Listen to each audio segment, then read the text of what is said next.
He witnessed his childhood sweetheart being abused by her father. The little girl confided in him, saying that when she grew up, she would never marry someone like her father, and promised that when she grew up, she would marry someone as kind as him. So for these 10 years, he gave up everything, always insisting on being a kind and obedient child. Even when his classmates were robbed clean by small-time gangsters, he suppressed his anger and paid protection money for his classmates. But on this day, while taking out the trash with his childhood sweetheart, on their way back to the classroom, they encountered that group of thugs again. At this moment, he looked at Xu Zhen's troubled expression, wondering if she had been bullied. The next moment, Jiang Zixiong glared at those gangsters, ready to fight at any moment. However, the thugs completely ignored him and directly taunted him to get lost. Seeing they had strength in numbers, Jiang Zixiong held his anger and silently left. But halfway through, he decided to hide in the shadows and observe. If things got worse, he would call his uncles to come. At this time, Xu Zhen nervously looked left and right. Suddenly, she shyly said to one of the thugs, "Oh my, don't be so obvious at school." And at this moment, Shen Jingjie placed a mischievous smile on Xu Zhen's shoulder,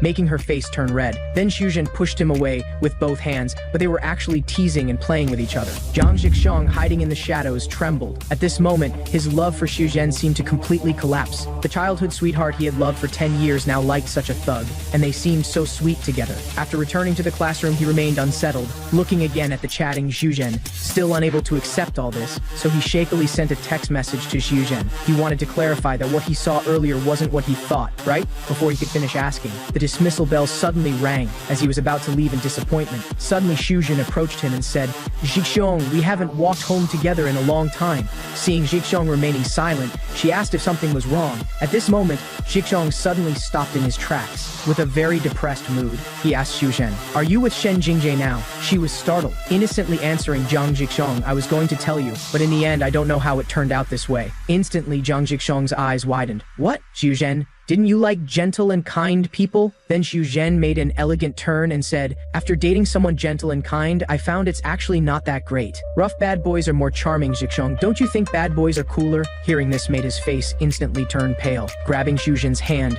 insisting, "You said you like gentle and kind people, but now you like bad boys. Why, Xu Zhen? Actually, I'm a bad boy too. I'm worse than anyone." Hearing this, Xu Zhen was confused. "Zixiong, where are you bad? You're so kind." Jiang Zixiong patted his chest and quickly said, No, I'm very bad. I was acting before. I have thug blood in my bones. Actually, my glasses don't even have prescription lenses. Do you want to see photos from my first birthday party? All the guests were bad people. I'm really a bad boy too." Xu Zhen covered her little mouth and chuckled. Then the two reconciled. "Zixiong, you're worried about me being with a thug and trying to comfort me, so you're putting yourself down, right?" Jiang Zixiong chuckled, thinking perhaps this was for the best. Then the two walked home together, chatting about their past. Suddenly, Shen Jingjie called out to Xu Zhen from behind. Shen Jingjie said, "Let's go to a karaoke bar." Jiang Zixiong gritted his teeth. "Xu Zhen, you like this kind of guy?" However, at this moment, Shen Jingjie directly confronted him. Hey, you little punk like Xu Zhen, I advise you to stay away from her, or next time you won't be so lucky." Seeing the situation turning ugly, Xu Zhen pulled Shen Jingjie away. "We've been good friends since we were little. Let's hurry up and go," and whispered to Jiang Zixiong, "Let's walk together next time." Jiang Zixiong waved with forced composure. From a distance, the two looked sweet and intimate. "For 10 years I've tried to be a kind person, yet you like bad boys. Woman, just you wait. I can turn bad too. Let you see what a real bad boy is like." Directly pulling open the door with one hand. With a bang, instantly all the underlings bowed and shouted, "Young master." This calm and composed stride, watch and learn well. On the other side, just as his uncle was discussing business, there was a knock at the door. With a loud bang, the door was pushed open, interrupting his conversation. "Uncle, I need your help. I want to become a bad boy." His uncle immediately hung up the phone. For him, this day had been long awaited. At this moment, Jiang Zixiong asked him, "Uncle, are you a bad person? What about my father?" The next moment, his uncle instantly gave a wicked smile. "Young master, if we have to distinguish, that should be classified as a bad boy. But for me, your father is a very good boss, also the most powerful boss in G country. But for society and the outside world, your father should be considered a very bad person. Indeed, I have bad blood flowing in my veins. Uncle, help me. I need to turn bad." "Young master, your eyes look good now. I've never seen young master show such eyes before. Now you look like the boss's son." But uncle has been taking care of him for 10 years, so he knows better than anyone how hard he's been trying. So he asked again, "Young master, becoming good may be difficult, but turning bad is just a matter of an instant. All your previous efforts will become bubbles." But at this moment, Jiang Zhixiang was very determined. Please, uncle. So after getting an affirmative answer, the uncles first needed to eliminate the aura of kindness that had surrounded him for more than 10 years. From hairstyle to clothing, everything needed to change. But the next second, Jiang Zhixiang quickly forgot his pain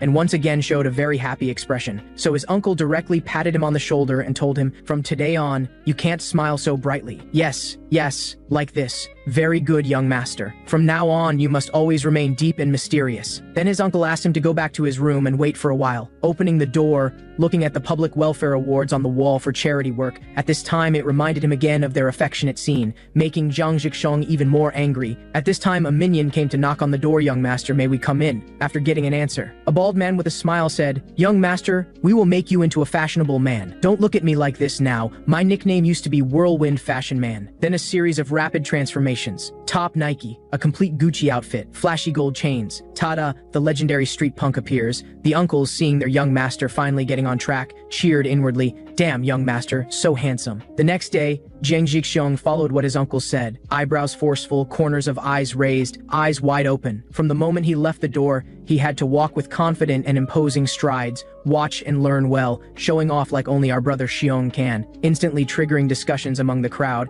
In terms of style, Jiang Zhixiang absolutely nailed it. On a bright sunny day, 3 loser girls were also attracted by Jiang Zhixiang's wild and unrestrained appearance. At this moment, suddenly a girl gave him an admiring greeting, making him slightly nervous, but remembering his uncle's instructions, he couldn't actively greet others, holding back until his mouth itched. Suddenly, unconsciously, he said, what are you looking at? Leaving the girl completely bewildered. Then walking into the classroom, classmates all greeted him. However, Jiang Zhixiang completely ignored them, directly sitting on his desk and giving them a line. Yo, haven't you seen a handsome guy before? Instantly leaving the 4 classmates stunned, their mouths wide open. Meanwhile, Zhu Shen's jealous gaze also turned towards Jiang Zhixiang. Not to be outdone, she walked up to greet him. Zhixiang, let's go to the shop together. Hearing this, Jiang Zhixiang immediately stood up. This was exactly what he was waiting for her to say. Then the two walked out of the classroom. Xu Zhen stopped him. What's wrong? Did something happen? If something's wrong, you can tell me. Aren't we friends? Suddenly, Jiang Zhixiang gave a wicked smile. Friends? Yes, you ask me if something's wrong. Of course there is.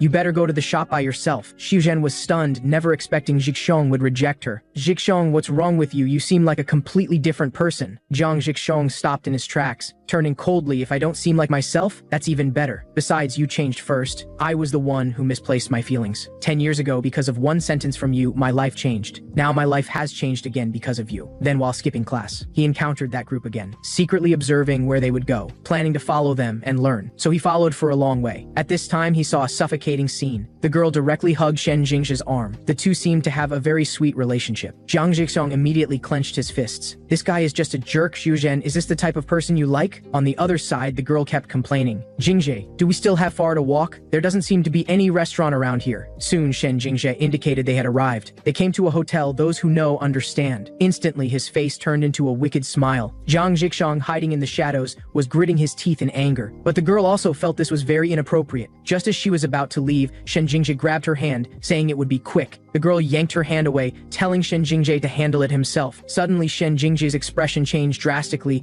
You dead girl, you want to make me angry? At this time, the girl was also very angry. Watch your mouth. Slowly approaching, Shen Jingzhi thought she had changed her mind. Unexpectedly, she went up and gave him a slap. Suddenly, Shen Jingzhi gave a wicked smile. The more a girl struggled, the more excited he became. Just as Shen Jingzhi's palm was about to hit the girl, suddenly a stone flew from a distance. However, it hit the girl's forehead hard. Ouch! Shot a bit off, so he picked up another stone, thinking, oh no, didn't mean to hit Li Yiji. But he didn't hesitate further. Raising his hand, he threw the stone and a ring together. With a bang, it directly hit Shen Jingxi's forehead, directly making a hole in his forehead. Meanwhile, the ring fell to the ground. Jiang Zhixiang didn't notice he had lost something, instantly leaping from his spot, grabbing Li Yiji. Damn, our brother Xiong did it again. Li Yiji, covering her wound, asked, who are you? Let me go. Did you throw that stone? I'm bleeding because of you. Breathlessly telling her, follow me and run first. Instantly bewildering Li Yiji, what's with this guy? Then the two ran to a park. Jiang Zhixiang handed her a heart-shaped bandage, indicating she should stop the bleeding first. After the band-aid, Li Yiji was very curious, shyly asking, how come I've never seen you before? Leaving him puzzled. I'm Jiang Zhixiang from your class. Suddenly, Li Yiji was stunned. You say you're that annoying, Jiang Zhixiang. This is completely like a different person. At this moment, Jiang Zhixiang suddenly asked her, do you also like bad boys? However, for Li Yiji,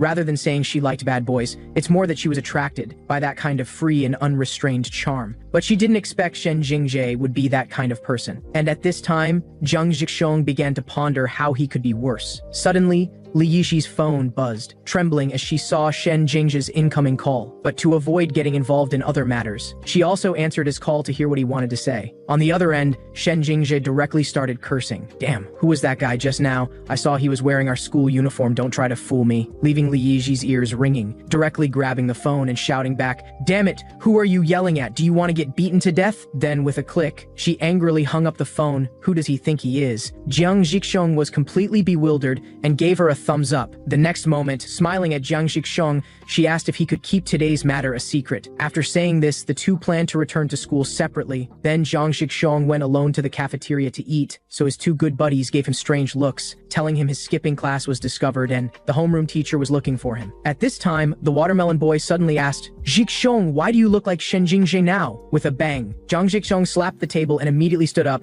Haha, do I really look that bad? That guy is my goal. Leaving his two buddies instantly entering early dementia. As the meatball fell in that moment, the two reacted as if their home had been robbed, screaming. Suddenly, with another bang, Li Yixi openly moved a chair and directly sat with them to eat, making the two buddies force a smile, putting on a happy face. Jiang Zhixong, afraid his two buddies would misunderstand, quickly stood up waving to explain, but it seemed to make things worse, so he hurriedly left. Li Yixi quickly followed. Meanwhile, the two buddies laughed, again forcing a smile. However, the next second they could only hold back tears and watch them leave. For them, the world was cruel. After all, they were born single. As the two were leaving, Shuzhen also noticed them, making her very jealous. Even her food didn't taste good anymore. While on the other side, Jiang Zhixong was using all his strength, undoing the gold chain worn on his body, thinking about how to explain to the teacher. After all, this was his first time skipping class. Just as he was adjusting his shirt buttons, suddenly he discovered the ring on his middle finger had vanished. Instinctively, he reached into his pocket, but applied too much force and pinched his own dick, instantly making him sweat profusely. He thought, this is bad. At that time, this ring was personally put on him by his uncle. Back then, his bald uncle told him this ring was given to him by the boss when he came of age, so he was very happy. Being able to give the meaningful ring from the boss to the boss's son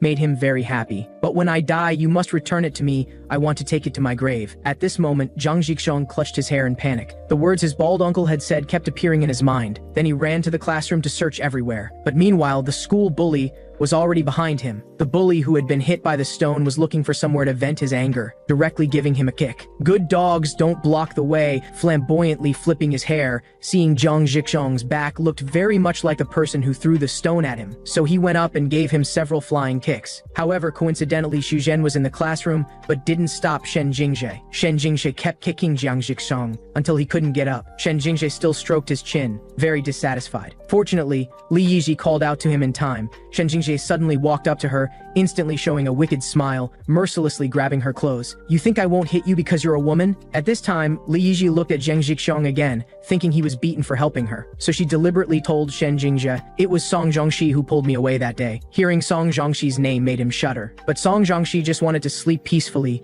never expecting to be caught in the crossfire. Then Shen Jingjae directly walked up to him. Hey, wake up, but he completely ignored him, making him grit his teeth. With a bang, he directly kicked Song Zhongxi's desk while he was sleeping, scaring the classmates so their mouths were wide open. Li Yixi thought Song Zhongxi could intimidate him, didn't expect things to escalate. Then Song Zhongxi stood up coldly. Are you crazy? At this time, Shen Jingjae loudly asked him, was it you who helped Li Yixi? Song Zhongxi's gaze also turned towards Jiang Zhixong again. Seeing him trembling, he understood what happened. So picking his ear carelessly, he said, seems like I helped. What do you want to do about it? However, Shen Jingjae directly grabbed his collar. Stop joking with me. You're clearly lying. Do you think I'm an idiot? What if you're lying? However, Song Zhongxi's grip strength was unimaginable, causing him to shake all over. What if I'm not lying? What then? Shen Jingjae was in so much pain he directly let go of his hand. Bone-cracking pain, but still not forgetting to talk tough. Surname Song, we'll see about this. Then as he was about to leave, he saw Jiang Zhixong on the ground, grabbing his hair. Looking carefully, that guy was about this size. Meanwhile,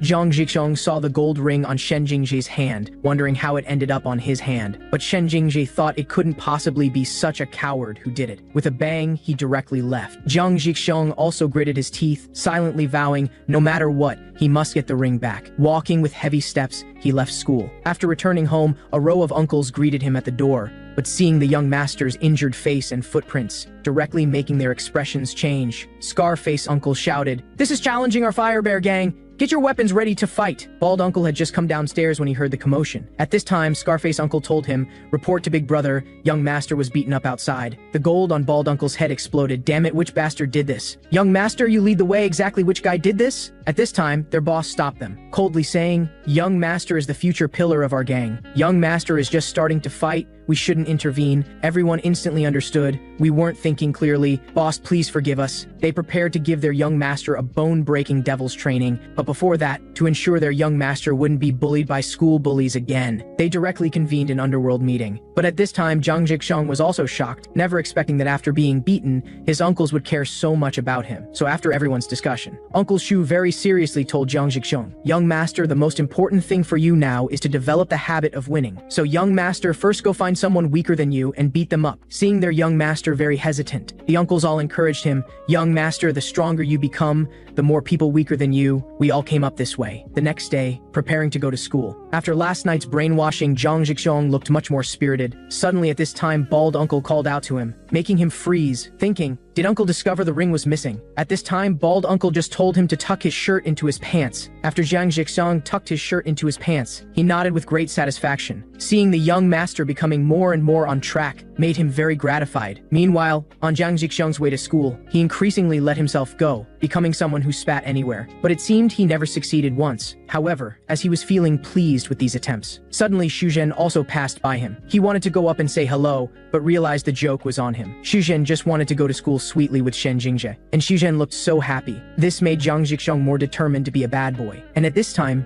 he happened to see in the alley Li Yizhi and others collecting protection money. Meanwhile, Li Yizhi saw Zhang Jixong and her face lit up. She directly turned around to touch up her makeup. That's right. Actually, Li Yizhi's heart had already been captured by Zhang Jixong. However, this classmate thought Zhang Jixong was coming to save him and was very moved. But Zhang Jixong asked him to hand over all the money he had. "If I find anything when I search you, you're dead." With these words, the three flower girls froze. Hee, quite obedient. Meanwhile, Bald Uncle, worried young master wouldn't do well, had followed all the way. Seeing him collect protection money in a professional manner, he directly covered his mouth, feeling very gratified, thinking how stupid he was to worry about young master, silently praying to the boss, "You don't need to worry, young master is growing up very well." On the other side, the black-haired girl coldly snorted, "I thought you were a coward. Didn't expect you to be quite manly." At this time, the short-haired girl also chimed in, "That's right, continue, you're very cool." At this time, Zhang Jixong finally felt the charm of being a bad boy, thinking everyone really does like bad boys. Then they really handed over the money. This fool thought Zhang Jixong was first pretending to rob him to help him escape and then would return the money to them, while Zhang Jixong was even more stunned, just saying a few words and got 40,000 yuan. Suddenly, the short-haired girl placed her hand on his shoulder. "Yo, your way of asking for money is almost as good as Shen Jingzhe." These words went straight to his heart. Just look at how happy he was. Meanwhile,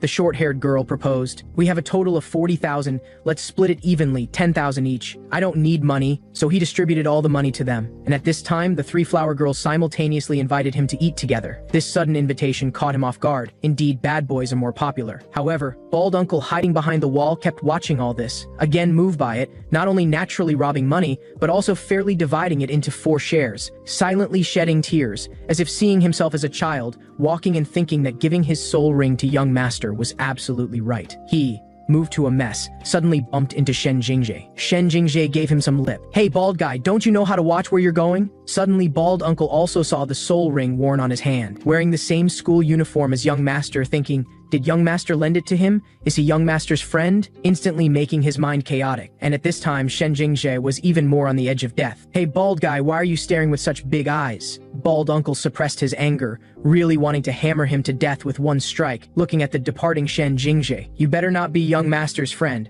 so I can deal with you." On the other side, Zhang Jixong just met the homeroom teacher in the corridor, directly called for tea. The homeroom teacher pushed his 800-degree glasses, telling Zhang Jixong to have his father come to school tomorrow. Hearing this instantly reminded him of his father's terrifying appearance, hurriedly stopping him. "My father is very far away, can I call my uncle instead?" The homeroom teacher glanced at him, still agreed to let Jiang Zhixiong call his uncle. After returning home, Jiang Zhixiong told his uncles, "The school teacher said to call you to come." The next second, all three of them beamed with joy, the standard configuration of a problem child, calling parents. Meanwhile, only one person could go to school. The three uncles began to argue. They had been waiting for this day for a full 10 years. For fairness, the three decided to use rock, paper, scissors to decide. Rock, paper, scissors. That's right, bald uncle won. The two could only silently wait for the next opportunity. The next morning, the groggy Jiang Zhixiong early in the morning saw an eye-popping sight. This was simply the ancestor of street loafer. Arm tattoos, skinny jeans, standard big belly. It seemed his bald head could even reflect light. Walking casually on the street, gangsters seeing him would bow, calling him big brother. At this moment, Jiang Zhixiong was stunned.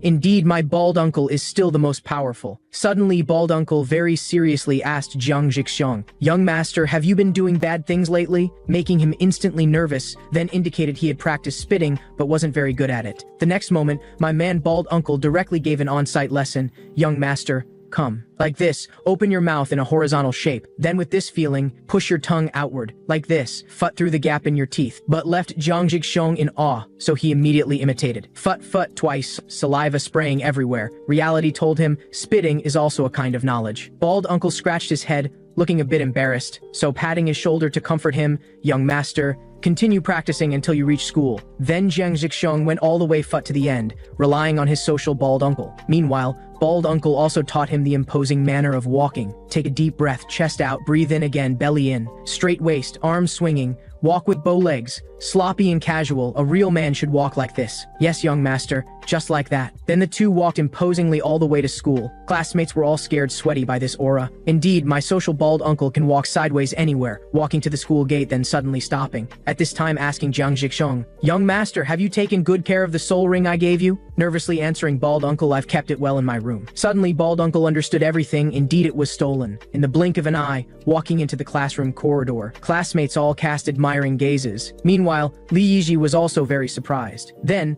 bald uncle let Jiang Zhixiong go to the classroom first. He would go meet his homeroom teacher. On the other side, in the peaceful administration office suddenly came a knock. With a bang, "I'm Zhixiong's uncle." Which one is Zhixiong's homeroom teacher? Directly scaring the homeroom teacher into a grandson. At this time, a female teacher next to him asked if he wanted to call the police. Then the homeroom teacher began to show off in front of the female teacher. "Don't worry, I've been the educational director for 10 years. I understand this kind of person." Standing up at this moment, he really did impress, even leaving bald uncle confused. With cold sweat, he led bald uncle to discuss. At this moment, he seemed to be racing death, but he still forced a smile and said Zhixiong was going to be the student council president next year, but recently has been turning bad. With these words, bald uncle was extremely gratified. "You mean our Zhixiong is a problem child?" Making the director's wig leave him. While adjusting his wig, he explained, "No, that's not what I meant. Zhixiong is of course an excellent model student." Suddenly another bang. The next second his face changed. "You're saying Zhixiong is not a problem child?" At this moment he was so flustered he blurted out, "Zhixiong is a problem child, a very serious problem child." Getting a satisfactory answer made him very gratified. Meanwhile, bald uncle asked him if there were students at school extorting money. The homeroom teacher abruptly sat up. "What extortion of money? How could that be possible?" Patting his chest to indicate, as long as he remained in office for one day, the school would absolutely not have violence and extortion. Hearing this, bald uncle's face darkened. The moment he stood up,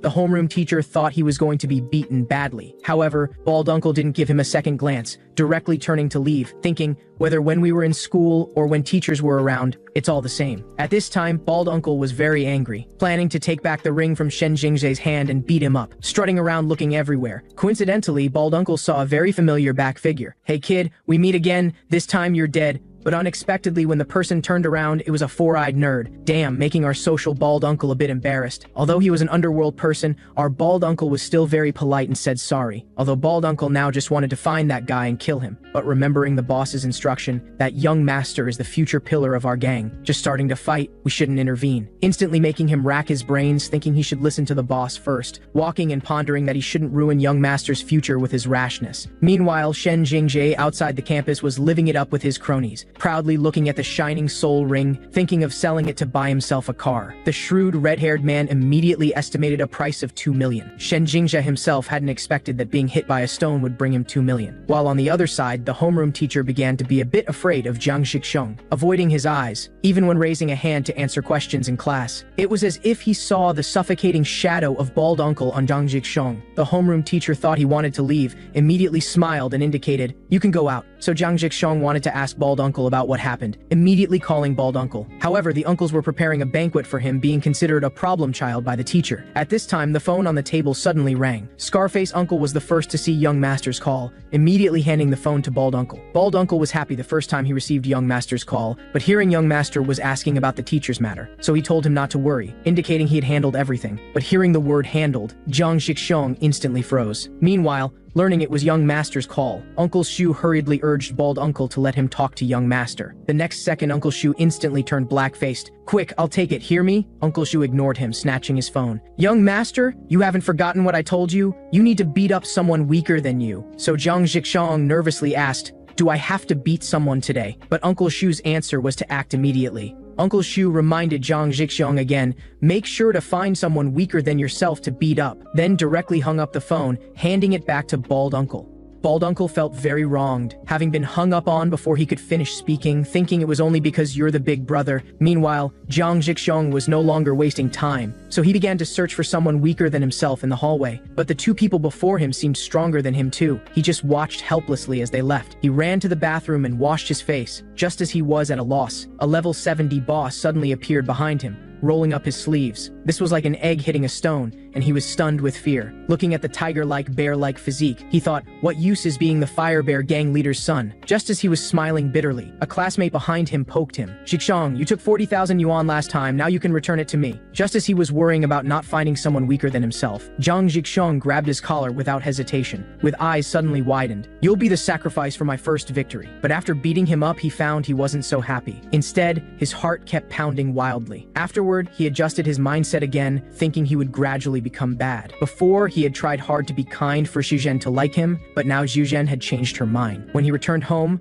Jiang Zhixiong found the house very quiet. As he walked further in, he saw his uncles being punished, heads to the ground, none daring to move. A man resembling a gang boss checked the time on his pocket watch. The next moment, with a sinister smile, "Son, it seems you've really changed. Your clothing style seems to have changed too. Come, sit by me." Jiang Zhixiong was suddenly shocked. Father Jiang chuckled. "Why so surprised, son? Seems like you don't welcome your father." Jiang Zhixiong stuttered. "Father, why are you here?" Father Jiang was a man of few words but deadly actions. With just a glance, he scared Jiang Zhixiong into a cold sweat. Instantly, he shot up and sat on the sofa in a flash. Suddenly, Father Jiang stood up, saying he wanted to reward his son, but seeing the wounds on Jiang Zhixiong's face, his expression darkened. "What happened to your face? You haven't been beaten up, have you?" This made him panic, unable to look directly at his father. "Damn it, you're the Fire Bear gang leader's son, yet you're getting beaten up every day. It's embarrassing." Then Father Jiang scolded Uncle Shu directly and ordered him to immediately start air training for Jiang Zhixiong. However, Jiang Zhixiong refused the air training. This made Father Jiang turn pale with anger. Hearing this, Father Jiang spoke bluntly, disregarding father-son sentiment. "What else have you done these 10 years besides getting beaten up? Do you think I would put all my hopes in just you? It doesn't matter whether you're here or not. If you don't accept it today, I'll abandon you. When you refuse me, I already made other preparations. Your brothers are scattered throughout the country, and they are all growing. Son, the heir doesn't have to be you.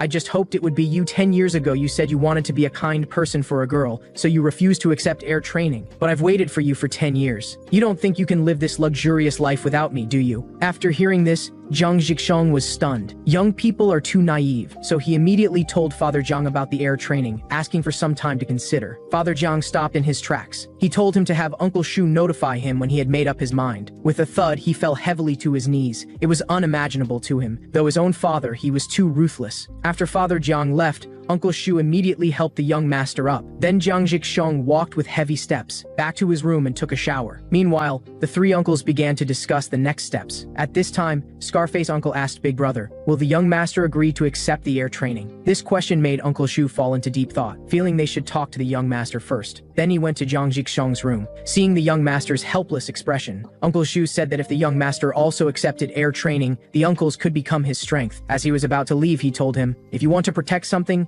You need to have the power to protect it. Suddenly, he thought of Shen Jingzhe again. He thought if he accepted the air training, with the uncle's help, things would be different. Thinking about these things made him feel even more pathetic. After thinking for a moment, he didn't dwell on it anymore. He immediately got up and walked out of the room. He told the uncles he had decided to accept the air training. I want to become stronger, then defeat all the bad guys. Uncles, this way I'll be the worst person, right? So uncles, please help me. At this moment, the uncles had been waiting for 10 years. Young master, leave it to us. We've been ready for 10 years. Early the next morning, their young master was in a hurry, urging them to quickly train him. Seeing the young master finally accept the air training, Scarface Uncle and Bald Uncle were very pleased. Meanwhile, Uncle Shu understood that Bald Uncle was the most professional in this area, so he handed the young master's special training to him, which made Bald Uncle cry with excitement. Pounding his chest, young master, just follow me to learn, I'll make you strong. Okay, Uncle. Just as they were about to go train, Bald Uncle suddenly stopped. Young master, do you really want to accept the air training? At this time, Zhang Zhixiong answered very firmly, Uncle, I've made up my mind. After getting an affirmative answer, Bald Uncle asked him another question. Young master, did you really keep the soul ring I gave you safe? This question suddenly startled Zhang Zhixiong, and he knew the truth couldn't be hidden. So he dejectedly answered Bald Uncle that he had lost it, and it had been picked up by the guy he wanted to beat up. Actually, Bald Uncle was waiting for this confession from Zhang Zhixiong. Walking to him, he told him he knew who had the ring. He said that if the young master allowed, he could go and beat him up right now. But Zhang Zhixiong told Bald Uncle not to interfere. He said he wanted to deal with that Shen Jingzhe guy himself. Suddenly, Bald Uncle hugged him. Young master, I was actually hoping you would say that. Then Bald Uncle, to make it convenient for Zhang Zhixiong to take action at any time, had him change into battle uniform. Back in his room, Zhang Zhixiong got dressed and fixed his hair, slicking back his hair that hadn't been washed for 82 years. From now on, he was no longer an ordinary student, but a worthy heir to the Fire Bear gang. At the physical training room, Bald Uncle had him start testing with the 3 basics. At this time, Bald Uncle was very curious about the young master's physical strength level. Then Bald Uncle first had him do squats with weights. The next moment, it was so heavy that Zhang Zhixiong almost exploded. Just one attempt left him gasping for breath. This made Bald Uncle feel a bit embarrassed, thinking the young master could only squat 20 kilograms. Next was bench pressing while lying flat, but this posture seemed to challenge Zhang Zhixiong. But the next moment, Zhang Zhixiong shakily asked Bald Uncle to help him. So Bald Uncle lifted him up. Damn, the young master's squat plus bench press is only 40 kilograms. Nearby, Zhixiong felt like his body had become more solid. Thinking the young master was too weak, Bald Uncle didn't know how to train Zhixiong. Then Bald Uncle had Zhixiong try deadlift. At this moment, Bald Uncle had no expectations for him. But unexpectedly, Zhixiong stood up easily. This suddenly filled him with hope. Damn, what's going on? He quickly added more weight for Zhixiong. Zhixiong still lifted it easily. With a clang, it brought back memories.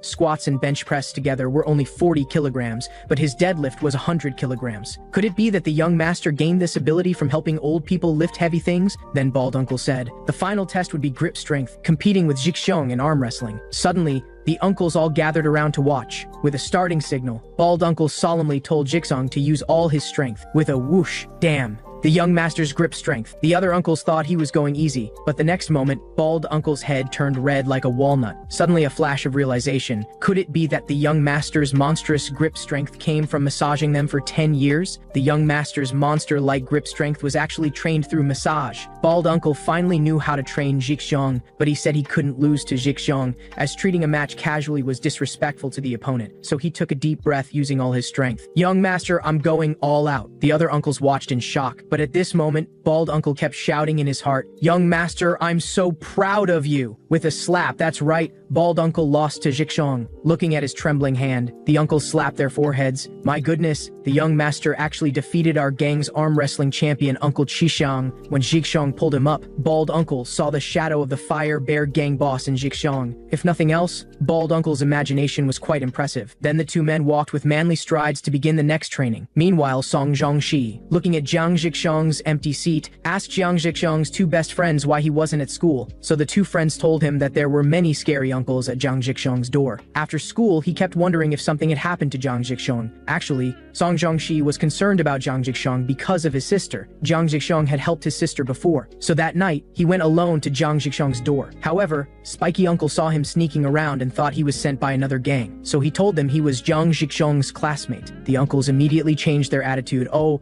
why didn't you say so earlier? Please come in. But the next moment he was stopped by Uncle Zhu, who scolded them to use their brains. Fortunately, he really was the young master's classmate. What if he had lied? What if he was sent by another gang? At this time, Song Jong-shi was lucky to have brought his student ID. He thought about how scary it would have been if he hadn't brought it. Suddenly, Uncle Shu noticed Song Jong-shi's bag with judo written on it, so he immediately ordered his subordinate to call Bald Uncle down. Song Jong-shi was very surprised when he saw Bald Uncle. He immediately bowed, "Hello, senior." After learning the reason, he took him to see Jiang Jixiong. When he saw Jiang Jixiong, he was stunned. He even used techniques, thinking Jixiong had released his left hand, which wouldn't work. Of course, he didn't expect Jixiong to lift someone up with just the strength of his right hand. Song Jong-shi was shocked. With a thud, Jixiong's killer move, one-handed slam. At this moment, he was amazed at Jiang Jixiong's grip strength. Then Bald Uncle asked him to try. Then Song Jong-shi and Jiang Jixiong began to fight. Song Jong-shi moved quickly, grabbing Jixiong's collar. Jixiong thought he would attack with his legs next, but Song Jong-shi gave him a double-handed slam. Scarface Uncle was alarmed, but fortunately, Bald Uncle called him off. Jiang Jixiong got up again, looking very angry. The next moment, Song Jong-shi's hand moved at the fastest speed toward Jixiong, but it still missed. Jixiong stepped back twice. Inhale, exhale, immediately assuming a fighting stance. Gritting his teeth, his right hand gathering strength for a strike. With a slap, he hit Song Jong-shi directly. At this moment, Song Jong-shi realized that Jixiong's fist was like a mountain. The next moment, Jixiong counterattacked again, grabbing Song Jong-shi's leg, slowly applying his grip strength with both hands. With Jixiong giving a fierce look, killer move, Butcher's Hand, Apple Crusher. This terrifying grip strength made Song Jong-shi feel hellish pain. Bald Uncle watched with approval while Scarface Uncle was sweating profusely. "Is this still our young master?" Then Song Jong-shi raised his fist again, but it was still avoided by Jixiong. Jixiong adjusted his state again, his left hand slowly gathering strength, suddenly throwing a punch, but Song Jong-shi blocked it. The next moment, Jixiong's right hand struck, hitting him hard on the neck. It left Song Jong-shi exhausted. "Jiang Jixiong, you're too despicable, hitting my neck." Song Jong-shi had never expected that his former classmate would now be as strong as himself. Even more incredible was that it had only been 3 days. Looking at Jiang Jixiong lying on the ground, he asked in confusion why someone so powerful would fear people like Shen Jingzhe. Thankfully, Bald Uncle told him, because the young master had never fought before. He was afraid before taking action, always wanting to escape, wanting to change. The young master needs opponents like you. Then Bald Uncle let Song Jong-shi go treat his injury first. Scarface Uncle looked at him with disdain. However, at this time, Jiang Jixiong suddenly burst into laughter. This surprised Bald Uncle, who asked Jiang Jixiong why he was laughing. But Jiang Jixiong only said he felt pain in his heart, leaving Bald Uncle confused. After the training ended, Bald Uncle prepared dinner for them, saying that after exercise they should replenish protein. At this time, Bald Uncle directly asked Song Jong-shi if he would be willing to train with the young master for a week, offering food and lodging. But Song Jong-shi told him he had a sister and couldn't stay outside. How about coming to train after school? Song Jong-shi said he had judo club training after school. Then Bald Uncle asked him, "As long as we solve the training issue, it's fine, right?" After getting confirmation, Bald Uncle immediately called the judo club. "Hello, I want to take Song Jong-shi for training for a week. Is that okay?" Song Jong-shi almost choked when he heard this. Then Bald Uncle said, "The judo club issue is solved. Don't worry, just come over confidently," patting his shoulder. "After the young master's training is over, I'll give you individual training." The next day, Li Yiji hadn't contacted Jiang Jixiong for several days, making her very anxious. Her two best friends thought she was seriously ill. The black-haired girl suggested, "Why don't you go to his home? If you're embarrassed to go alone, go with Jiang Jixiong's friends." Suddenly, Li Yiji beamed. "This way I can naturally go find him." "Wait, I didn't say it was Jiang Jixiong. How did you know? Isn't it obvious? Everyone knows except Jiang Jixiong. Anyway, just go find him. Don't bother us here." After saying goodbye to her friends, Li Yiji set off on her love-seeking journey. Meanwhile, Shen Jingzhe and his friend were planning to sell the soul ring. Entering the store, he found no one to serve him. "Dead Baldy, customers are here. Why aren't you serving us?" At this time, Bald Uncle coughed twice. However, suddenly a group of footsteps came from outside, hurriedly pulling down the rolling shutter. With a bang, Shen Jingzhe panicked, hurriedly asking his friend how to pull down the shutter. However, Bald Uncle, playing with his weapon, told him to hide well. "If you're caught, I'll kill you." Shen Jingzhe's jaw dropped. "Dead Baldy, who are you?" Trembling, he took out his phone, saying he would call the police. Bald Uncle, holding his glasses, "Kid, you're dead this time. It might hurt a bit, kid." In a moment, with 2 thumps, Shen Jingzhe's screams filled the entire room. As arrogant as he was before, now he was that miserable. Bald Uncle grabbed his hair and told him, "Keep the ring safe. The ring's owner will come to get it himself. If you dare sell it to someone else or lose it, I'll kill you." At this time, Bald Uncle saw his thick hair, which made him very unhappy. So he shouted, "Bring the electric razor!" and shaved all his hair off. Forcefully patting his head, he said he was going out for a while, telling him to clean up the place. Before leaving, Bald Uncle didn't forget to intimidate him. If he dared to play any tricks, he would follow him for life and shave his head every time his hair grew out. Shen Jingzhe gritted his teeth in hatred, but could only silently endure these humiliations. Meanwhile, Song Jongshi and Li Yiji also came to visit Jiang Zhixiong. Scarface uncle, adjusting his tie, sized up Li Yiji, wondering if she was the young master's girlfriend. Then he led the two, telling them that today was just the young master's last day of training. But this stunned Li Yiji. This Jiang Zhixiong's family is so rich, no wonder he can skip school. At this time, Scarface uncle suddenly stopped, knocking on the door twice. At this moment, Li Yiji was very eager to see Jiang Zhixiong quickly, but it was bald uncle who came out, asking who was with Zhongxi. Suddenly, Li Yiji became nervous, thinking, am I meeting the parents already? Uncle, I am Jiang Zhixiong's friend. My name is Li Yiji. What a wingman. I didn't know the young master had a girlfriend. Li Yiji was startled. No, it's not like that. I'm not his girlfriend yet. Then bald uncle asked them to wait a bit. The young master would be out soon. With the sound of footsteps, Jiang Zhixiong slicking back his hair, exuding the aura of a mature man. Yiji, you're here? These words immediately made Li Yiji blush, which surprised him. What? Zhixiong called me Yiji? Zhixiong, you've become stronger in just a few days. However, Jiang Zhixiong was also a born single man, not knowing how to be gentle with women. Fortunately, bald uncle smoothed things over. He let Li Yiji watch from the side until they finished training. So a young lady watched the two men train with interest. She wondered why she was watching this. The key was that the two seemed very happy, complimenting each other. Just then, Song Zhongxi lifted Zhixiong into the air. With a thud, he slammed him heavily on the ground. Li Yiji was startled, thinking Zhixiong must be in pain. But the next second, they were holding hands. Li Yiji saw they were getting along well,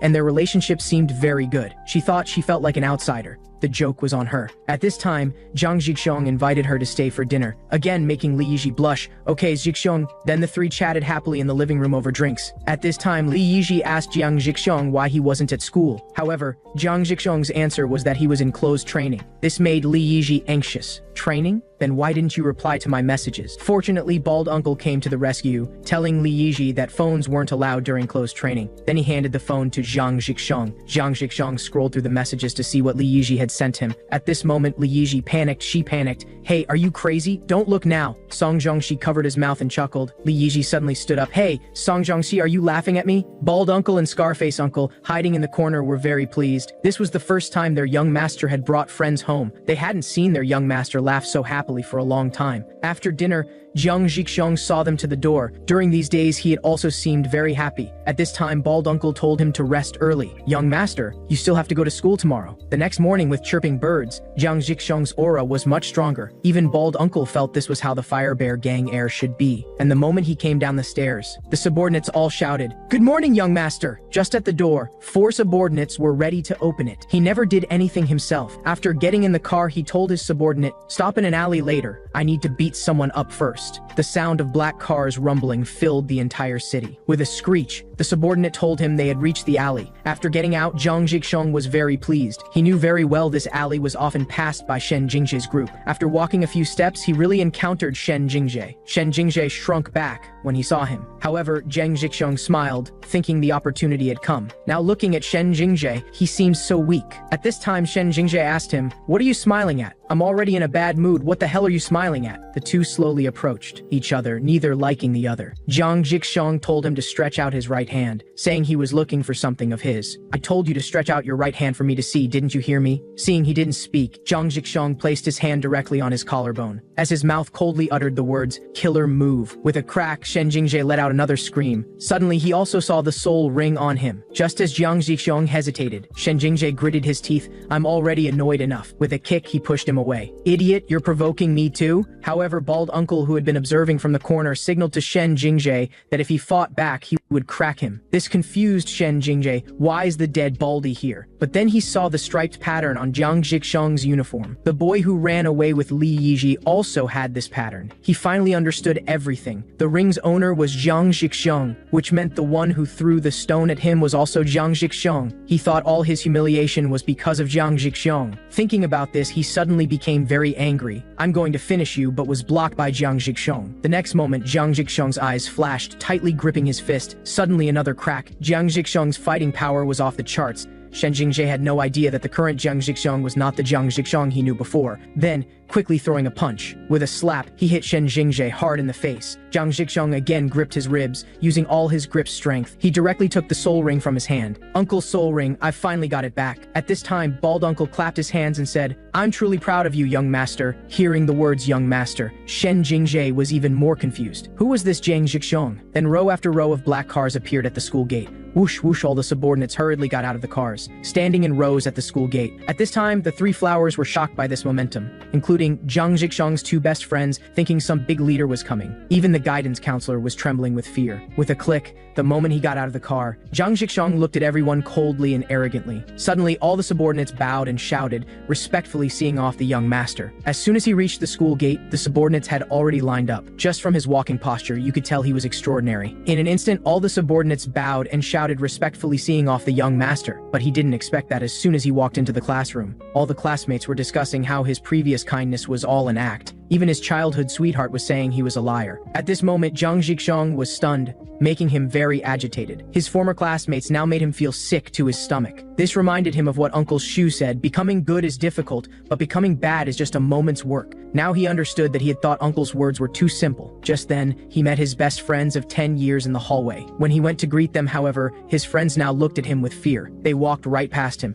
completely unwilling to have any further contact with him. Jiang Zhixiong never thought even they would treat him like this. Suddenly, with a thud, he fell to his knees. The world now seemed very dark to him. Then he sat alone dejectedly at the bridge outside the school. Fortunately, Li Yiji and Song Zhangxi found him, but just then, his phone suddenly rang. Seeing it was a call from the student council president. He answered the phone, and after learning the reason, he stood up and said he had something to do and had to leave. Then Jiang Zhixiong left gloomily. At this moment, he had only one thought in his heart, to be the worst person. The long-waiting president also bluntly asked Jiang Zhixiong, "I heard your family is in the underworld, is that true?" Jiang Zhixiong's eyes sank. Does that matter anymore? However, the president only cared whether this would affect the school's image. At this time, the president said he had originally wanted to talk with him and then talk to the teachers, but it seemed unnecessary. "Jiang Zhixiong, you don't seem like yourself at all." This startled Jiang Zhixiong. "Damn it, not like me? Then what should I be like?" Tightly clenching his fist, he really wanted to punch him. "For the past 10 years, I've tried my hardest to be a kind person, yet you suddenly treat me like this. Do you think I should be as kind as before?" Suddenly, with a bang, Jiang Zhixiong hit the iron door and shouted, "Should I be kind?" Then as he left, he told him he was no longer interested in the position of student council president. Meanwhile, Shen Jingjae was confronted again. Spiky Uncle warned him, "If you want to live, don't go to school anymore." "Pa, can't you see who you can fight against?" Before leaving, Spiky Uncle warned him again that if Shen Jingjae dared to play any tricks, he would finish him off. Shen Jingjae watched the two slowly leave. At this moment, he still thought Jiang Zhixiong was so arrogant in front of him because he had gangsters backing him. He said he couldn't sit idle. No matter what method, he would definitely get revenge. Thinking about how to catch Jiang Zhixiong's weakness, he suddenly thought of something, immediately checking his phone, thinking, isn't there still this Han Shuzhen? Shuzhen was Jiang Zhixiong's childhood sweetheart. She must know Jiang Zhixiong's weaknesses. He immediately dialed Shuzhen's number. At this time, Shen Jingjae smiled sinisterly, saying even if he died, he would drag Jiang Zhixiong down with him. Shen Jingjae gently hinted to her that Jiang Zhixiong had found a dozen gangster uncles, and he had been beaten up without rhyme or reason. Suddenly, Shuzhen was shocked. "What? Zhixiong found gangsters to beat you up? I never thought he was this kind of person. I'm really disappointed in him." At this time, Shen Jingjae pressed his advantage, asking her what weaknesses Jiang Zhixiong had, such as Jiang Zhixiong's secrets or things he cherished. After thinking for a moment, Shuzhen told him, "If we put aside things, does a person count?" The next moment, Shen Jingjae smiled evilly. So that's it. He thought Jiang Zhixiong liked this nasty girl. The person Jiang Zhixiong cherished was actually Han Shuzhen. At this time, Shuzhen asked him, "Are we back together?" Shen Jingjae stroked her little head and said, "Of course, I didn't know you were so important before. I was too harsh on you. I'm sorry. I'll treat you well. Will you give me another chance?" Then Shen Jingjae took Shuzhen's hand. Meanwhile, on the other side, the three flowers were chatting about the relationship between Jiang Zhixiong and Li Yiji. Li Yiji secretly expressed that she liked Jiang Zhixiong, but not because his family was in a gang. However, at this moment, her best friend told her to turn Jiang Zhixiong into the most powerful man. But then Li Yiji instantly started daydreaming. She imagined Jiang Zhixiong saying, "Li Yiji, this territory is mine now, and you're my next target." She thought if he was that domineering, it would be quite nice. Blushing, she covered her face and jumped up in excitement. Just then, the two minions of Shen Jingjae from earlier suddenly approached them. "Hey, Li Yiji, do you know where Jiang Zhixiong from your class went?" As the two were about to leave after failing to get any information, little did they know, Zhang Zhixiong was on his way back. The moment they turned around, Zhang Zhixiong suddenly appeared before them. The three flowers were stunned. Damn, speak of the devil, the person you're looking for is here. At this moment, Shen Jingzhe's two minions were still putting on airs in front of the three flowers. The glasses guy extended his hand first, saying he was happy to meet Zhang Zhixiong and make friends. However, Zhang Zhixiong completely ignored him. He stood with his hands in his pockets, staring at them motionlessly. The glasses guy laughed. Look, friend, don't refuse the wine only to be forced to drink a penalty. At this point, Zhang Zhixiong asked if they were friends of Shen Jingzhe. However, the glasses guy mistakenly thought Zhang Zhixiong was also Shen Jingzhe's friend, so he extended his hand saying, "Nice to meet you, I'm Zhang Zhengkai." Zhang Zhixiong's eyes flashed. "Nice to meet you, I'm Zhang Zhixiong." The glasses guy looked at Zhang Zhixiong, gripping his hand tightly, his arm trembling. The next second, Zhang Zhixiong's eyes revealed a cold arrogance. With a crack, Zhang Zhixiong's grip instantly crushed his hand, making him howl in pain. The other minion beside him thought the glasses guy was pretending and told him to stop making a scene. Damn it, I'm not exaggerating. Help me quickly, this guy is a mad dog. This left Li Yiji and her friends stunned. Damn, is Zhang Zhixiong from our class that strong? Suddenly Shen Jingzhe's two minions let out a loud roar, thinking the goddess was still watching. Hey punk, let him go. With an angry roar, he threw a punch, but Zhang Zhixiong easily dodged. He immediately gripped his fist. Kid, hitting people is wrong. At this moment, Shen Jingzhe's minions panicked. He panicked, never expecting this kid to be a wolf in sheep's clothing. Zhang Zhixiong's eyes sank, using his grip to slowly torture him. With a spinning potato move, he rotated his arm 360 degrees, showing off his fun for a moment, but the consequences were unbearable. Shen Jingzhe's two minions immediately admitted defeat. Hearing this, Zhang Zhixiong released his hand. Standing dominantly behind them, he told them to get lost. Meanwhile, he also won over two fangirls, both exclaiming, "Wow, Zhang Zhixiong is amazing." Then the glasses guy exchanged glances with the two. They quickly fled desperately, not forgetting to make threats before leaving. Zhang Zhixiong will see about this. Meanwhile, Li Yiji was captivated by Zhixiong's coolness. Her face turned red, like a pervert, drooling uncontrollably, making her body instinctively step forward, starting to show concern for Zhang Zhixiong. Just then, Zhang Zhixiong said he had something to ask her, making Li Yiji shy again. "Ask me, Zhixiong, what is it?" So Zhang Zhixiong asked her, "Were those two just now Shen Jingzhe's friends? Are they the troublemakers in our school? And Li Yiji, are you a troublemaker too?" After hearing this, Li Yiji looked very unhappy and gave a sullen, "Very good, tell me all the troublemakers in our school, except for you." Hearing "except for you," Li Yiji immediately perked up. The two beside her were stunned. "Oh my, special treatment, eh? Except for you?" Afterwards, the two reached an agreement. On the other side, Shen Jingzhe and Xu Zhen were walking hand in hand when they ran into the two who had just been beaten by Zhang Zhixiong. The four of them were immediately alarmed. Meanwhile, the glasses guy hurriedly asked Shen Jingzhe what happened to his face. At this point, Xu Zhen wanted to say that Shen Jingzhe had been beaten by Zhang Zhixiong, but Shen Jingzhe squeezed her hand tightly, told her to go back to the classroom first. "We men have something to talk about." Xu Zhen didn't forget to look back before leaving. Then Shen Jingzhe told them that he had been beaten by Zhang Zhixiong, who brought more than 10 gangsters. The two were stunned. "What? You say you were beaten by 10 gangsters? Then we can't afford to offend that kid." At this point, Shen Jingzhe's eyes sank. "Can't we just ask our boss Dubo for help?" After hearing this, the two exchanged glances. If Dubo is willing to help, it shouldn't be a problem. So the three of them reached another consensus to deal with Zhang Zhixiong. Meanwhile, Li Yiji was also starting to tell Zhang Zhixiong about the troublemaker gangs in the nearby schools. "The boss of our school is Li Dubo. You may not know that he's my brother, but you should know Song Zhongxi, who's the best fighter in our school. He and my brother have a senior-junior relationship in the judo club. Then there's Shen Jingzhe's group that you're familiar with. Shen Jingzhe used to be my brother's junior at the same school. There's another group in the school. Their leader is called Zhao Enhao. He doesn't get along with my brother, but Shen Jingzhe's group plus his only have 11 people. Then our school's troublemakers and the nearby school's troublemakers formed an ignorant normal alliance. The number should exceed 100 people. I want to defeat all the bad guys I see and become the baddest person." Meanwhile, Shen Jingzhe also sought help from his boss to get revenge on Zhang Zhixiong. After learning the reason, Li Dubo was furious. "How dare they make my little brother's face look like this?" Then Li Dubo told him to follow his instructions, saying he would solve the street problems for him. He told Shen Jingzhe to go ahead with confidence. As a precaution, he also suggested that he call a few more brothers to prepare at the gymnasium. Before Li Dubo left, he patted his shoulder, telling him not to always get beaten up outside. When little brothers get beaten, the big brother feels heartbroken. Shen Jingzhe hurriedly bowed to see him off. At this moment, he was feeling extremely pleased, thinking that he could finally deal with Song Zhongxi and Zhang Zhixiong. The next day, he neatly gathered his 10 minions and announced that he had good news to tell them. Upon hearing this, his minions thought he had gone crazy. "How are we going to deal with Song Zhongxi?" Shen Jingjae gave an evil smile. Just trust me. Dubo said he's willing to help us. Don't you all have a grudge against Song Zhongxi too? Tomorrow we'll deal with them together. Early the next morning, Shen Jingjae slammed open the classroom door. He took big steps toward Song Zhongxi, who was sleeping. The classmates were stunned. What's going on? Why is he provoking Song Zhongxi while he's sleeping? Shen Jingjae stopped, sized him up carefully, nervously raised his right hand. With a slap, he hit Song Zhongxi's back. The classmates who saw this exclaimed, "My goodness, has Shen Jingjae gone crazy?" The next moment, Song Zhongxi slowly got up, thinking he had been bitten by a mosquito. Seeing this, Shen Jingjae said, "Hey, punk, come with me to the gymnasium." The next second, he ran away hurriedly, not forgetting to mock Song Zhongxi. "Punk, if you don't come, I'll consider you scared off by me." Song Zhongxi wouldn't let him get away with it. "Kid, you'll be dead soon." Shen Jingjae ran while thinking, "Punk, you dare to humiliate me in front of so many people."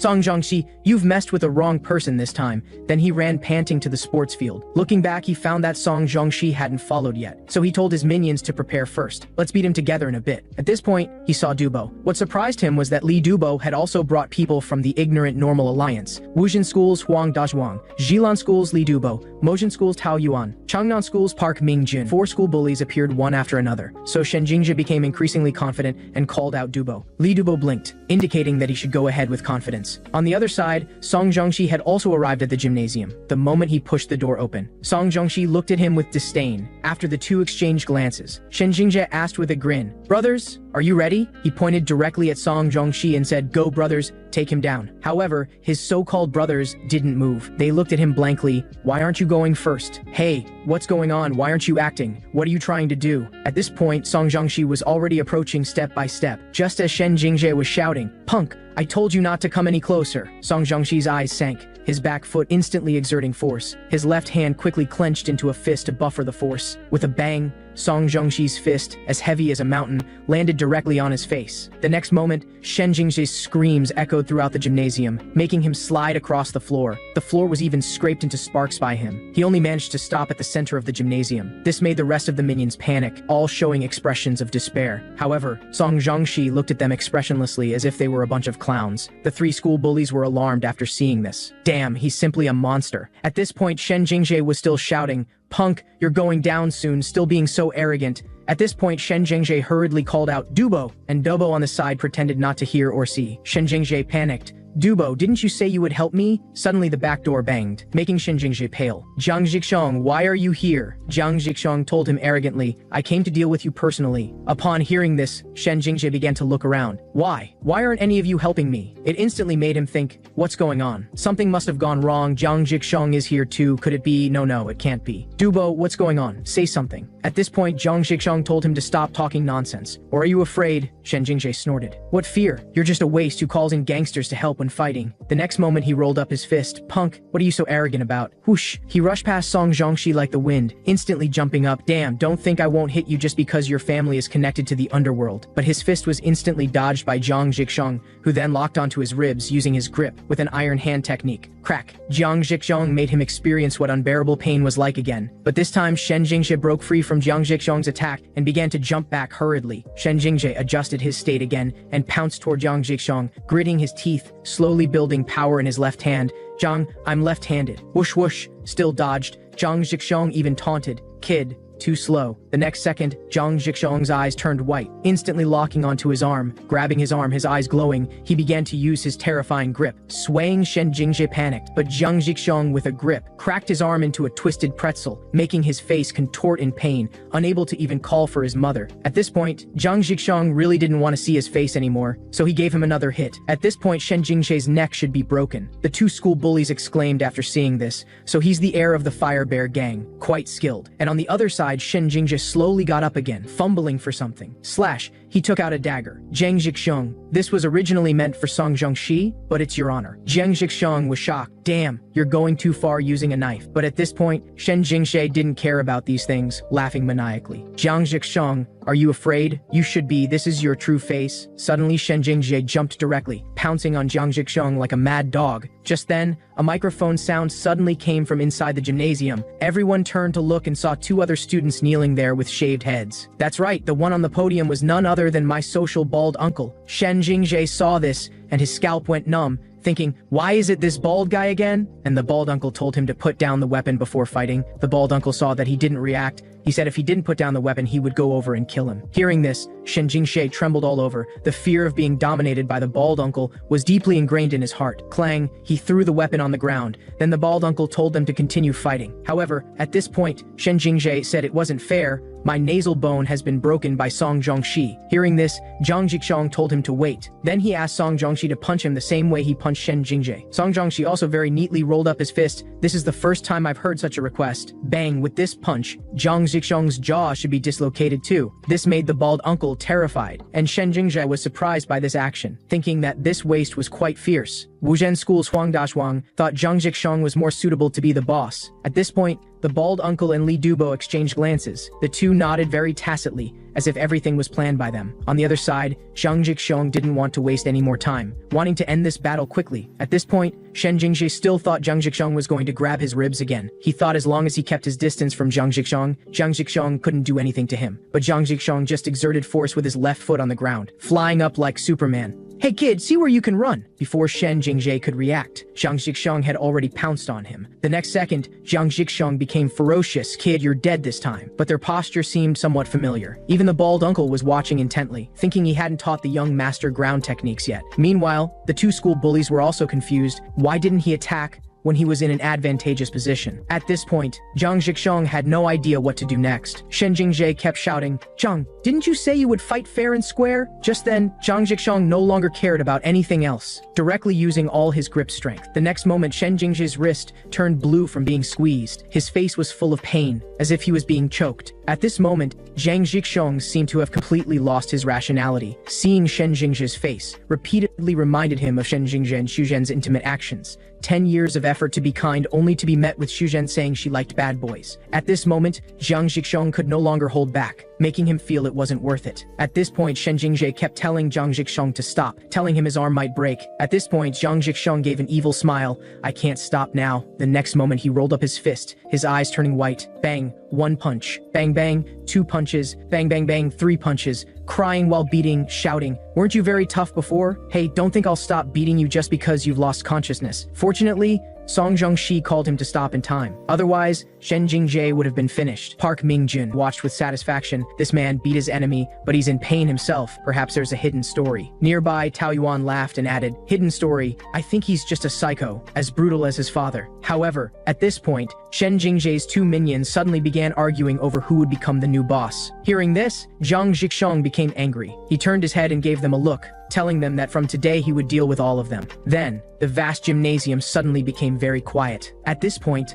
Park Mingjun spoke first, saying that's enough for today, the rest would be dealt with later. Then he immediately stepped forward wanting to shake hands with Zhang Jixong, confident in his social skills. However, Zhang Jixong just looked at him once, directly shaking off his hand. I said I would deal with all of you, including people from the ignorant Normal Alliance. Park Mingjun angrily expressed that he wanted to fight Zhang Jixong. At this point, Li Dubo told him to calm down first, telling him that Zhang Jixong was very emotional now. Whatever was said, he would be full of aggression. Then the three school bullies left first. At this point, the two clowns were still calling for Dubo to choose a new leader. However, Li Dubo directly told them to get lost. Upon hearing this, everyone could only leave reluctantly. At this point, the bald uncle gave Zhang Jixong a thumbs up. After praising him, he told Zhang Jixong to go home first. After Zhang Jixong and Song Zhongxi left, the bald uncle strode like a man and said, Dubo, thank you for your hard work. Li Dubo immediately bowed, calling him brother Qishang. As the two were about to leave, the bald uncle told him not to be nervous, saying he had spoken to the big brother just to say hello was fine. Otherwise, the bald uncle stopped, touched the razor on the back of his head. Oh my, I almost forgot. The after-sales service can't be neglected. With a series of operations, he stripped Shen Jingjae's clothes completely. This left Li Dubo stunned, so Shen Jingjae's hair was shaved by brother Qishang. After shaving, the bald uncle told Li Dubo to follow him. Seeing Shen Jingjae like this, the bald uncle's method could be said to be brutal. At this point, the two kneeling on the podium immediately stood up and called out, Jingjae! As the two had been kneeling for too long, their legs were numb, walking like zombies. They hurriedly woke him up. Jingjae, Wake up.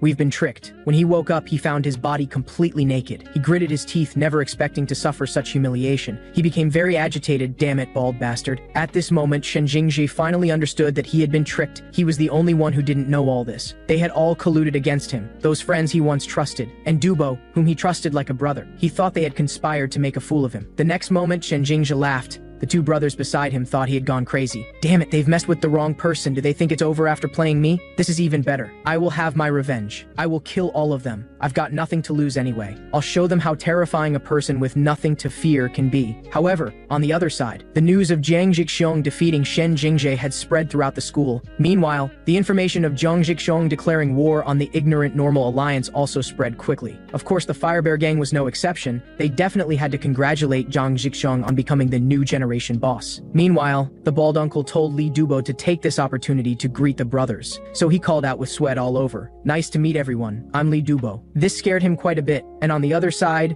Jiang Zhixiong was taking manly strides, stating that now he could adapt, not forgetting to spit a couple of times. When he returned home, it was very quiet. He thought this familiar feeling gave him a sense of foreboding. At this point, he stopped in his tracks. Father, why are you here? Father Jiang immediately got up and put out his cigarette. He hugged Jiang Zhixiong tightly. This sudden action made Jiang Zhixiong unsure of what to do. Son, I heard you've already taken over your school. That's great. I'm really proud of you. I've waited for this moment for too long. This moved the uncles to tears, everyone shouted. The boss finally embraced the young master. But for Jiang Zhixiong, Father Jiang hadn't hugged him for 10 years. After 10 years, feeling his father's embrace again made him feel very warm. He thought perhaps this was quite good. Suddenly, Father Jiang pushed him away. Son, I'm sorry. On such a good day, I'm too emotional. Then he immediately turned and called out, Brothers, what are you doing on such a good day? Hurry up and raise your glasses to celebrate. Everyone celebrated together, congratulating the young master. This scene was really grand. Meanwhile, Father Jiang announced that from today, this day would be set as a memorial day in the gang. However, at this point, Jiang Zhixiong was deep in thought, looking at the wine in the cup, very hesitant whether to drink it or not. But his father and uncles were all watching. To not ruin the atmosphere, he finally drank it all. His father and uncles watched with amazement. The next second, Jiang Zhixiong's face turned black. This taste, and his father and uncles kept asking how he felt. The next moment,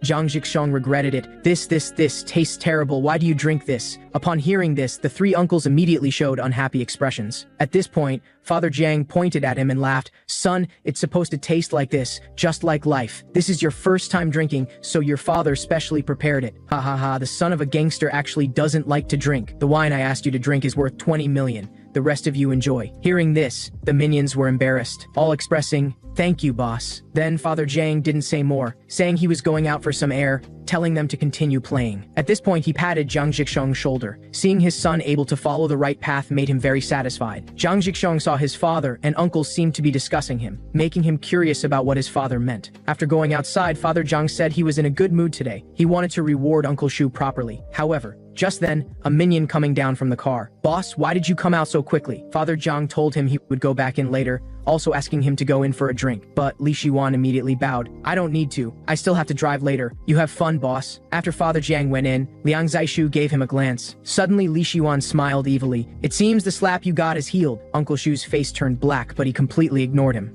Clang, and so Li Shiwan stood outside like an idiot. On the other side, the uncles were already drunk. Oh, it made Uncle Shu want to punch these punks. How could they be so out of control with the boss still there? Father Jiang told him not to mind these things, instructing him to call Jiang Zhixiong to the rooftop. When Uncle Shu called Jiang Zhixiong suddenly stood up. Uncle, my heart is beating so fast. At this point, Uncle Shu told him to pull himself together, go quickly and see. Jiang Zhixiong scratched his head awkwardly. However, as soon as he reached the rooftop door, he saw the bald uncle, but Jiang Zhixiong felt the bald uncle looked a bit strange, so he nervously asked what his father called him for. All of a sudden, he saw the certificates on the ground. Aren't these my certificates? Why are they here? Father Jiang's eyes sank. He told him to burn all these things. You are no longer a kind model citizen. You are Jiang Zhixiong, the heir of the Firebear gang. Your behavior should match your identity. Burn your past. Start anew. Jiang Zhixiong looked at the certificates for good conduct, active participation in community service, being a role model for others. He thought, this is how I used to be. but now it's different. Then he directly took the box and poured it in.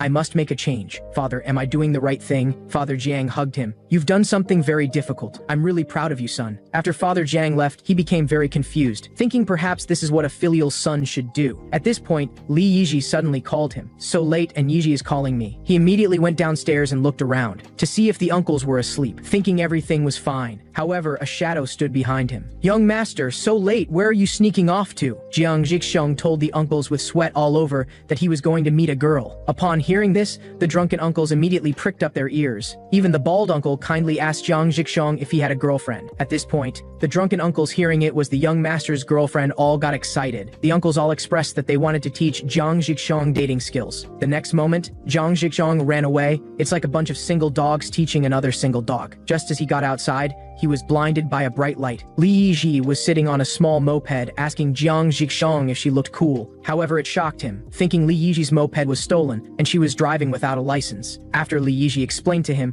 this misunderstanding was resolved. Then the two came to a park, talking about Li Yiji getting hit by a rock earlier. Li Yiji teased him, if this pretty face of mine gets scarred, I'm done for. At this point, Jiang Zhixiong reached out and asked, you wouldn't be lying because you're afraid I'd worry, would you? Gently stroking her forehead, lifting her hair to see if there was a scar. The next moment, Li Yiji's face turned red, her heart racing. Just as Jiang Zhixiong was relieved there was no scar, Li Yiji suddenly stood up, telling him she was leaving first. They would meet at school tomorrow. Li Yiji immediately started her moped, thinking if she didn't leave quickly, Zhixiong would definitely hear her heartbeat. The more she thought about it, the more her face flushed and her heart raced. At this moment, Li Yiji just wanted to escape quickly. Meanwhile, Shen Jingjae's group was planning how to target Song Zhongxi and Jiang Zhixiong. However, the glasses guy immediately said he wouldn't participate when he heard they were going to kidnap someone. Shen Jingjae directly gave him the international gesture. Then he reached an agreement with Shen Jingjae, exactly 6 people. The next day they started following Song Zhongxi and Jiang Zhixiong.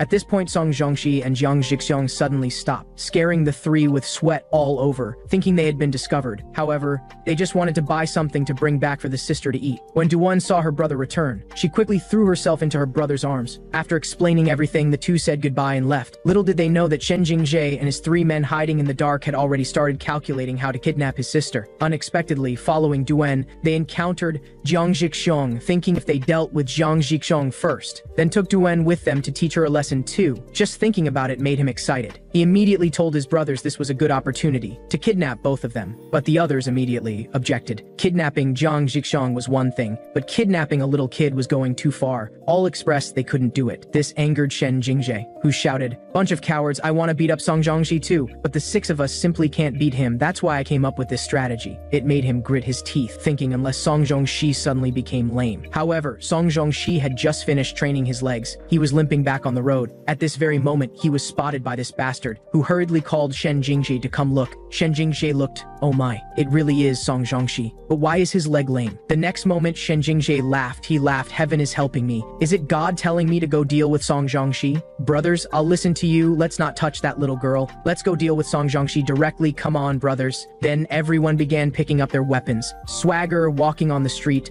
looking like they were on the edge of death again. Meanwhile, Song Zhongxi was also just wanting to feel the soreness of climbing stairs after leg training, completely unaware that danger was approaching. With the brothers' attack, Shen Jingjae's group raised their weapons and started surrounding him. When he turned around, his face immediately became grave. At this moment, Shen Jingjae was already behind him, raising his weapon, smiling confidently. Bang bang bang, die punk. Just as Song Zhongxi wanted to counterattack, his leg was too sore to use any strength. Before he could react, he was hit from behind with a stick, making his eyes go white. Bang bang bang, everyone started beating him. Song Zhongxi desperately protected his head, started observing their attack patterns, thinking 6 people shouldn't be a problem. The next moment, Song Zhongxi locked onto his target, took a fighting stance, right hand protecting his head, left hand clenching into a fist, slowly building power. Bang! A left hook directly landed heavily on the blonde's face. Bang bang bang. Another right hook to the blonde, beating him until his own mother wouldn't recognize him. Meanwhile, suddenly one of these bastards came jumping from the front, wanting to give him an aerial stab, but he was still sent flying by Song Zhongxi's punch, howling in pain. Suddenly the green-robed man swung a steel pipe from behind him, still blocked by Song Zhongxi's strong arm. He directly lifted him up in the air. With a loud crash, the green-robed man landed on his head. Whoosh! Nearby, Shen Jingjae appeared behind him again. Bang! With a stick, Song Zhongxi was hit with a concussion. Finally, he couldn't hold on, his legs gave out and he knelt down. But at this moment, his first thought was whether his sister would be in danger.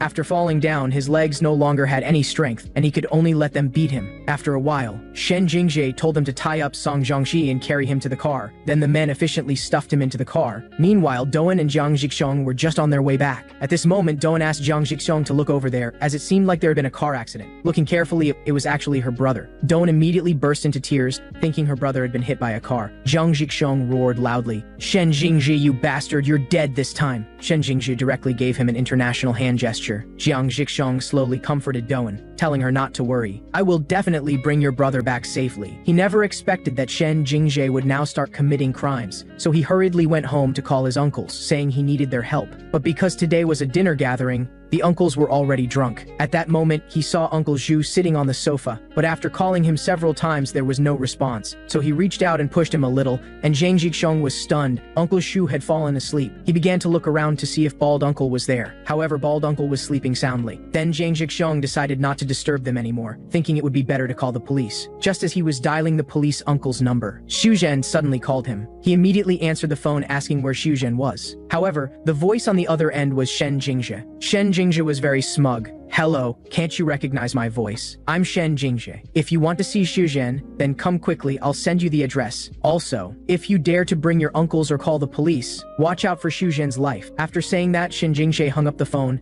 making Jiang Zhixiong's eyes widen with anger. "Kid, I'll kill you later. Even without my uncle's help, I can beat you up." Just as he reached the door, he ran into Li Yiji. After Li Yiji learned what had happened, the two rode a scooter to the abandoned warehouse. Because they were going too fast, Li Yiji told him to hold on to her waist, or he would fall off. However, Jiang Zhixiong only lightly pinched her clothes. After they arrived at the old warehouse, Jiang Zhixiong handed her the helmet, telling her to go back first. He told her he was going to fight them. Li Yiji watched his retreating figure, silently thinking to herself, "Zhixiong, I'm going to be the woman behind you in the future. How could I let you go alone?" Meanwhile, Shen Jingjae and his gang were discussing whether Jiang Zhixiong would bring his uncles, expressing that none of them wanted their heads shaved. Shen Jingjae told them not to worry, stating that they had 2 hostages. At this point, he glanced at Song Zhongxi, deliberately asking him if Jiang Zhixiong would bring his uncles to beat them up. Seeing that he was silent and not answering, Shen Jingjae slapped him. "Oh, I forgot you have tape on your mouth and can't answer." Then he slapped him again. "What, you want to hit me? Why don't you hit me? Oh, I forgot, your hands are tied up too, you can't hit me." The next moment, he unleashed a barrage of physical attacks on Song Zhongxi. "Ha ha ha, you punk, who told you to be so arrogant before?" But no matter how much Song Zhongxi was beaten, he didn't make a sound. Suddenly, Xu Zhen stopped him, asking if he would beat Zhixiong like this when he arrived. Shen Jingjae directly said, "Of course, you bitch, or do you want to take the beating for him?" Hearing this, Xu Zhen became very scared, too frightened to speak. Shen Jingjae pinched her chin, telling her,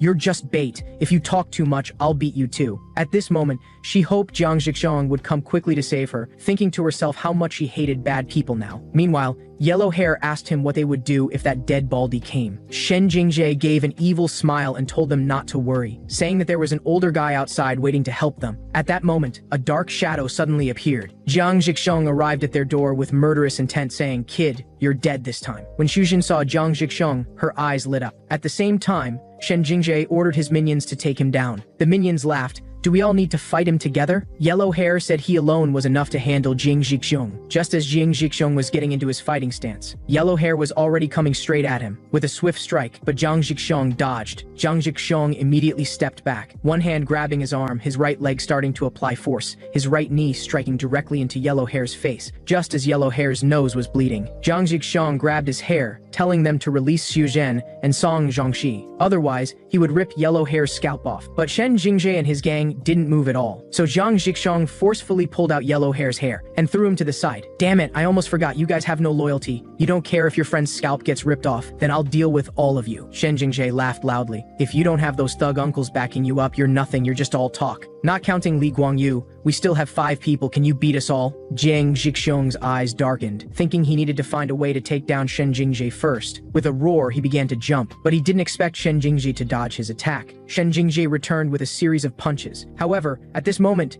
Jiang Zhixiong tightly grabbed his collar, his right hand beginning to form a fist, quickly gathering strength. With a boom, he hit him directly in the face. The face was dented inward. At this moment, the man in the green robe hit him with a stick from behind. Before Jiang Zhixiong could react, another person kicked him from the side. Indeed, it was a wave after wave of physical attacks. "Kid, There's a limit to being arrogant. How do the studded shoes feel? Let me let you experience it again. But Jiang Zhixiong grabbed him. The next moment, he howled in pain, feeling as if his bones were about to crack. On the other side, Li Yiji was shocked after seeing this, thinking to herself that Zhixiong was incredible at fighting. Then she began to sneak in. Luckily, Jiang Zhixiong and the others were fighting so intensely, they didn't notice. She began untying Song Zhongxi, but didn't expect the ropes to be tied so tightly. At this time, Xu Zhen also saw Li Yiji untying Song Zhongxi. She directly shouted, "Li Yiji, help me." This made both of them speechless. "Ah, Xu Zhen, you idiot." Hearing the cry for help, Shen Jingjie immediately stopped and looked towards Li Yiji. When Li Yiji turned around, a club was already at the back of her head. With a thud, Li Yiji was knocked unconscious. Seeing this, Jiang Zhixiong became enraged. "Shen Jingjie, if I don't kill you today, my name isn't Jiang." At this moment, the long-haired man had already set up his attacking stance. With a blow, he directly broke several of Jiang Zhixiong's ribs. Then the two began to gang up on him. For Shen Jingjie at this moment, it was extremely satisfying. Continuously mocking Jiang Zhixiong, "Look at that guy getting beaten, that's more like it, that's what a loser looks like." The next moment, Shen Jingjie directly picked up a club, ordering his minions to hold Jiang Zhixiong down, saying he wanted to bash Jiang Zhixiong's head. "Haha, I even brought an electric razor today, let's shave your head too." At this moment, Jiang Zhixiong panicked, but the club never landed on his head. Gritting his teeth, he opened one eye to look. Holy shit, Song Zhongxi was tightly gripping the club, making it impossible for Shen Jingjie to move it. Shen Jingjie turned to look. What the hell, Song Zhongxi? But at this moment, Song Zhongxi's fist was already coming towards his face. With a loud bang, Shen Jingjie's face was directly deformed by the punch. He never would have guessed that before Li Yiji was knocked unconscious. Song Zhongxi's ropes had already been mostly untied. It was just a matter of time. At this moment, Song Zhongxi coolly tore off the tape on his mouth. "None of you little scumbags are getting away." Seeing this, the long-haired man and the green-robed man were terrified, discussing whether they should attack together, thinking that Song Zhongxi was already seriously injured. Seeing the two let their guard down,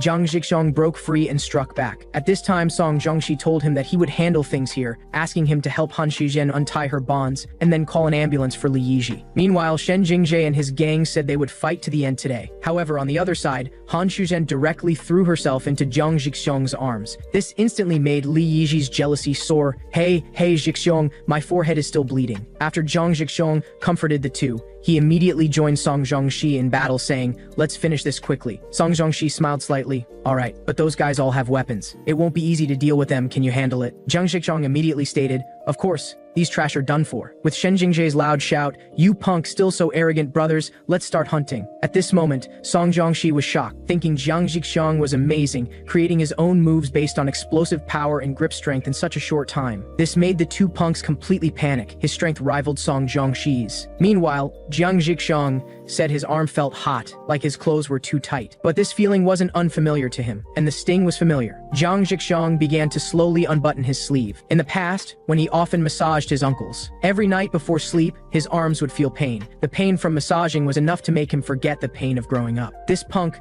thought Jiang Zhixiong was trying to act cool, thinking physical strength was what mattered in a fight. One punch was caught by Jiang Zhixiong. His face instantly turned ugly. No matter how he struggled, his hand wouldn't move. With Jiang Zhixiong's shout of crushing potatoes, his grip turned the guy's hand into something like a crushed can. He kept howling, screams echoing throughout the old warehouse. Seeing this, the man in the red robe immediately ran over to help. His right leg began to rise, about to attack Jiang Zhixiong. Suddenly, a fist came from his side, hitting him hard in the face. The coordination between the two was absolutely perfect. At this point, Song Zhongxi told him not to worry about these small fry, telling him to continue fighting Shen Jingjie. Jiang Zhixiong gripped the man with one hand, quickly clenching his other fist. With a bang, the punk's face was instantly beaten black and blue. Shen Jingjie's gang panicked. Damn, these two hit too hard. Seeing this, Shen Jingjie immediately took out his phone to call for backup, telling his brothers that he would call that older guy now, and before he arrived, they should keep Song Zhongxi busy while he would keep Jiang Zhixiong occupied. In an instant, Shen Jingjie headed toward Jiang Zhixiong, while the other four went towards Song Zhongxi. However, at this time, the pain in Song Zhongxi's legs was becoming unbearable. But they didn't care about that. All four raised their weapons and attacked him. "Punk, take my flying leg, eat my club. Die, you punk." Just as Jiang Zhixiong wanted to go help, Shen Jingjie stopped him. "Where are you looking? Punk, your opponent is here. What the hell? What's going on? Why is he taking off his clothes?" Shen Jingjie thought that by taking off his top, Jiang Zhixiong wouldn't be able to grab him. On the other side, Song Zhongxi was still protecting his head first, starting to calmly observe, thinking he would take them down one by one. No matter how much he was beaten, for him, the most important thing was to protect his head. The next moment, Song Zhongxi locked onto his target. With a punch, he hit the red-robed man in the abdomen. One punch sent him flying several meters, shocking the three others. Then it was the green-robed man in front of him. Targeting Aiming precisely, he struck the green-robed man's jaw. Song Zhongxi's next target was locked onto the long-haired man, just as Song Zhongxi was about to throw a punch. Suddenly, yellow hair ambushed him from behind, kicking the inside of his knee. Seeing this, all four pounced brothers attack his legs. Meanwhile, Jiang Zhixiong looked worriedly at Song Zhongxi. With a boom, Shen Jingzhe's fist hit his face. Hey, loser, don't be so distracted, it makes me sad. On the other side, the older guy who was supposed to help them was getting out of his car. These little punks getting beaten in a group fight? If it weren't for boss Li Xiuan's orders, I wouldn't bother getting involved. Just a moment ago, the big boss of the central branch of the Fire Bear gang, Li Xiuan, had sent his minions to ambush and kill Jiang Zhixiong. He had even given them his meaningful ring. Meanwhile, on the other side, Jiang Zhixiong and Shen Jingzhe were fighting intensely, but unexpectedly, after Shen Jingzhe took off his top, his movements became very agile, landing a punch on Jiang Zhixiong's abdomen. Jumping with Bruce Lee's steps, he didn't forget to mock Jiang Zhixiong. Can a loser like you protect women? At this time, Song Zhongxi had just finished dealing with the others. Seeing this, Shen Jingzhe felt a surge of fear, thinking that if Song Zhongxi recovered, he would be finished. He immediately took out his phone and frantically dialed the thug uncle's number. Little did he know that you should never turn your back on an enemy during a fight. With a punch, Jiang Zhixiong knocked him back 2 meters, making Shen Jingzhe grit his teeth in anger. It seemed he was missing 2 front teeth. He immediately got up, with his left hand reaching for something. Suddenly, he pulled out a 4-centimeter large knife from his pocket, waving the 4-centimeter large knife, saying, "Kid, today you want me to leave a mark on your face, right?" After saying this, Shen Jingzhe waved the 4-centimeter large knife and lunged, forcing Jiang Zhixiong to retreat continuously. While retreating, Jiang Zhixiong felt like he had bumped into something. Looking back, he was met with a fiery fist. Just as Song Zhongxi was trying to endure the pain to go help, Shen Jingzhe's 4-centimeter large knife was pointed at him. "You better stay put, otherwise my 4-centimeter large knife doesn't have eyes." On the other side, Jiang Zhixiong had just stood up. The thug uncle had prepared his attack stance. With a bang, luckily Jiang Zhixiong blocked most of the attack with his arm. However, with this strike, his head was shaken, and his vision became blurry. Well, I thought they raised a tiger, but it turns out to be a cat. Kid, today I'll send you on your way. Well, you're grabbing me, and then what? The next moment, Jiang Zhixiong used all his grip strength with a shout of crushing potatoes. But nothing happened, leaving the uncle confused. Then the thug uncle quickly raised his left fist, giving him 2 more punches. Still crushing potatoes? Can you crush anything? But suddenly, Jiang Zhixiong pushed his legs against the ground, startling the thug uncle, who thought he was an idiot watching Jiang Zhixiong jump into the air. Then Jiang Zhixiong came down, already targeting his ribs. The pain made the thug uncle spit out saliva. This was followed by Jiang Zhixiong's endless iron grip. At this moment, the thug uncle gave an evil smile. Throwing him aside, suddenly there came a low rumbling sound from outside, making him tense up, thinking the police had arrived. Then the thug uncle began to flee. Meanwhile, Uncle Shu and Baldy Uncle had arrived outside. This time they were really angry. "How dare you mess with the heir of the Tiger Bear gang, you guys are dead." Just now, when Jiang Zhixiong was desperately chasing after the thug uncle who had hit him, he didn't expect the uncle to have a car. At this time, Jiang Zhixiong tightly grabbed the door handle, making him sweat, thinking that the son of the Fire Bear gang's boss was indeed extraordinary. But Jiang Zhixiong was still kicked away by the thug uncle. Meanwhile, on the other side, Uncle Shu had just reached the door when he ran into Yellow Hair. Yellow Hair thought it was the police coming to save them, but seeing Bald Uncle next to him, Yellow Hair panicked. The poor child had just crawled out of a wolf's den only to enter a tiger's lair. At this time, Bald Uncle also recognized him, so he directly grabbed what little hair Yellow Hair had left. No matter how Yellow Hair struggled or begged, Bald Uncle just dragged him outside, while Uncle Shu was looking around. He also saw Shen Jingzhe's gang being held by Song Zhongxi, so Uncle Shu asked him where Jiang Zhixiong was. Song Zhongxi pointed to the back door, telling Uncle Shu that Jiang Zhixiong had gone to chase a thug who ran in that direction. Hearing the word thug, Uncle's eyes instantly became sharp, wondering if other gangs had started making moves. Then he patted Song Zhongxi on the shoulder, asking him to hold Shen Jingzhe for a bit longer. Uncle Shu had just reached the back door when he saw Jiang Zhixiong, but seeing the young master's face with injuries made Uncle Shu very angry. He began urgently asking, "Young master, are you hurt anywhere else? Did the thug who escaped run away in a car?" Jiang Zhixiong awkwardly replied to Uncle Shu that his face was injured by the guy Song Zhongxi was holding. Instantly, Uncle Shu strode forward and told Song Zhongxi to let go. Song Zhongxi immediately released his grip, while Shen Jingzhe looked confused. And at this moment, Shen Jingzhe could only watch as the approaching spiral kick came closer. With a loud bang, Shen Jingzhe heavily received Uncle Shu's spiral kick. Uncle Shu kicked him several meters away, like a football, kicking him into the wall so hard he couldn't be pried off, followed by a scream. The 2 onlookers were stunned. "Zhixiong, your uncle is so violent, but I like it." However,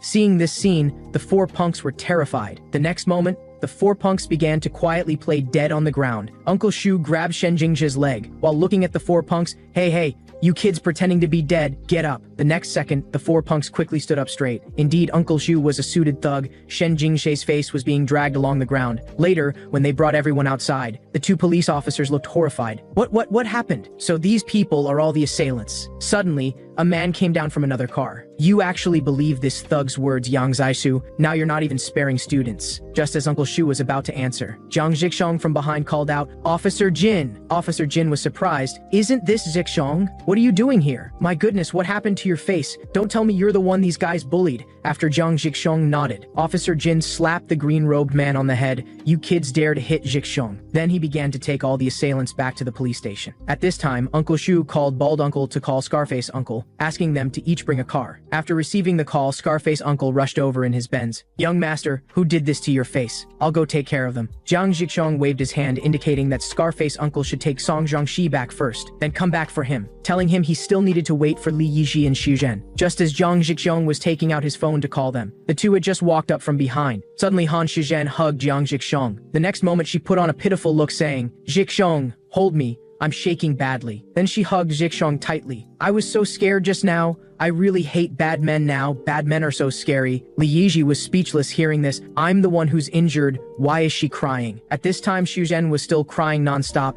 asking Jiang Zixong to walk with her. Han Xu Zhen thought Jiang Zixong would still cater to her every need like before, confidently looking at Li Yizhi, telling her she wanted to spend 10 minutes with Jiang Zixong. Suddenly, Li Yizhi gave an evil smile. But I'm not calm either. Let's walk together. You don't mind, right? So, the three of them walked down an old street. At this time, Xu Zhen suddenly held Jiang Zixong's hand. Scene changed, the two quietly sitting in a place they used to hang out, showing no regard for Li Yizhi's feelings, seeing the two laughing and talking. Actually, Li Yizhi had followed to get to know Jiang Zixong better. After all, she would be the woman behind him in the future. At this moment, Han Xu Zhen kept trying to please Jiang Zixong. Zixong, I didn't know your uncles were thugs. I thought they just looked scary. Jiang Zixong smiled awkwardly. Is that so? They do look a bit scary. At this time, Han Xu Zhen continued, Zixong, I really hate my father and bad men like Shen Jingzhe now. I will never date bad men again. I want to be with kind people like you. These words made Jiang Zixong's eyes widen. The next moment, Jiang Zixong's face darkened, and he was silent for a long time. Xu Zhen, I can't be a kind person anymore. I'm the heir to the Fire Bear gang. I once tried hard to change everything for you. I liked you for 10 years. It seems I've really changed. Xu Zhen slowly leaned on Jiang Zixong's shoulder, saying gently, if you have any difficulties, you can tell me. Zixong, isn't it just me? I will always be by your side. But the next moment, Jiang Zixong instantly thought of the people around him, the uncles who took care of him meticulously, Bald Uncle, Uncle Shu, and his father's expectations. There was also Li Yizhi, Song Zhangxi, and other friends. At this moment,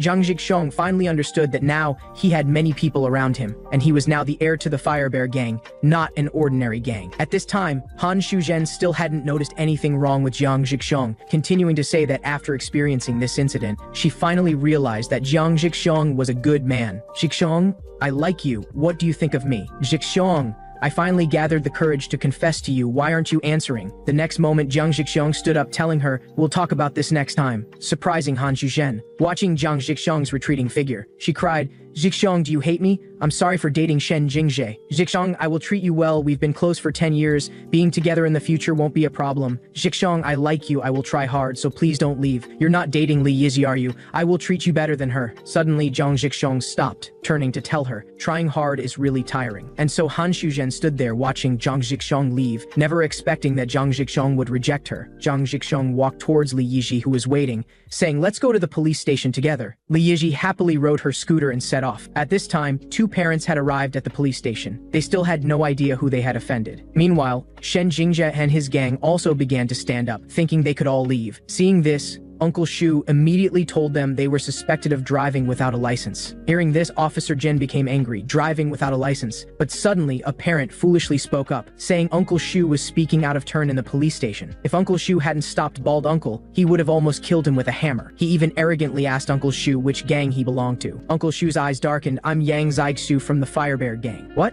Fire Bear gang? If you're from the Fire Bear gang, then this is easy to handle. Do you know Big Brother Zhang Hongguo? The next moment, Uncle Shu stopped wasting words with him, pulling up the sleeve on the man's arm to look. But the man's arm was clean. After being exposed, the man panicked completely. Uncle Shu asked if he wanted to go outside to talk. Trembling, he still didn't forget to say, You kid, what do you want to do? I advise you to behave, or I'll call our boss. The man was scared out of his wits. No need, I'll behave properly. At this time, the fierce madam heard something that seemed unfavorable to her son, so the two began to tell Officer Jin, call the victims out, we can apologize to them privately. Just then, Jiang Jixong and the others arrived at the police station, all three answering in unison, we don't accept apologies, and we don't want to talk privately. Group assault, special violence, intentional injury, and stealing vehicles and driving without a license. Upon hearing this, Shen Jingji's gang immediately became uneasy. Meanwhile, the Fire Bear gang's exclusive lawyer Zhang also arrived at the scene. He stated that if what they said was true, then nothing more needed to be said.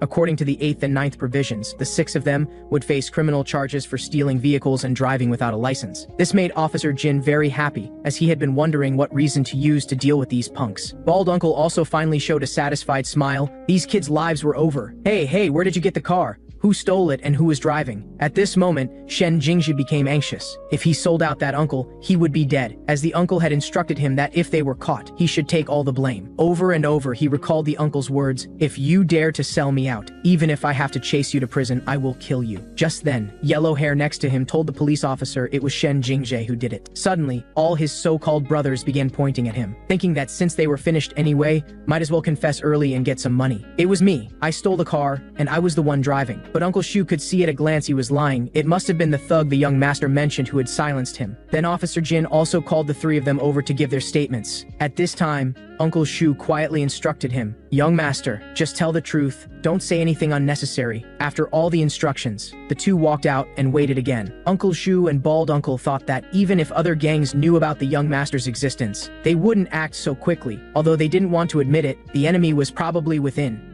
Uncle Shu immediately called Scarface Uncle to gather all senior personnel and hold an emergency meeting. Then Uncle Shu and Bald Uncle discussed while waiting for their young master. Meanwhile, at the police station, after Jiang Jixong and his 2 companions finished their statements, Officer Jin escorted them to the door to say goodbye. Seeing this, the uncles hurriedly bowed and said, young master, you must be tired from making your statement. At this time, Uncle Shu said that he would take Song Zhengxi back himself, saying he needed to ask him something, and told the young master and Li Yiji to ride in Scarface Uncle's car. Then Uncle Shu and others left first. Scarface Uncle immediately opened the car door, asking the young master to sit in the front passenger seat. However, Spiky Uncle, who was nearby, became anxious upon hearing this. Brother Tycoon, are you trying to hinder the young master's romance? I'm going to tell Brother Qixiang. After hearing this, Scarface Uncle trembled and suddenly realized, the young master has grown up. I'm so short-sighted. Suddenly, both of them looked at the couple with sly smiles. Young master, you 2 sit in the back, feel free, pretend we don't exist, we're just scarecrows. At this moment, Li Yiji started imagining things again, thinking that the uncles wanted to match her with Jixong, which was wonderful. In crucial moments, Spiky Uncle really came through, giving Jiang Jixong a perfect assist. Spiky Uncle kept observing the couple's progress while driving. At this time,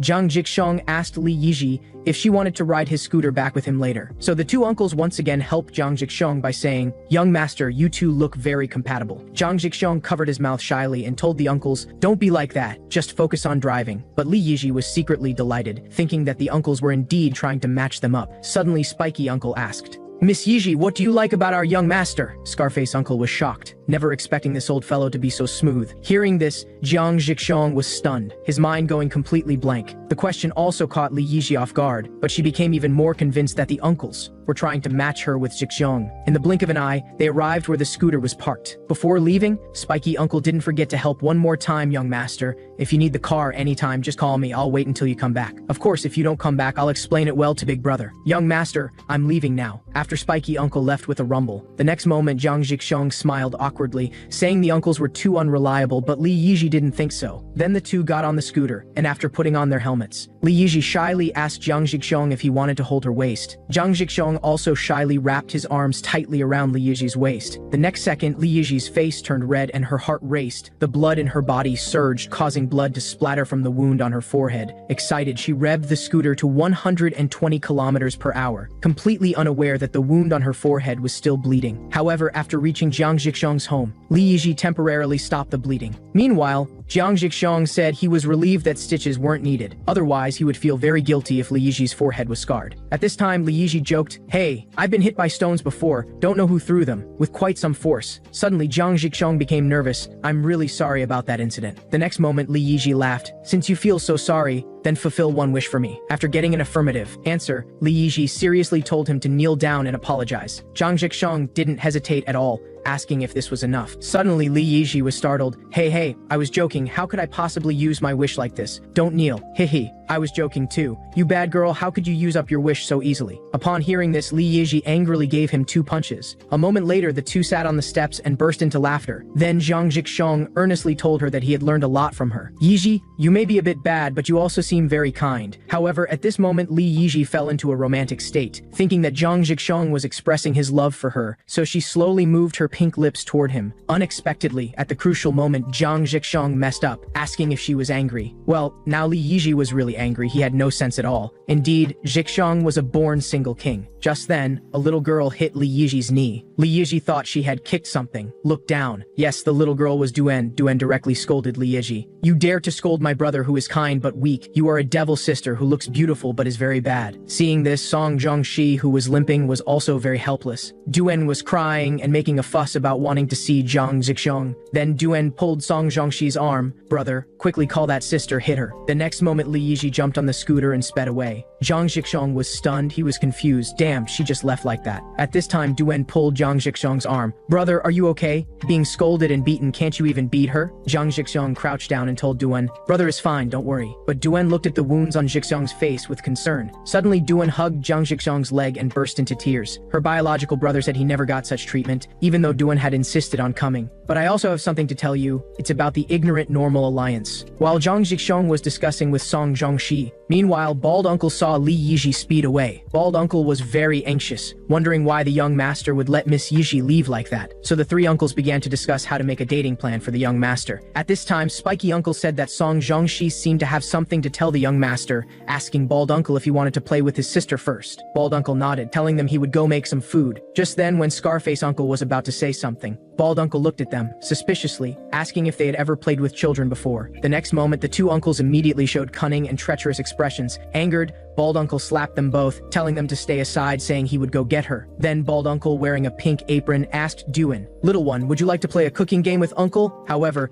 Duen was scared by Bald Uncle, her eyes welling with tears. She grabbed her brother's leg. Even Zhang Zhixiang looked extremely frustrated. At this time, Zhang Zhixiang told him that Duen liked bears, asking if there were any stuffed animals at home. Suddenly, something flashed in Bald Uncle's mind. He threw aside his apron, tightly grabbed his clothes. With several cracking sounds, he directly tore open his shirt, revealing a full back tattoo. Scarface Uncle and Spiky Uncle upstairs were stunned, both certain this would scare Duen. Meanwhile, Zhang Zhixiang and Song Zhongxi were also confused. However, Duen found it very cute when she saw it. Scarface Uncle and Spiky Uncle simply couldn't believe what they were seeing. Duen immediately ran over and touched it. This little bear looked so real. Suddenly, Bald Uncle gave an evil smile. Little one, do you want to cook with Bear Uncle? Duen immediately answered Bald Uncle yes. After Duen said goodbye and left, Song Zhongxi told him, now my thoughts have changed. Even if we do nothing, those guys will come after us first. Rather than waiting passively, we might as well take the initiative. Hearing this, Zhang Zhixiang had a sudden realization. So you want to fight them with me? Then the two formed a grip strength duo. Meanwhile, the other two were looking at the freshly made bear cookies. The next moment, they happily started dancing. Just then,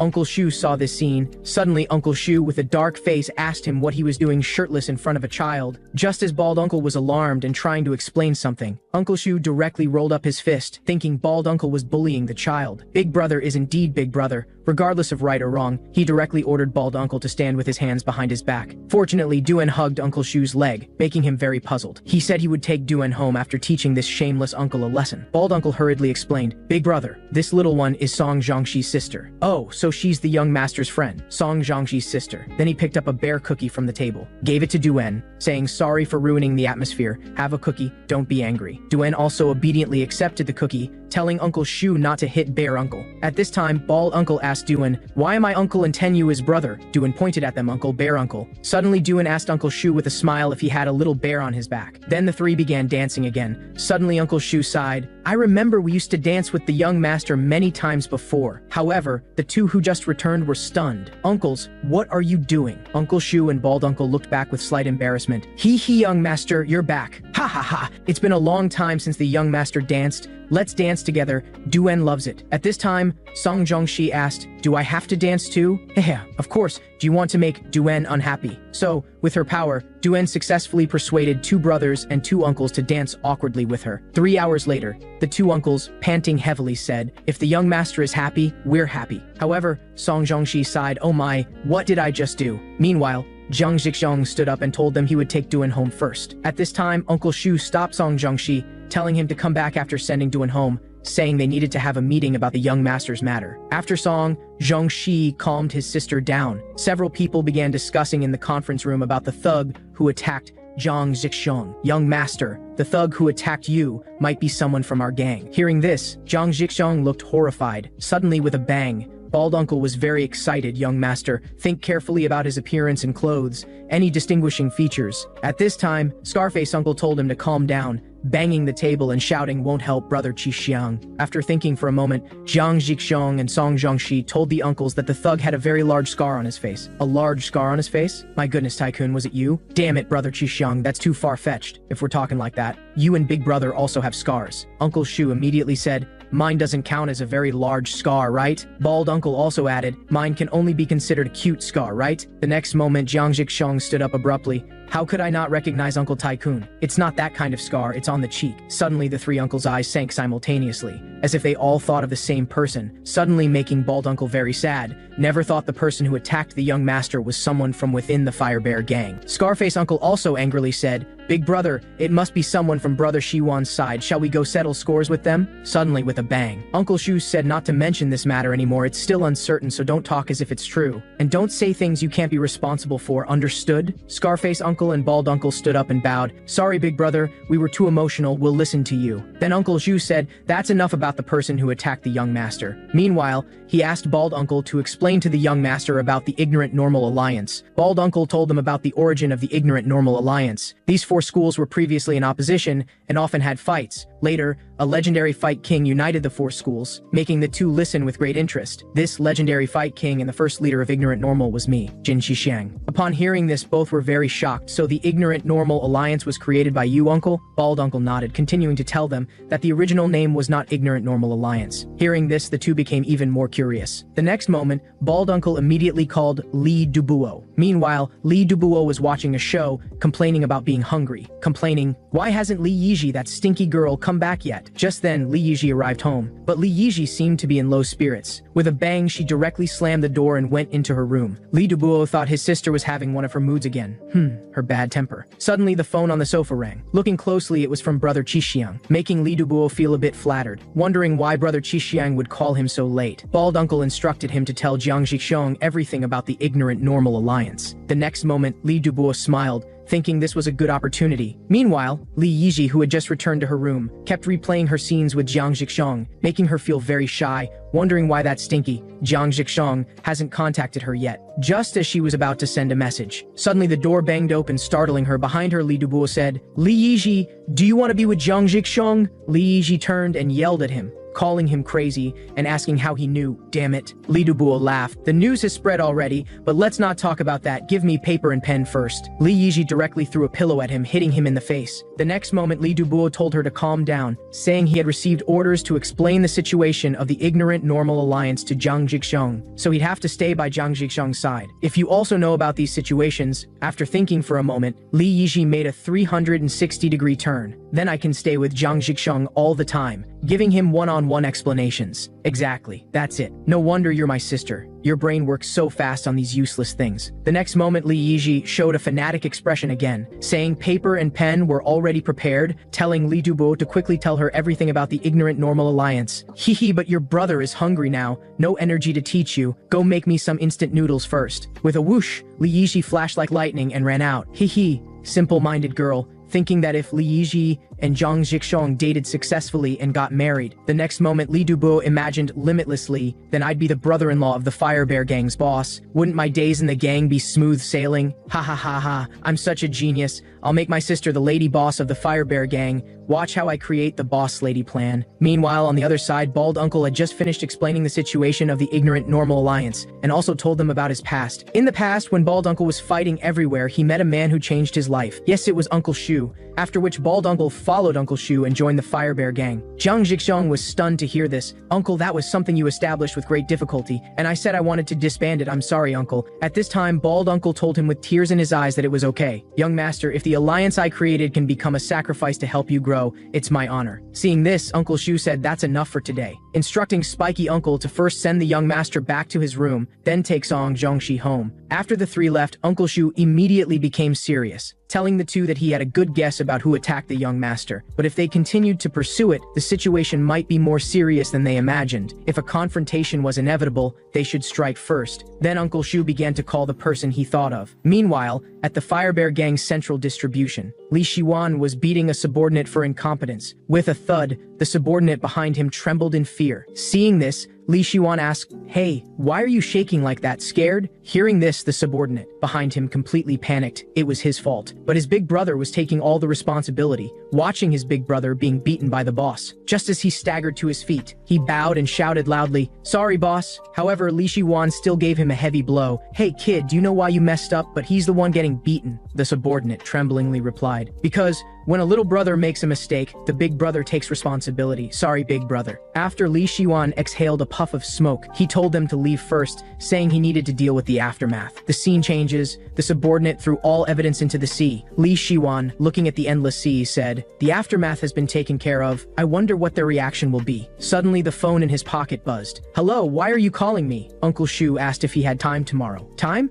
Aren't you the one with no time? Aren't you busy taking care of the young master?" At this time, Uncle Shu heard seagull sounds from the other end of the phone. Thinking it was, indeed, Li Shiwan, it seems he was a step too late. Has he already dealt with it? Li Shiwan didn't say much more, saying he had something to do and hung up. Uncle Shu was so angry he almost crushed his phone. Damn it, if they've already dealt with it, even if I turn Li Shiwan's place upside down, I won't find this person. They've outmaneuvered us, but I can't directly go fight them now. For now, I can only observe the situation further. The next morning, Uncle Shu held another meeting, telling the subordinates that the young master was attacked by unidentified individuals, and such a thing absolutely cannot happen a second time, and instructed Scarface Uncle, Bald Uncle, and Spiky Uncle to follow the young master from now on. Jiang Zhixiong felt strange when he woke up early, asked Uncle Shu where the other uncles were. Uncle Shu said he sent them for morning exercise. After learning the reason, Jiang Zhixiong told him he was leaving first. When he went out breathing fresh air, he kept feeling he was a bad person. Then, walking with a manly stride, he swaggered off to school, not forgetting to spit. Meanwhile, the three uncles also closely followed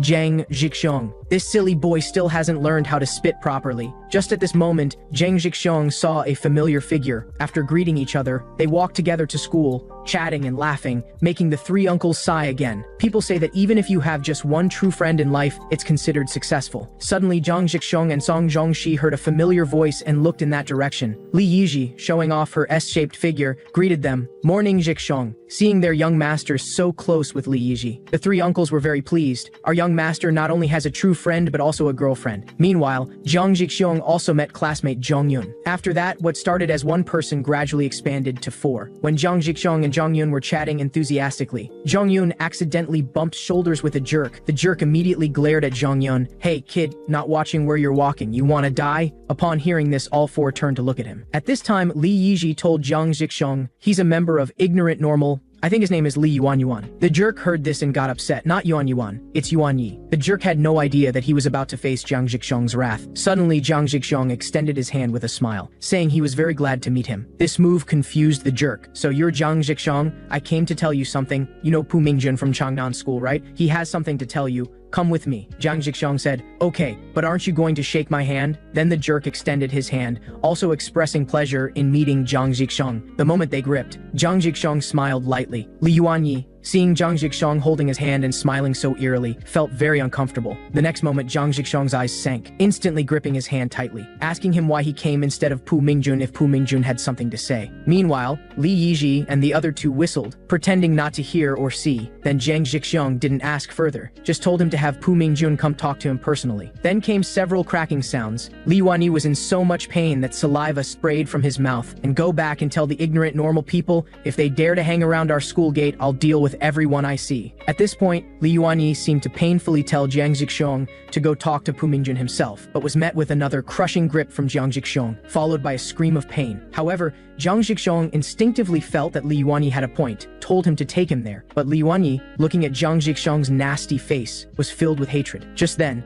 when Zhang Zhixiang reached out to help him up. Li Yuanyi thought Zhang Zhixiang was going to torture him again, immediately said he would take him, begging Zhang Zhixiang not to grab him. Then he told Li Yizhi and the others, "You heard, right? I'm going to Changnan School." Seeing this, Li Yizhi absolutely disagreed with Zhang Zhixiang going alone, telling him if he wanted to go, to take Song Zhongxi with him. At this time, classmate Zhong Yun told them to calm down, suggesting they give him their phone number first. The three suddenly realized. Li Yizhi tapped his arm and praised, "I didn't expect you to be so smart." However, just as everyone was happily chatting, Li Yuanyi on the side seemed to have thought of something, thinking he should run away quickly. Zhang Zhixiang suddenly shouted for Li Yuanyi to stop, but at this moment, Li Yuanyi just wanted to escape quickly. Zhang Zhixiang hurriedly chased after him. "Hey kid, I told you to wait. I haven't given you my phone number yet." Li Yuanyi ran away as fast as he could, finally understanding what a real scumbag was. But Zhang Zhixiang wouldn't let him go so easily, also chasing closely behind. Chased him all the way to an alley, where he saw three people trying to surround Zhang Zhixiang. Seeing this, Li Yuanyi felt very relieved. Thankfully, his two brothers were still there. However, the two brothers were collecting protection fees, asking Li Yuanyi why his hand looked like an octopus. Li Yuanyi anxiously said, "That Zhang Zhixiang guy is a maniac, tell them to quickly call Pu Mingjun." Meanwhile, Shangju saw Zhang Zhixiang and thought he came to rescue him, excitedly calling Zhang Zhixiang to quickly deal with them. Zhang Zhixiang didn't waste words. Regardless of what happened before, he told Shangju to leave first. Seeing this, Shangju became very smug. "Ha ha ha, you bastards better get out of my way.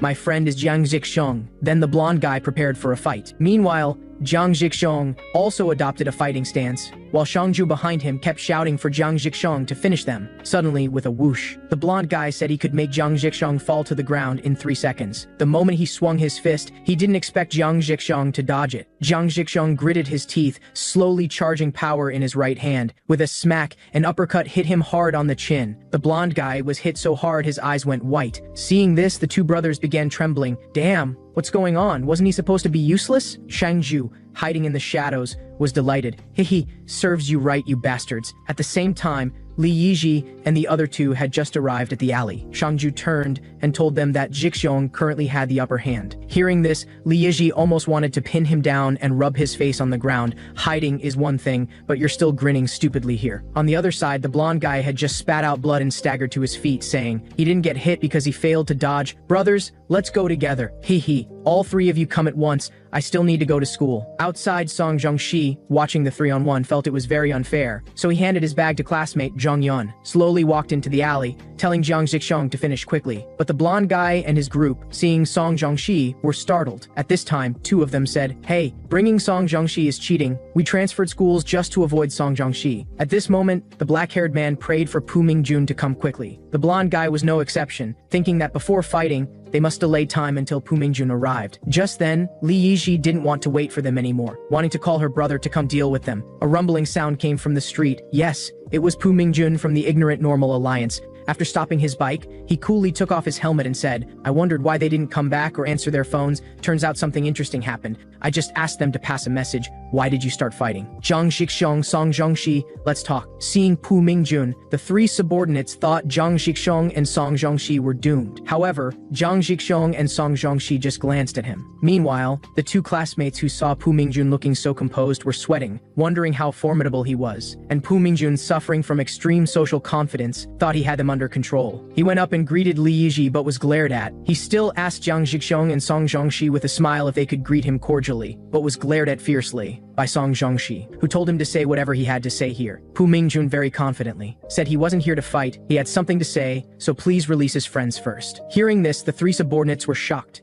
never expecting their boss to lower his head. At this time, Zhang Zhixiang immediately told him it was fine if he finished dealing with them first. Li Yizhi was even moved by Zhang Zhixiang's words. Just as Pu Mingjun was saying he didn't send them to fight, Zhang Zhixiang wanted to go up and beat him. Fortunately, the strategist Song Zhongxi stopped him, telling Zhixiang to wait and hear what he had to say. Then Pu Mingjun asked everyone except Zhang Zhixiang and Song Zhongxi to step back, saying he had something important to say. Hearing this, Li Yizhi and the other two wanted to go up and beat him. Meanwhile, Pu Mingjun's three subordinates all said they wouldn't leave, boss. If we leave, you'll be 2 against 1. Pu Mingjun frowned, I called you to pass a message, not to fight. You're only hindering me by staying here. Quickly go back to school." Then the 3 subordinates left first. Meanwhile, after Li Yiji and the other 2 had just left, Zhang Yun worriedly asked the 2, "Will Zhang Zhixong be alright? Should we go back and check?" At this time, Shangju replied, "Zhang Zhixong is the son of the Fire Bear gang boss. Told them not to worry at all." Li Yiji was very annoyed hearing this. "Hey, you useless guy, you've been mumbling since the beginning, it's so annoying." "Shangju, why do you only talk about me? Do you think I'm easy to bully?" "Li Yiji, do you think you could beat me in a one-on-one fight?" Upon hearing this, Li Yiji was instantly so angry that all the arteries in her body burst open. "Shangju, I'm going to beat you to death today."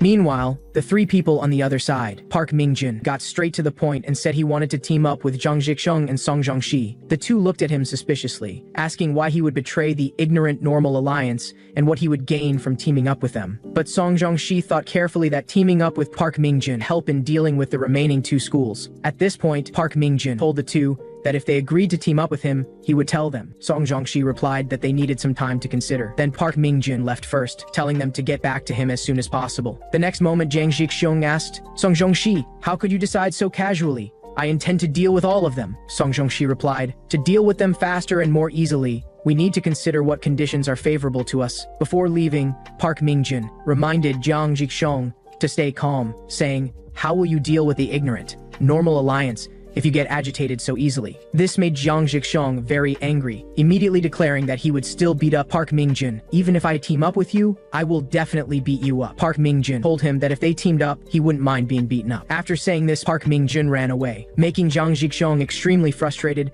"Zhongxi, I don't like that guy. Why should we team up with someone like him?" Song Zhongxi said, "Let's go to school first, I'll explain on the way. Park Mingjun will definitely be useful." As the 2 walked and chatted, Zhang Zhixong asked Zhongxi, "Anyway, can I beat him up in the end?" Song Zhongxi replied, "Yes, you can beat him up." And so the 2 chatted all the way to school, where the atmosphere was very different from before. In the originally noisy corridor, as soon as they appeared, all the students began to avoid them, and the atmosphere instantly became very quiet. After the students left, they found the latest notice posted on the blackboard. They were shocked to see information about Shen Jingzhe and his gang's punishment. Zhang Zhixong hadn't expected things to be resolved faster than they had imagined. While Shen Jingzhe's gang was being punished, rumors about the 2 of them quickly spread throughout the school. "Have you heard that Zhang Zhixong is now our school's boss? Of course, he's the young master of the Fire Bear gang."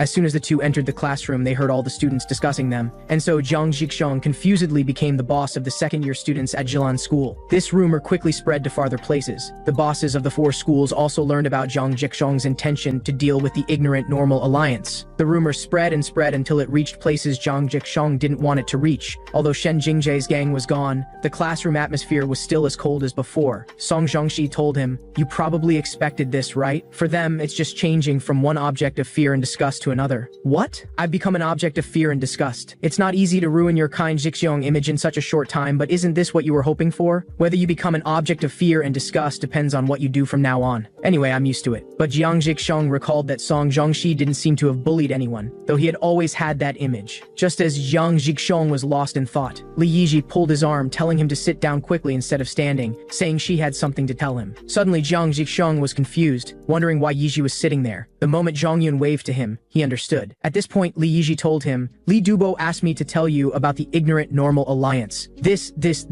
If you sit next to me and talk to me all the time, I'll definitely learn quickly." Just as Zhang Zhixong pulled out the chair, Li Yiji immediately took out the ignorant normal death note. "Zhixong, let's start with Park Mingjun from Changnan School." She guided him through each person's characteristics, starting with Park Mingjun's gang from Changnan School. The first was Changnan School's second-in-command, Jin Zhonghui, known as a mad dog of a man. Next was the leader. His build was about the same level as Song Zhongxi's, self-proclaimed as Changnan's hero. Hearing the word hero, Zhang Zhixong thought he had read too many comics. At this point, Li Yiji continued to tell him to be especially careful of Park Mingjun, because Park Mingjun had taken over the third-year students before the end of his first year's first semester. Also, Park Mingjun had learned Taekwondo and had a rank. He mainly specialized in kicking techniques. This person should be quite difficult for you to deal with, so I've specially prepared methods for you to counter kicking techniques. Just as the two were deeply engaged in conversation, the 2 students sitting nearby couldn't stand it anymore, grinding their teeth with envy. Shang Ju was inwardly cursing Li Yiji, so disgusting, actually still entangling my friend Zhang Zhixong. After everything was explained, Zhang Zhixong told her that he seemed to know which guy to start dealing with. Li Yiji was very gratified that she could help him. "From today on, I'm your teacher. To celebrate, let's go eat stir-fried rice cakes." Jiang Zhixiong also patted his chest, insisting that he must treat her. Then the two happily continued to study the characteristics of other school bosses. Suddenly, the classroom door clicked. Han Shuzhen appeared, making Jiang Zhixiong very surprised. Meanwhile, Han Shuzhen also looked in his direction, but what she saw was Li Yiji's slight smile. At this moment, she regretted it, as if she had truly lost Jiang Zhixiong. Just then, she turned to leave, seemingly thinking of something. She whispered into a classmate's ear. At the same time, the teacher had just walked in, asking them to return to their seats. Han Shuzhen bumped into the teacher's shoulder and walked out, leaving the teacher very confused. Suddenly, Jiang Zhixiong stood up abruptly, calling out Han Shuzhen's name. Then, with a dark expression, he opened the door and chased after her. Just as Jiang Zhixiong was about to call her, Han Shuzhen suddenly stopped, as if guessing he would chase after her. She turned around and pitifully asked, "How miserable do you want me to become?" After saying this, she turned and left. Could this be the legendary playing hard to get? As she walked, she said, "Zhixiong has really turned bad. You said there was only me? You liar." Then Jiang Zhixiong returned to the classroom with a heavy face, completely ignoring what Li Yiji was saying, thinking that he had wanted to become a bad guy for Han Shuzhen to like him. "But now you call me a liar. I became bad completely for Shuzhen, but from now on, it's not for Shuzhen anymore." Women. Suddenly the school bell rang. At this point, Li Yiji asked, "Zhixiong, if you're feeling sad, we don't have to go eat rice cakes today." Jiang Zhixiong nervously told her he was fine. "Let's go eat now." Li Yiji didn't ask further, thinking that occasionally eating something spicy to release pressure was a good method. Suddenly, Jiang Zhixiong stood up abruptly and shouted, "Buddies, let's all go eat stir-fried rice cakes. My treat today." Hearing this, Li Yiji was stunned, initially thinking Jiang Zhixiong had only invited her. The two useless classmates also chimed in. "Since our friend Zhixiong is asking us to eat, we must go." Song Zhongxi said, "Ah, you guys, can't you read the room?" At this point, Zhongyun also seemed to realize something, thinking that maybe they shouldn't go. Suddenly, Song Zhongxi and Zhongyun looked at Li Yiji. Li Yiji maintained her composure and said, "Why are you looking at me? Let's all go eat." Ha ha ha. The scene shifts. Song Zhongxi and the four at one table, Jiang Zhixiong and Li Yiji at another table, chatting about interesting things. Suddenly, Jiang Zhixiong's phone rang. He opened it to see that Uncle Shu was calling him to come back early. After eating, everyone said goodbye at the door. At this point, Li Yiji said her stomach was full too. "Let's continue studying." Jiang Zhixiong scratched his head and told her he had to go home. His uncle wanted him to come home early today. The next moment, Li Yiji suddenly fell into a pit, thinking she could spend some time alone with Jiang Zhixiong. She kept telling herself to hold on, that haste makes waste. Suddenly, Jiang Zhixiong said, "Yiji, I'll go home first. I'll call you tonight." At this moment, Li Yiji felt like happiness had suddenly arrived. This. "Zhixiong, are we meeting tonight?" "Where?" Seeing her like this, Jiang Zhixiong scratched his head and said, "If it's not convenient, we can find a quiet study room." The next moment, Li Yiji immediately said that wasn't necessary. "Our home environment is similar to a study room. You can even meditate at our house without problems." Jiang Zhixiong replied with a mischievous smile, "All right, then I'll call you tonight." Afterward, the two said goodbye and mentioned they would see each other later. The next second, Li Yiji began to show a fangirl-like appearance, tapping on her phone, sending who knows what. Meanwhile, on the other side, Li Dubo and Daxian were discussing Shen Jingji's expulsion. At this point, Daxian said the others would probably also be suspended or arranged to do community service. "I don't know what you're thinking. Now that Shen Jingji's gang has been dealt with, what do you plan to do next?" Li Dubo said he wanted to support Jiang Zhixiong, thinking that supporting Jiang Zhixiong was also supporting his future brother-in-law. Hearing this, Daxian replied that he also approved of supporting Jiang Zhixiong. Then Li Dubo told him with a grin that he was going to create a sister-in-law plan, making Daxian very confused. "What do you mean by creating a sister-in-law plan?" Suddenly, Li Dubo's phone buzzed. "Oh, speak of the devil. How did this girl know I was talking about her?" Looking closer, it clearly showed a message from Li Yiji, telling him to come back later, threatening that if he came back early, he would be dead. Seeing this, Li Dubo became angry. This dead girl. If it weren't for the sister-in-law plan, I wouldn't care if she was my sister or who she was. I would have beaten her up long ago. Meanwhile, Jiang Zhixiong had just arrived home when he saw a car at the door. He thought his father had come, wondering what he was here for this time. As soon as he entered the living room, Jiang Zhixiong felt an uncomfortable silence. Whenever Father Jiang came, his house would become very quiet. Father Jiang saw him and immediately said, "I hear my pride-worthy son Jiang Zhixiong not only took over the entire second year but also fought 1 against 7, truly rapid progress, son." Jiang Zhixiong replied that it wasn't just him fighting, there was also a friend called Zhang Shi who fought with him. Father Jiang told him that wasn't important, what mattered was that his son had finally taken to fighting, saying it was as if he saw himself when he was young. "Is there anyone among our brothers who can fight 1 against 7 and win without a scratch like you?" Uncle Shu and Uncle Shi Shiwan both sighed. We were like that when we were young too. Scar uncle and bald uncle were the same. All the underlings also said, we were like that when we were young too. Father Jiang took a deep drag on his cigarette and continued. Like father, like son, worthy of being my son, Jiang Hongwo's son. Son, father is really proud of you. You're finally showing filial piety, hehe. Then Father Jiang looked at Li Shiwan and instructed him to bring that gift over. Li Shiwan immediately handed it to Father Jiang. Here, son, this is a gift from your father. Jiang Zhixiong took the gift and asked his father what it was. Father Jiang chuckled and told Jiang Zhixiong to open it quickly and see. Click, click as he opened it. Jiang Zhixiong was stunned. He never imagined that Father Jiang would give him a dagger. The next moment, as he pulled it out of its sheath, Jiang Zhixiong was even more shocked. He clearly saw his own name engraved on the blade. Father Jiang shyly said, I commissioned the nation's best craftsman to make this knife 2 years ago. I'm very happy to be able to engrave my son's name on it. Suddenly, Jiang Zhixiong was sweating profusely. Father, I don't think I'll need it. The next moment, click went the camera. Father Jiang told him not to move, instructing him to take the knife out again and place it next to his face. Then another click. Father Jiang played with his phone while saying, ha ha ha, I can finally use my son's photo as my profile picture. Nearby, Bald Uncle and Uncle Shu looked very gratified. Now the young master is truly on the right track. At this point, Bald Uncle quietly asked, now we can confirm that the young master is the heir, right? However, Li Shiwan next to him glared at them both angrily, thinking, Yang Zaiju, when I was out there struggling with dirty hands, you were here living the good life, as the young master's babysitter. Just you wait. Suddenly, Father Jiang continued, well, now father has only one expectation for you. That is to continue to progress. Surpass the 2nd year, the 3rd year, set your sights on the whole country, even the whole world. Oh my god, the whole world? Alright, father, I'll keep trying. Well, the congratulatory gift has been given to you, so I'll be leaving now. Yang Zaiju, I entrust my son to you from now on. Hearing this, Uncle Shu immediately said, boss, you needn't worry.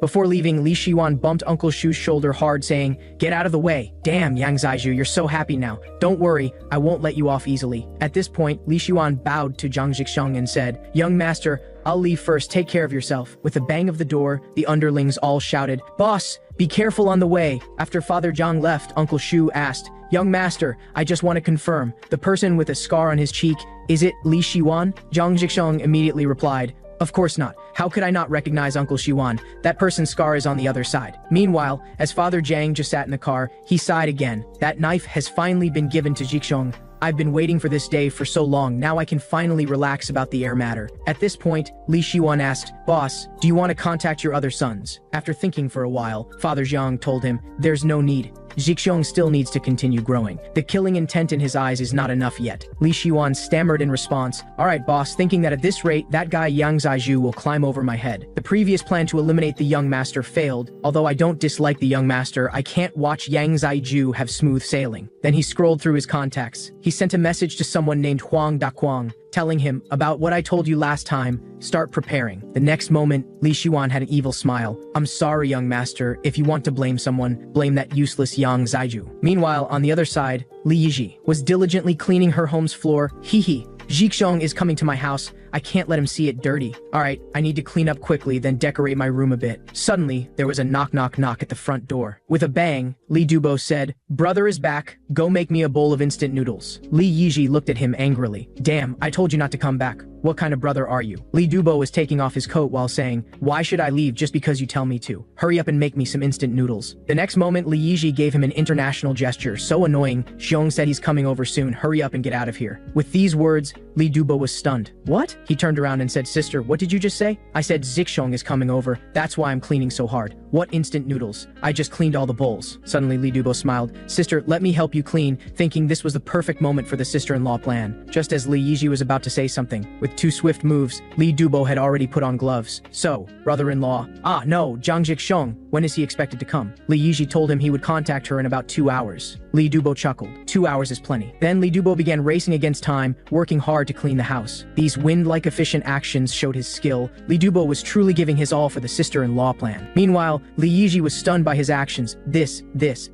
In an instant, the whole house was cleaned spotless by Li Dubo. Then Li Dubo sat on the sofa exhausted, looking dim and pale, but his mouth still showed a slight smile. Suddenly, Li Dubo jumped up, telling himself it wasn't time to rest, he needed to disappear quickly. But at this point, Li Ji told him that Zhixiong hadn't contacted her yet, saying she would make noodles for her brother first. Suddenly, speak of the devil, Zhixiong called. While behind her, Li Dubo was still asking Li Yiji to cook the noodles a bit harder, but Li Yiji told him he could leave now. At this moment, Li Dubo put on a forced smile, gritting his teeth and telling himself to endure. Then Li Dubo walked out dejectedly, while Li Yiji was speaking gently on the phone with Jiang Zhixiong. Just as he reached the door, Li Dubo stopped and glanced at her, thinking, look at her voice when she's talking, but, sister, I support you. For my bright future, go for it. In the blink of an eye, Jiang Zhixiong also arrived at her door. The moment he pressed the doorbell, Li Yiji rushed out. Li Yiji asked him to rest in her room first, but Jiang Zhixiong said the desk here seemed a bit narrow. Why don't we go to the bed? It's more spacious. Suddenly, Li Yiji began to stutter. What, Zhixiong, what are we doing on the bed? Seeing her like this, Jiang Zhixiong asked, is it too soft and uncomfortable? Then we can go to the living room. At this moment, Li Yiji started fantasizing again. Is our progress this fast? She immediately took out the Ignorant Normal Alliance's death note. Zhixiong, then let's start talking about our school's third-year students today. Let's lie down first. However, Jiang Zhixiong just sat on the floor, asking Li Yiji to start quickly.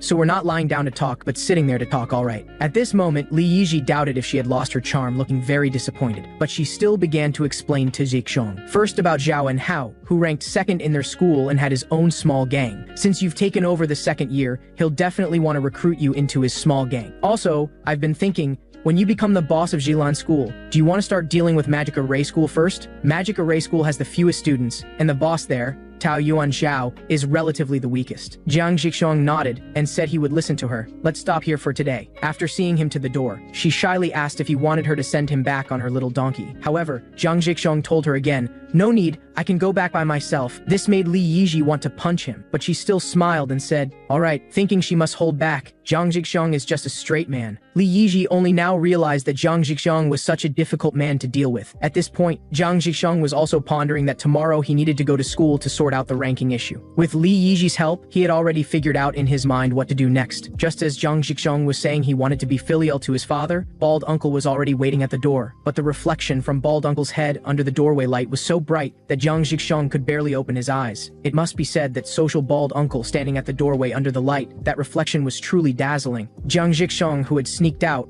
panicked. Bald Uncle seriously said, young master, I should have told you, if you go out during this period, you need to tell us in advance. So Jiang Zhixiong explained that he went to find Li Yiji to learn about the Ignorant Normal Alliance. Hearing this, Bald Uncle asked him, young master, did you meet a girl wearing just these clothes? Making Jiang Zhixiong confused. Young master, next time when you go to meet a girl, you must tell me in advance. It's too disrespectful to the other person with such attire. The next second, the two suddenly had a mischievous smile. Young master, I think you really need me to match clothes for you. Hearing the word match, Jiang Zhixiong's face tightened. Bald Uncle's matching was truly memorable to him. However, early the next morning, Jiang Zhixiong started carrying a small bag. This was definitely social Bald Uncle's matching. Meanwhile, all the underlings were already at the door shouting, young master, be careful on the way. After repeated tempering, Jiang Zhixiong finally became a charismatic man. On the other side of the basketball court, Zhao and Hao was shooting baskets. With a thud, two underlings applauded. And Hao, your swish shot is absolutely amazing. Yes, this person is Zhao and Hao, ranked second in Jilan School's third year. He was waiting for Jiang Zhixiong to arrive. However, Jiang Zhixiong was still on the road learning to spit. At the same time, this scene was just seen by the passing strategist. Song Zhongxi asked him how long he planned to walk like that. But at this point,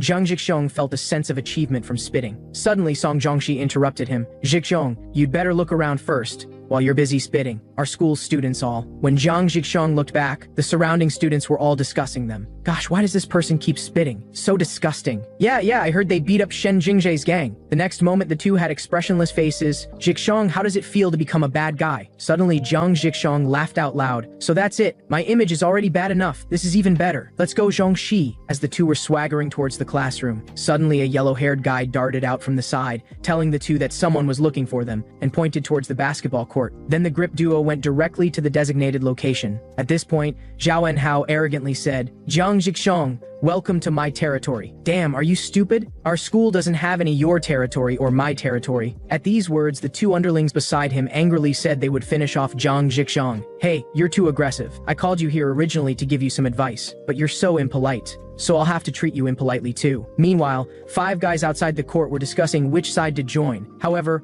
on the rooftop, Li Dubo and Daxian were also watching this good show. At this point, Li Dubo asked him, Daxian, do you think Jiang Zhixiong will follow Zhao and Hao? Daxian immediately said, no, it's impossible. How could a tiger be a dog's underling? While on the other side, Zhao and Hao started provoking Jiang Zhixiong. I see you still haven't understood the situation. Just as Jiang Zhixiong and Song Zhongxi looked back, those 5 guys outside the court surrounded them. At this point, Jiang Zhixiang directly shouted at them, hey, hey, hey, whoever dares to interfere, I'll beat that person. Zhao Enhao arrogantly said, brothers, beat up that guy, Jiang Zhixiang. However, the 5 guys completely ignored his orders. Zhao Enhao and the other 2 were shocked. What are you guys standing around for? Hurry up and beat that guy. The yellow-haired guy told him, don't order us around, big brother. You move first. If you move first, we'll listen to you. This made Zhao Enhao so angry he almost broke his teeth. Then Jiang Zhixiang and Zhao Enhao both stepped forward to begin a one-on-one fight. Zhao Enhao quickly threw the basketball. Just as Jiang Zhixiang caught the basketball, Zhao Enhao suddenly jumped up. His fist locked onto Jiang Zhixiang. Bam!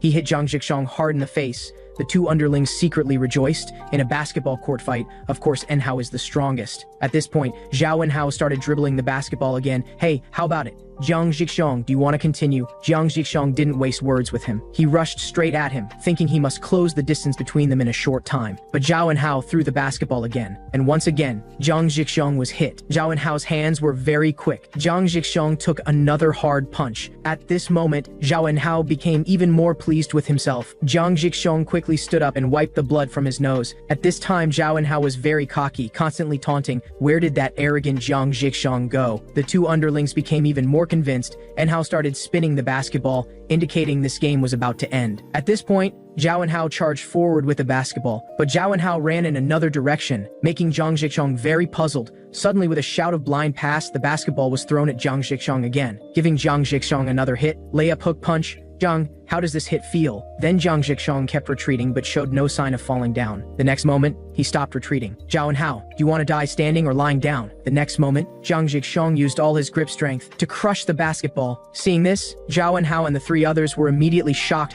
I can't believe this was crushed by Jiang Zhixiang. Even Song Zhongxi, seeing this scene, was covered in cold sweat. At this moment, Jiang Zhixiang was simply radiating dominance. A real man doesn't waste words. He approached Zhao Enhao with big steps. Suddenly, Jiang Zhixiang's eyes sank. Now it's my turn. You're dead. Zhao Enhao chickened out, immediately saying he surrendered. At this point, Zhao Enhao was thinking of sneaking in an attack, but he never imagined. Jiang Zhixiang put the basketball on his head. Jiang Zhixiang took a deep breath, raised his right fist, bam, and asked if his head was ringing. Just as Zhao Enhao was about to fall, he grabbed his head again and asked him, Zhao Enhao, what's in front of you? Answer me quickly, what do you see? Zhao Enhao mumbled in response that he saw complete darkness. Jiang Zhixiang told him, this is your future. The next moment, no matter how Zhao Enhao begged, what followed was Jiang Zhixiang's forceful clap with both hands, followed by a slap, then another 2 slaps, then 3 more slaps, then 4 more slaps, then directly high-speed dribbling. It must be said that when Zhixiang turned brutal, it was on an epic level. He beat him black and blue, even his own mother wouldn't recognize him. The underlings watching were terrified,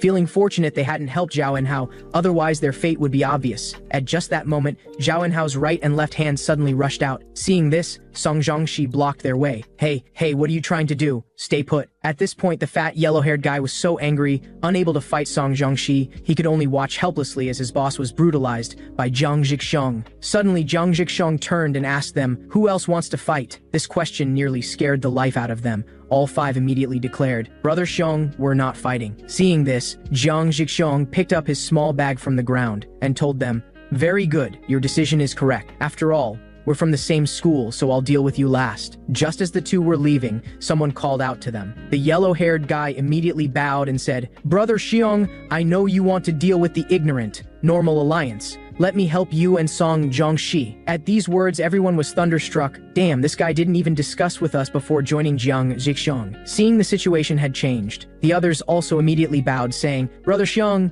we're also willing to follow you. At this point, Jiang Zhixiang asked for Song Zhongxi's opinion on whether to accept them. Song Zhongxi thought carefully that with just the 2 of them, it might indeed be difficult. After a brief discussion, the 2 decided to accept them for now. Hey, you guys. Don't think that because you're helping us defeat the ignorant normal alliance, I won't deal with you. Since you're here to help, let's shake hands.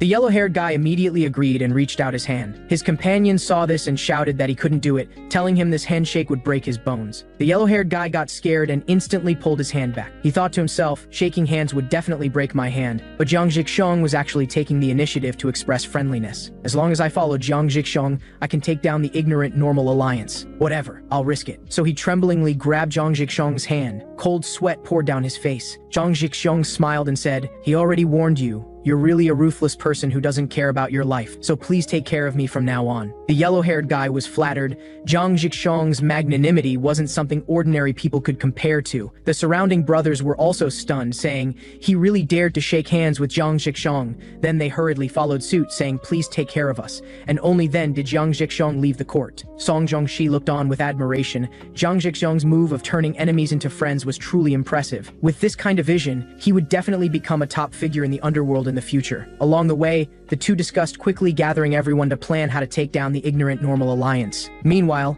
on the rooftop, Daxian and Li Dubo were waiting for him to come fight to the death. Daxian said worriedly, why did you call Zhang Zhixiang here? He's your junior. Li Dubo said, don't worry about it. We have something private to discuss. You leave first. As Daxian left, he said, all right then, take it easy. Don't really start fighting. Li Dubo immediately sent an excited message to Zhang Zhixiang. The show is about to begin. Song Zhongxi frowned when he saw the message. Zhang Zhixiang asked him what was wrong. Song Zhongxi said, Senior Dubo is calling you to the rooftop alone. Can you handle it by yourself? Zhang Zhixiang said confidently. No problem. You go back to the classroom. I'll be right back. So Zhang Zhixiang walked upstairs with an arrogant stride. He thought to himself, as long as I deal with Li Dubo, my position as boss will be secure. He opened the door and greeted Li Dubo. Li Dubo smiled and said, Zhixiang, you can really fight. Defeating Zhao Enhao was so cool. Zhang Zhixiang responded politely, thank you for the compliment. Li Dubo's tone shifted. I called you here to talk about the ignorant Normal Alliance. Zhang Zhixiang nodded slightly and said, I know. Li Yiji and I are researching how to take it down. Li Dubo teased, you still call her by her full name? Calling her Yiji is much more intimate. Zhang Zhixiang said awkwardly, let's get to the point. Li Dubo said, I'm the boss of the ignorant Normal Alliance. You want to take down my alliance. That would make me lose face completely. How about a win-win solution instead? Why don't you knock me down and directly take over as the boss of Jilan High School? Zhang Zhixiang said, if I beat you, I can take down that alliance. If that's the case, then I won't hold back. Li Dubo quickly waved his hands and said, no way, I can't actually fight you. I already made a promise with Senior Qishang to help you become the boss. He promised that after it's done, he'll let me join their Fire Bear gang. So I'll pretend to be knocked down by you and announce to the whole school that you won. Zhang Zhixiang seemed provoked, saying, from what you're saying, you think you can beat me. Li Dubo smiled and said, I think I probably wouldn't lose. Zhang Zhixiang said, this isn't good. I don't hit people who don't fight back. Li Dubo smiled and said, I knew you'd say that. Plan B activated. Zhang Zhixiang got into a defensive stance alertly asking, what are you doing? Suddenly, Li Dubo swung a punch at his own face. Zhang Zhixiang watched in shock, asking, are you okay? Li Dubo said while hitting himself, if you won't do it, I'll do it myself. Then he threw dozens of punches at his face with bang bang bang sounds. Finally, his nose started bleeding, saying, that's enough. This looks miserable enough. Zhang Zhixiang was dumbfounded. This operation was way too outrageous. Li Dubo shouted, Zhang Zhixiang, you won. You're the new boss of Jilan High School. Zhang Zhixiang looked completely confused. Won without even fighting? Then Li Dubo seemed to think of something. He immediately bowed 90 degrees to Zhang Zhixiang and said, please take care of me from now on. Zhang Zhixiang was completely bewildered. After Li Dubo finished speaking, he turned to leave, but Zhang Zhixiang quickly stopped him, saying, don't you care that the ignorant Normal Alliance is dissolving? Li Dubo turned back and said, I'm a Fire Bear gang member now. Then he left alone, leaving Zhang Zhixiang by himself. Zhang Zhixiang took a deep breath and said, now I have no way back. I'm now the new boss of Jilan High School. On the other side, Zhao Enhao still had a basketball stuck on his head. His subordinate said anxiously, get the basketball off quickly. If this continues, someone will die. The basketball was yanked off forcefully, revealing Zhao Enhao's bruised and bald pig-like face. The subordinates exclaimed, Enhao, how did you become like this? Did Zhang Zhixiang beat you bald? Your ears are swollen like dumplings. Zhao Enhao hugged his trembling body and said, Zhang Zhixiang is just too powerful. At the same time, the school hallway exploded with excitement. Li Dubo walked over with a bruised face, instantly igniting the whole place. Li Dubo pretended to shout in frustration, ah damn it, I actually lost this fight. Seeing everyone guessing who beat the boss of Jilan High School, Li Dubo was secretly pleased. Very good, all eyes are on me. So he shouted loudly, ah, the world's #1 Li Dubo lost to Zhang Zhixiang.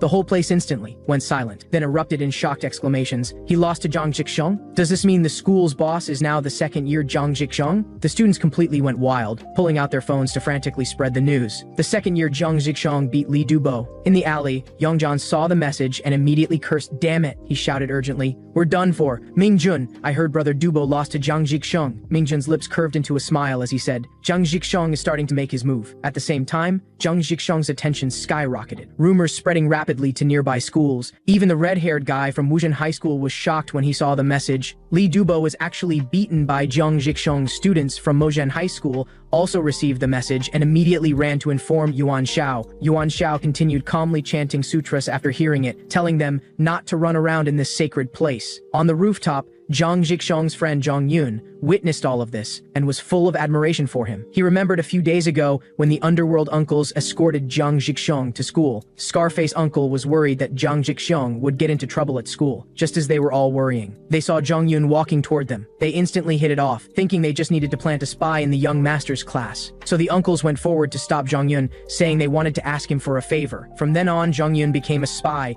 regularly reporting on Zhang Zhixiang's situation. While sending messages, he thought, although it seemed like a crime, they were Zhixiang's family, so it should be fine. On the other side, Bald Uncle was lifting weights when he saw the message and was instantly overjoyed. He shouted while rushing toward Yang Zishu, "Boss, something happened!" Yang Zishu was also overjoyed after learning about it. He immediately called Father Jiang. Father Jiang laughed uncontrollably after hearing the news. Father Jiang declared domineeringly, "Wahaha, worthy of being my son." At this time, Zhang Zhixiang walked dominantly through the hallway after returning from the rooftop. The students all respectfully stood in awe, saying, "This is our school's new boss, Zhang Zhixiang." Everyone automatically split into two rows to make way for him, their eyes filled with reverence. Zhang Zhixiang thought to himself, although I'm not used to it, I'm already the boss. For now, I'll continue focusing on my goal. Meanwhile, Li Yiji was still sleeping at home, but was woken up by a phone call. She irritably answered the phone. The voice on the other end said, "Your brother Li Dubo seems to have been beaten by Zhang Zhixiang." Li Yiji instantly woke up, eyes wide open, saying, "My brother and Zhang Zhixiang got into a fight?" She got up frantically, saying, "Li Dubo clearly said he would help me develop a relationship with Zhang Zhixiang. What is he doing now?" She immediately grabbed her phone to call Li Dubo and question him. The voice on the other end said, "I'm eating ramen in front of the school, what's up?" Li Yiji was furious, saying, "What? Ramen? You still have the mood to eat ramen?" Li Dubo said innocently, "Why are you suddenly going crazy?" Li Yiji was furious. He was completely ruining her romantic chances. He was dead. Soon she stormed to the school and immediately saw Li Dubo eating ramen. Li Yiji shouted angrily, "Li Dubo!" Li Dubo turned around and said, "Oh, it's my sister. You came by bike?" Li Yiji was shocked when she saw his face, saying, "Brother, was your face beaten by Zhang Zhixiang?" Li Dubo scratched his head and said, "Yeah, Zhang Zhixiang is pretty strong. I lost." Li Yiji asked urgently, "Is Zhang Zhixiang seriously injured? He must have been hit by you too." Li Dubo said vaguely, "Yeah, I hit him a few times too. But the point is, he's now become the school's boss." The next second, Li Yiji couldn't help but punch him, saying, "You're completely useless." She threw the motorcycle keys at Li Dubo's face, telling him to ride the bike home. She herself ran quickly toward the classroom, her heart full of unease. She worried to herself, if even brother was injured this badly, Zhang Zhixiang must be much worse. The more she thought, the more panicked she became. What if Zhang Zhixiang was seriously injured? At this time, the Zhang Zhixiang she was thinking about was washing his face in the bathroom, and silently decided not to tell his family about becoming boss yet. He thought to himself, he needed to make a firm decision first, then report his plan to his family. Zhang Zhixiang sighed, looking at his torn uniform. This tough battle had ruined his uniform. He threw his sleeve aside, clenched his fists with full momentum, saying, "From now on, I'm the boss of Jilan High School." Walking out of the bathroom, he saw Li Yiji running frantically and immediately called out to stop her. Li Yiji heard the sound and stopped. Turning around to see Zhang Zhixiang, her eyes instantly turned red, tears welling up. Zhang Zhixiang said with a confused expression, "Class has been going on for so long, where are you rushing to?" Li Yiji couldn't hold back anymore, tears directly falling down. Zhang Zhixiang said hastily in panic, "Why are you crying? I'm sorry, it's my fault." Li Yiji didn't speak and directly threw herself into his arms. Zhang Zhixiang became even more at a loss. Li Yiji sobbed accusingly, "Do you know how scared I was that you'd be seriously injured? Thank goodness you're safe." After speaking, she hugged Zhang Zhixiang tightly and cried hard. The helpless Zhang Zhixiang could only let her hug him and kept apologizing. Li Yiji said, "Why do you keep apologizing? At a time like this, you just need to hold me tight." Zhang Zhixiang stuttered nervously, saying, "I got it, Li Yiji. I'll hold you." So the two embraced tightly. The air seemed to be filled with awkward yet ambiguous pink bubbles. Back in the classroom, the two who had calmed down finally felt awkward. Li Yiji sneaked glances at Zhang Zhixiang, shouting inside, "Why did I do such a thing? I was too forward." Zhang Zhixiang also sneaked glances at Li Yiji. Just like that, their eyes met and instantly looked away, simultaneously lamenting inside, This atmosphere is too awkward. Even the classmates nearby looked confused. What were these two doing? At this time, Zhang Zhixong's phone suddenly vibrated. He picked up his phone and saw the sender was Han Shuzhen. He immediately got up and left the classroom. Zhang Zhixong walked quickly toward the school gate, full of questions. Why would Shuzhen contact him? At the school gate, he saw Han Shuzhen and hurried forward to greet her. Han Shuzhen, with injuries on her face, forced a smile and said, "Hi Zhixong, long time no see." Zhang Zhixong came over with concern, saying, "You look different from before, what happened?" Han Shuzhen's eyes dimmed as she said, "Yeah, a lot of bad things happened these past few days," Zhang Zhixong said gently. "Shuzhen, if you're in trouble, feel free to tell me." Han Shuzhen burst into tears, saying, "Actually, my dad is sick. The doctor said he can probably only live for another month." Zhang Zhixong said in shock, "Uncle is sick. Calm down first and tell me slowly." Not far away, Daxian was the first to notice Zhang Zhixong. Li Dubo beside him said, "Is that the young master? Who is he talking to?" Daxian said quietly, "What's the situation? Is this a breakup scene or a confession scene?" Li Dubo watched through gritted teeth. "This pisses me off. This girl dares to compete with my sister for him." Here Zhang Zhixong was still comforting Han Shuzhen, asking if she had calmed down a bit now. Han Shuzhen wiped her tears and nodded, saying, Thank you, Zhixong. You really are a very kind person." Zhang Zhixong was going crazy inside. Even at a time like this, she still thinks I'm kind? He patted his chest, saying, "I just became the school boss, and I'm also the heir to an underworld family. I'm super bad." Han Shuzhen didn't take it seriously, saying, "I got it, let's talk while we walk." The two started walking. Zhang Zhixong asked, puzzled, "Didn't you cut off contact with Uncle?" Han Shuzhen said, "Yeah, I only found out after the hospital notified me, but knowing Dad is going to die, I really can't be indifferent." Zhang Zhixong comforted her gently. "It's normal to care, he's your father after all," Han Shuzhen said gratefully. "Thank you, Zhixong. You're still so gentle. It would be great if you were willing to be my boyfriend." Zhang Zhixong was instantly shocked, saying, "Isn't your boyfriend Shen Jingzhe?" Han Shuzhen smiled bitterly. "Jingzhe has already gone to prison." She moved closer to Zhang Zhixong, her eyes earnest, saying, "Zhixong, you'll agree, right?" At this time, a motorcycle sped over. After stopping steadily, Park Mingjun shouted, "Oh, it's Zhang Zhixong." Park Mingjun took off his helmet and laughed. "Hey, Zhang Zhixong, I came to find you. You became the school boss? I really have good judgment." Zhang Zhixong replied, "Yeah, I have something to do right now. Let's talk in detail another day." Park Mingjun said cheerfully, "Okay, then give me your phone number today." Then he handed over his phone for him to save the number. At this time, he asked, "Is this beautiful lady next to you your girlfriend?" Zhang Zhixong and Han Shuzhen said simultaneously, "We're just friends." After speaking, Zhang Zhixong handed him back his phone, telling him to leave quickly. Park Mingjun didn't listen, instead asking Han Shuzhen for her name. Han Shuzhen told him her name helplessly. Park Mingjun immediately got excited, saying, "You're my ideal girlfriend type. If you don't have a boyfriend, would you consider me?" This operation shocked both of them. Park Mingjun continued, "Can you give me your number?" Hearing this, Han Shuzhen became even more flustered, while Zhang Zhixong gritted his teeth. Seeing no response, Park Mingjun said awkwardly, "It's okay if you don't give it. I caused you trouble." Han Shuzhen hurriedly shook her head, saying, "No, I'm not troubled at all." Park Mingjun's eyes lit up as he handed over his phone, saying, "Then let's slowly get to know each other starting today." But Zhang Zhixong suddenly grabbed his hand holding the phone, gritting his teeth as he reminded, "Park Mingjun, can't you see Shuzhen is very uncomfortable?" Park Mingjun smiled, "Calm down, I was proactive because I fell for her at first sight." Hearing this,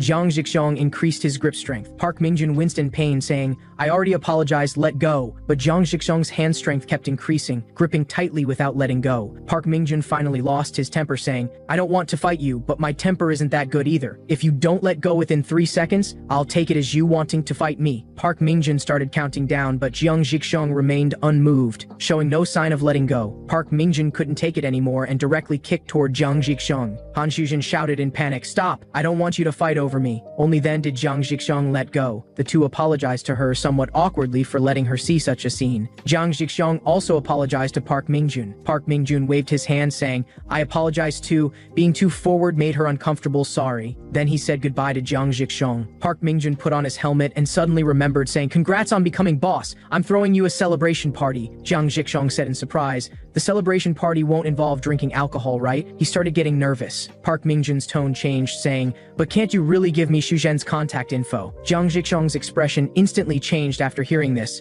The pressure around him dropped sharply, looking ready to fight. Park Mingjun got scared and quickly backed down, saying, "I was joking. Why are you so angry?" Then he rode off on his motorcycle, watching his departing figure. Both of them breathed a sigh of relief. Han Shuzhen turned her head, saying, "So what you said was true? You really became the boss?" Zhang Zhixong spread his hands, saying, "Of course it's true. Why would I lie to you about something like this?" Han Shuzhen sighed. "Zhixong, you've really changed so much." Hearing this, Zhang Zhixong said, Have I changed? Then I'll change even more in the future, because I have other goals besides you. Han Shuzhen bit her lip, saying, okay, you can do anything well anyway. She walked forward with slight disappointment, saying, hearing you have other goals besides me makes me a bit sad. But can you walk me home today? Jiang Zhixiong couldn't bear to refuse and said, sure. Before long, they arrived at Han Shuzhen's front door. Jiang Zhixiong smiled. We haven't chatted in so long. We arrived quickly while chatting. Han Shuzhen sighed. We've been friends for 10 years and still have endless things to talk about. It's really amazing. Then she turned with sincere eyes, saying, you still haven't answered my question. Jiang Zhixiong hesitated, unable to give an answer. Han Shuzhen gathered her courage and continued, just as you've liked me for 10 years. How about I keep liking you for 10 years too? Seeing Jiang Zhixiong not speaking, she persistently asked, even that won't work? Jiang Zhixiong said, that would be very tiring. Don't think of such things too lightly. Han Shuzhen said, aggrieved. I already gathered so much courage, but you can't even accept me having a one-sided crush on you. If you keep dodging, it's no fun. Jiang Zhixiong suppressed his anger. Feelings aren't something to be talked about for fun. Han Shuzhen was speechless and frowned after hearing this. Jiang Zhixiong saw her reaction and could only turn to leave, unwilling to be entangled further. But Han Shuzhen hurriedly grabbed his hand, saying, Zhixiong, if you leave like this, what am I supposed to do?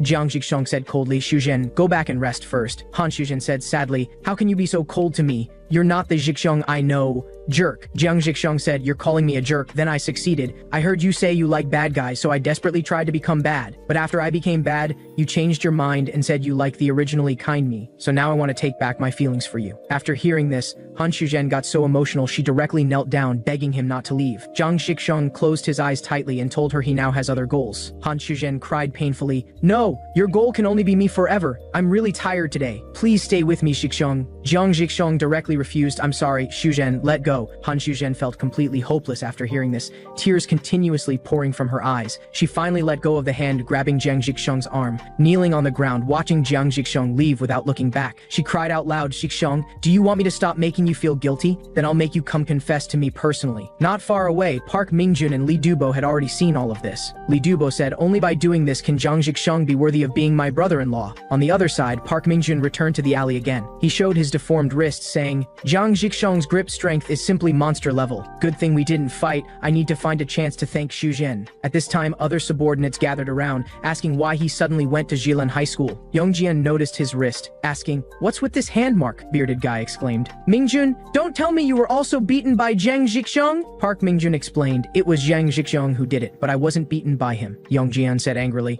this is being beaten. We'll go get revenge on him right now. Park Mingjun said, no need, and I also want to join forces with Jiang Zhixiong to finish off the ignorant normal alliance. Glasses guy said, puzzled. Mingjun, don't you always avoid doing things that aren't beneficial to you? Bearded guy guessed. Could it be Mingjun was threatened by Jiang Zhixiong? Yongjian pressed. Tell us honestly, why do you want to join forces with Jiang Zhixiong? Park Mingjun stood up with a smile, saying, once you meet Jiang Zhixiong, you'll understand why. Yongjian urged irritably, stop being mysterious. Quickly tell us the actual reason. Park Mingjun said, he's very different, has extraordinary bearing, he's a good person. Yongjian lit a cigarette while saying disdainfully, he's just arrogant relying on his underworld background. Park Mingjun said, I want to help Jiang Zhixiong hold a celebration party for becoming Jilan High School's boss. Yongjian said, confused, what? A celebration party? Why should we help him hold one? Glasses guy analyzed. Joining forces with Jilan could indeed possibly take down the alliance. Park Mingjun said excitedly, exactly, I knew you'd agree. But Yongjian spoke up in opposition, saying, I can accept joining forces with Jiang Zhixiong to finish the alliance, but why hold a celebration party? This makes it look like we're proactively submitting to them, damn it. Park Mingjun reassured, it's not about submitting.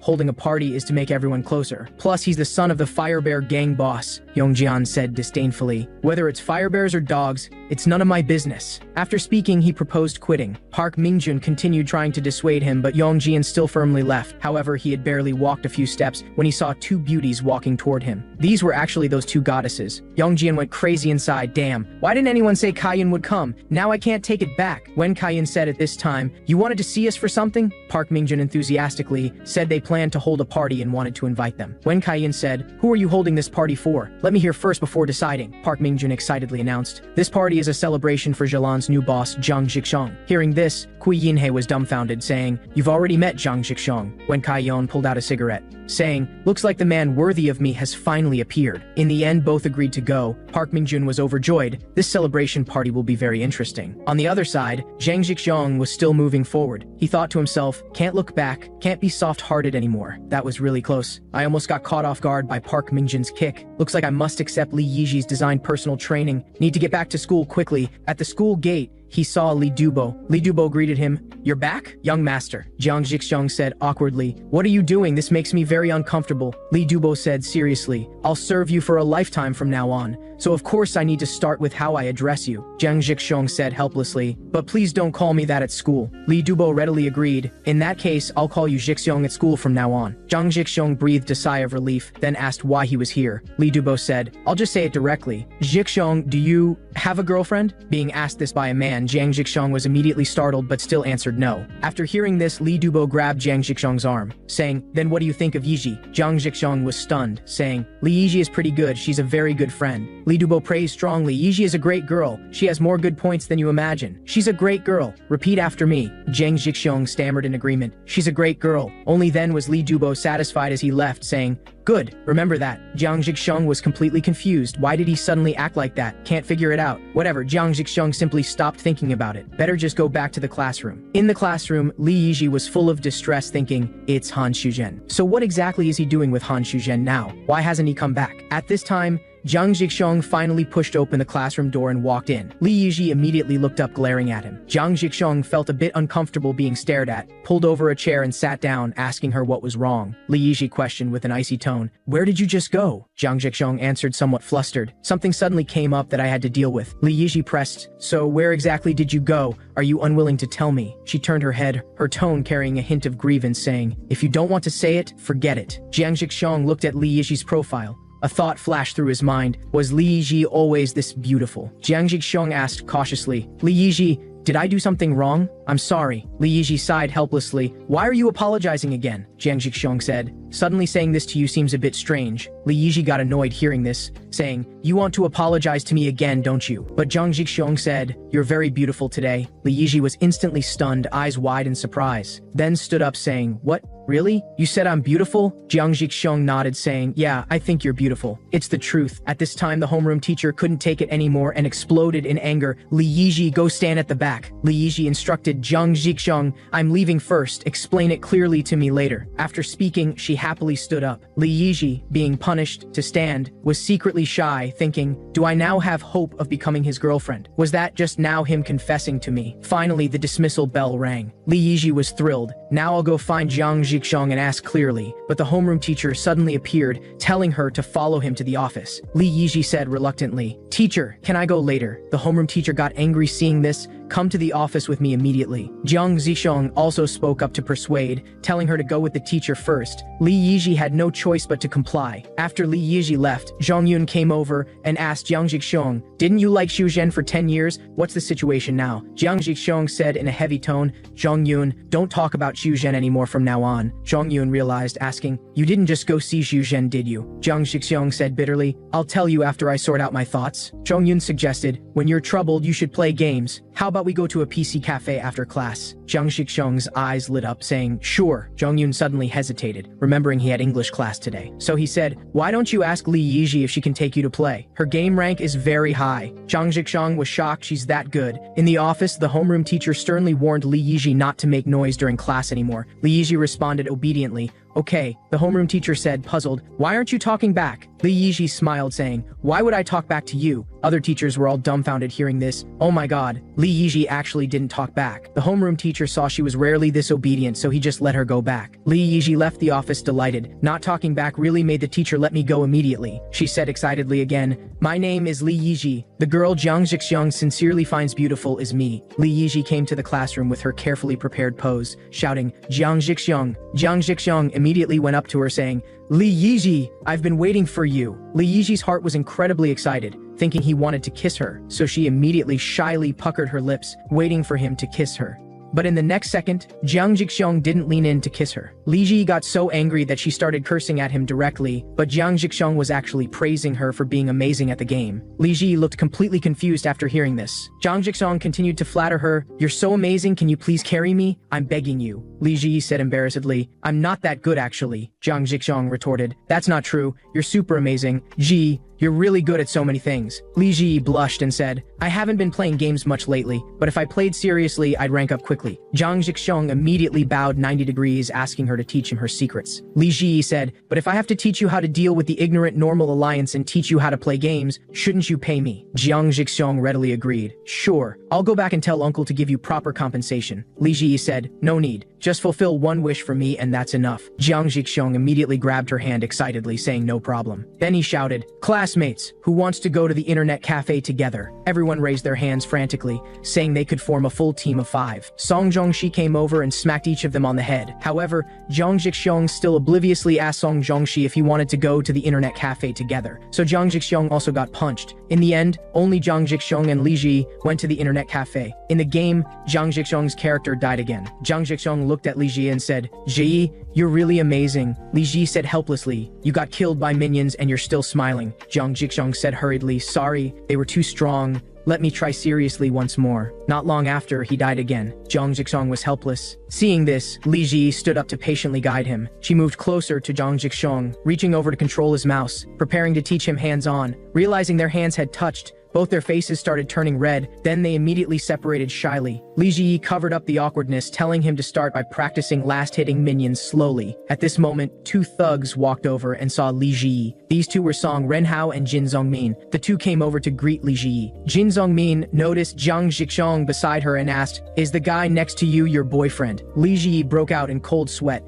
saying he wasn't her boyfriend. Song Renhao said with a sleazy smile, a beautiful girl like you should only be matched with someone like me. Jin Zongmin chimed in, yeah, you two look more compatible. Song Renhao looked at Jiang Jixiong threateningly. Is this student's butt glued to the chair or something? Looks like you don't know who I am. Jiang Jixiong asked puzzled. Who are you? Jin Zongmin said disdainfully. Really annoying. I'm the ace of Fire Bear Gang, Jin Zongmin. Jiang Jixiong looked blank. I didn't know that. So he picked up his phone to ask Bald Uncle, telling them to come over. Song Renhao yelled angrily, telling him to hang up the phone quickly. Jiang Jixiong hung up the phone expressionlessly. Song Renhao said furiously, since you hung up, at least greet us properly. Jin Zongmin clenched his fist threateningly. When greeting elders, you should stand up or you'll get beaten badly. Jiang Jixiong stood up to confront them, saying, I'm standing now. Jin Zongmin was shocked to see this. When sitting you couldn't tell, but his physique was so robust. Look at those upright broad shoulders, those thick solid arms full of power, plus the scar on his cheek and sharp eyes full of killing intent. It was simply chilling. Jin Zongmin steadied himself and said, from your uniform, you're from Jilan High School. Are you good at fighting? Jiang Jixiong said calmly. Does whether I can fight matter to you? Jin Zongmin suddenly extended an invitation. Drop out of school and join our truancy clan. Heroes have the instinct to recognize their own kind. I can sense the same vibe from you as us. But in the next second, Jin Zongmin's hair was grabbed forcefully, then yanked backward hard. Jin Zongmin struggled angrily, but was still forced to tilt his head back, showing a pained expression. Bald Uncle looked down menacingly and asked, then what kind of vibe do I give off, you little punk? Answer me or I'll tear your scalp off. Jin Zongmin called to Song Renhao for help. Help me quick. Song Renhao trembled in fear, saying, look over there. How can I help you? Turned out there were 4 gang uncles standing across from him, with overwhelming imposing presence. Jin Zongmin turned his head with difficulty and was scared out of his wits when he saw the 4 of them. The uncle said furiously, you piece of trash dare to call yourself Fire Bear Gang's ace. Do you believe we'll dig out your eyeballs right now? Song Renhao asked in panic. Who the hell are you guys? Jiang Jixiong walked over slowly and asked, are these 2 our people? Bald Uncle responded respectfully, young master, Fire Bear Gang doesn't have such trash. The 2 were instantly terrified upon hearing young master and Fire Bear Gang. Bald Uncle said with a smile, young master, we'll teach them a lesson. You continue your date. Jiang Jixiong scratched his head awkwardly, saying, I'm not on a date. Bald Uncle dragged Jin Zongmin away by his hair, saying, now let's all go to your place for a nice talk. After the group left, Jiang Jixiong let out a long sigh of relief, finally sent them all away. He turned to Li Ji and said, all right, let's continue playing. Not long after, the uncles arrived at the Truancy clan's secret base. They immediately slapped Jin Zongmin, then forcefully squeezed his face. Spiky Uncle raised his hand demanding who was backing him. Jin Zongmin said he didn't know. Spiky Uncle said, "Not knowing won't do, you'll get beaten." In the next second, his palm struck down hard, directly deforming Jin Zongmin's face. Song Renhao was so scared he wet himself. He muttered to himself, "Better just tell the truth, we're dead either way." Scarface Uncle said, "What are you muttering about? You definitely know something." Song Renhao cried out in fear, "No, I really don't know anything." Scarface Uncle showed no mercy, slapping him directly. He said coldly, "If you can provide intel, we'll spare your lives. Since you know nothing, we can only eliminate you." Song Renhao immediately shouted urgently, "If you need intel, I can give it to you." Jin Zongmin quickly tried to stop him. "No, you absolutely can't tell." Spiky Uncle said, "Fatso, don't open your mouth so wide or your jaw will dislocate." As soon as he finished speaking, he forcibly manipulated Jin Zongmin's jaw, dislocating it. But Jin Zongmin still didn't give up, saying he absolutely couldn't tell. Seeing this, Spiky Uncle threw a heavy punch at Jin Zongmin's jaw. Jin Zongmin instantly lost consciousness from the blow, collapsed on the ground, completely knocked out. Seeing this, Song Renhao quickly handed over a business card with trembling hands. Scarface Uncle reached out to take it and became serious upon seeing the name on the card. Then he immediately handed it to Bald Uncle, saying, "You might need to see this yourself." Bald Uncle saw the name on the card and shouted in shock, "Yin Can You? There's no one with this name in the organization." Bald Uncle looked at Song Renhao, saying, "You're part of the Truancy clan, right?" Song Renhao was startled, saying, "Ah, yes." Bald Uncle crushed the business card in his hand and demanded, "How many people are in your clan in total?" Song Renhao swallowed and answered, "5 people in total." Bald Uncle's face showed anger, saying, "I need to confirm the real identities of the remaining 3 people one by one." Bald Uncle gathered everyone, saying there was something important to discuss. "This guy called Yin Can You must be the one claiming to be Firebear Gang. We must catch all these bastards." Everyone responded in unison, "Yes, boss, let's do that." At this moment, footsteps came from outside the door. The remaining Truancy clan members had tracked them down. The uncles had already set up an ambush, just waiting for them to walk into the trap. Seeing Blue Hair walk in, the uncles immediately launched an attack, instantly subduing Blue Hair. Then 2 girls also walked over. Bald Uncle didn't expect there to be girls in the Truancy clan, so he told the ambushing uncles not to attack. He would talk. The 2 girls walked in. Bald Uncle immediately appeared with a smile. "Hello, 2 young ladies. Want to chat?" After speaking, to appear more gentle, he even winked. But the 2 girls were still scared out of their wits. They turned and ran toward the door. The other uncles immediately chased after them, not wanting to let them escape. Bald Uncle said angrily, "Damn it, they actually ignored my wink." He kicked the subdued Blue Hair and said, "Hey, get up. I have a few questions for you. If you don't answer honestly, it's a dead end." At this time, the uncles chasing the girls quickly returned, saying, "They got away because they called us perverts in front of passers-by. But one girl dropped her slipper, we picked it up. Since we couldn't catch them, there's no choice but to extract intel from these 2 guys." Bald Uncle walked over with the slipper, saying, "Make them kneel in a row." The 3 were forced to kneel in a line, each trembling. Bald Uncle walked in front of them with the slipper, saying, "Don't make a sound." In the next second, he directly whipped their faces with the slipper furiously, with full force. Seeing this, Blue Hair said, "If we tell you about Yin Kan Yu, can you guarantee our safety?" Bald Uncle readily agreed. "Okay, speak." Blue Hair said, "Actually, we've never seen Yin Kan Yu's real face either. The one who gave us the business cards was Senior Park Woo-jang. He said he could get us into Firebear Gang." Bald Uncle was speechless, saying, "Are you sure Park Woo-jang is really from Firebear Gang?" Blue Hair responded affirmatively. He said Yin Kan Yu was his senior, also from Firebear Gang. Bald Uncle pressed, "Oh, which school does Park Woo-jang attend?" Blue Hair hesitated for a moment, then said, "Woojin School." Bald Uncle immediately told him to hand over Park Woo-jang's contact information. Blue Hair quickly responded, "I can give you his contact info." Bald Uncle ordered, "Jinho, go search for his phone." Spiky Uncle quickly found the phone, saying, "Boss, found it." Bald Uncle took out money, saying, "Well done, take this money to buy yourself a new phone." He put down the money and instructed Blue Hair, "Change your phone number after you leave. We'll keep this phone and number." Bald Uncle was full of confidence. With the phone and slipper, he could find the imposter and the one who attacked the young master. Scarface Uncle suddenly said, "Boss, Brother Zaichu is calling us. We need to go right away." Bald Uncle nodded, then arranged for Spiky Uncle to stay behind. Bald Uncle suddenly remembered something, handing a hair clipper to Spiky Uncle. Genho took it with an evil smile, saying, "I'll make good use of it." After instructing everything, Bald Uncle led his underlings away from there. Only Spiky Uncle and 3 Truancy clan members remained at the scene. Genho turned on the clipper, looking at the 3 with cold eyes, his lips curling into a cold smile. On the other side, Jiang Zixiong and Li Ji had already completed their training, and Jiang Zixiong had made tremendous progress. So Li Ji continued to suggest, "Then let's now research the ultimate tactics to take down Park Mingjun." Jiang Zixiong immediately agreed. "Sure, I've been wanting to teach him a lesson." Li Ji suddenly asked, "Zixiong, Besides playing games, do you have other hobbies? Jiang Jixong blinked blankly saying, are you asking what else I like? Li Ji said, yeah, like interests and stuff, I love cooking. Jiang Jixong lowered his head murmuring, interests, dreams. He recalled the past. His interest was giving the uncles shoulder and back massages, and cleaning up street garbage, escorting elderly people across the street. These were all good deeds within his power. The reason he persisted in doing good deeds was to become a truly kind person. But if someone asked him about his dream now, his answer would definitely be to inherit from Dad. No, to surpass Dad. He would become the strongest boss in Fire Bear Gang history. Seeing his state was off, Li Ji asked with concern, Jixong, are you okay? Jiang Jixong said domineeringly, my dream is to become Fire Bear Gang's boss. After hearing this, Li Ji's heart instantly skipped a beat, her heart pounding wildly. She started blushing and fidgeting, saying, what the heck? Suddenly acting cool. Jiang Jixong scratched his head with a silly smile. Really? I don't think I'm cool. Li Ji tentatively asked softly. Jiang Jixong, have I helped at all on your path to your dream? Jiang Jixong nodded vigorously. Of course. You've helped me so much. Thinking about it carefully, it's all thanks to you. I'm really grateful. At this time, Jiang Jixong answered a phone call nearby. After hanging up, he turned to Li Ji with a serious expression saying,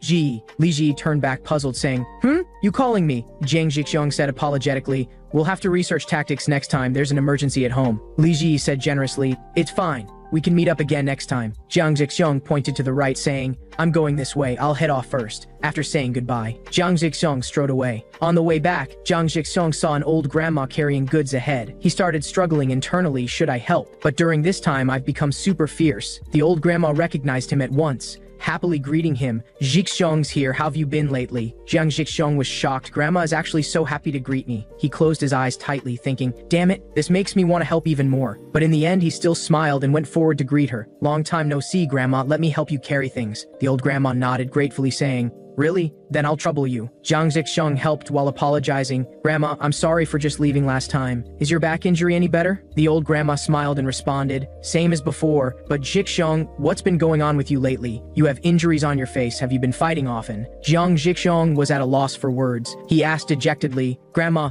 do you also think I've become bad? The old grandma nodded honestly. Yeah, you look quite fierce. Appearances can really deceive. Jiang Jixong said dejectedly. That's right, you're correct. The old grandma changed her tone. But you know, what matters most in a person isn't appearance. Jiang Jixong asked curiously, what's more important than appearance? The old grandma said, since ancient times, the good and evil in one's heart has been far more important than appearance. You can tell what someone's heart is like by looking at their eyes. I can tell from your eyes that you're still a good child, not a bad person at all. Hearing this, Jiang Jixong's eyes started to well up. He said tearfully, thank you, Grandma. The old grandma comforted, the harder something is, the more effort you need. That's what makes life meaningful. After helping out, Jiang Jixong felt refreshed all over. His steps became lighter. He sincerely exclaimed, helping Grandma made me so happy. I'm super blessed right now. I really can't give up helping others. This sense of fulfillment can't be replaced by anything. After returning home, he shouted, I'm home, is anyone here? But the house was unusually quiet. His heart raced, he had a bad feeling. He walked cautiously toward the living room and saw Father Jiang sitting domineeringly on the sofa saying, come over here, son. Jiang Jixong thought, sure enough, it's Dad's doing. Father Jiang laughed and praised, boss of Jilan High School, you handled it so quickly, worthy of being my son. Jiang Jixong broke out in cold sweat thinking, I didn't say I became boss, how does Dad know? Could it be Uncle Qixiang who snitched? Father Jiang urged, son, don't just stand there.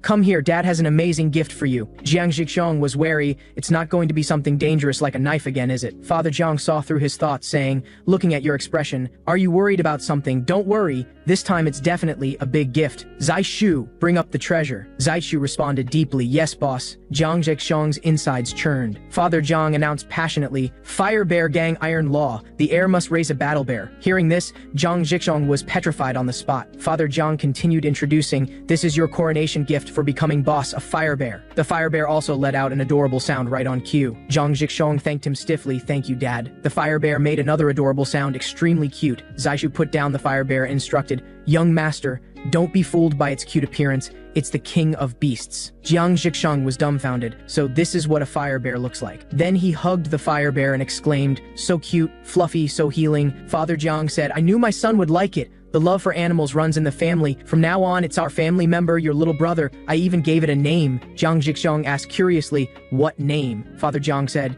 since the surname is Jiang, it's Jiang Yixong. Jiang Jixong looked at the fire bear and said, silly, Yixong, let's get along well from now on. Seeing this, Scarface uncle said, Boss, Jiang Yixong is the young master's little brother, so what should we call it? Bald uncle matter-of-factly replied, need you ask? Since it's the boss's son and young master's brother, of course it's also our family, so we must call it young master. That's the rule. The underlings awkwardly laughed along, ha ha. That's true, we were confused. Bald uncle frowned. You've been getting lax lately. Learn more from Brother Zaishu. Brother Zaishu served the boss for 10 years and took care of the young master for 8 years. They watched him tear open the package in his hand. He obsequiously offered the food, saying, second young master, please enjoy. This is specially made food. Come eat it slowly here. Zhang Yixong immediately ran over upon seeing this. Zaishu watched Zhang Yixong eat, happily asking, is it good, young master? You're eating so happily. Zaishu continued, boss, leave second young master to me to serve. You go chat with young master. Father Jiang nodded. Zaishu is always so considerate, but just call it Yixong. The underlings immediately responded excitedly with thanks. Yes, boss. Before Father Jiang and the others could leave,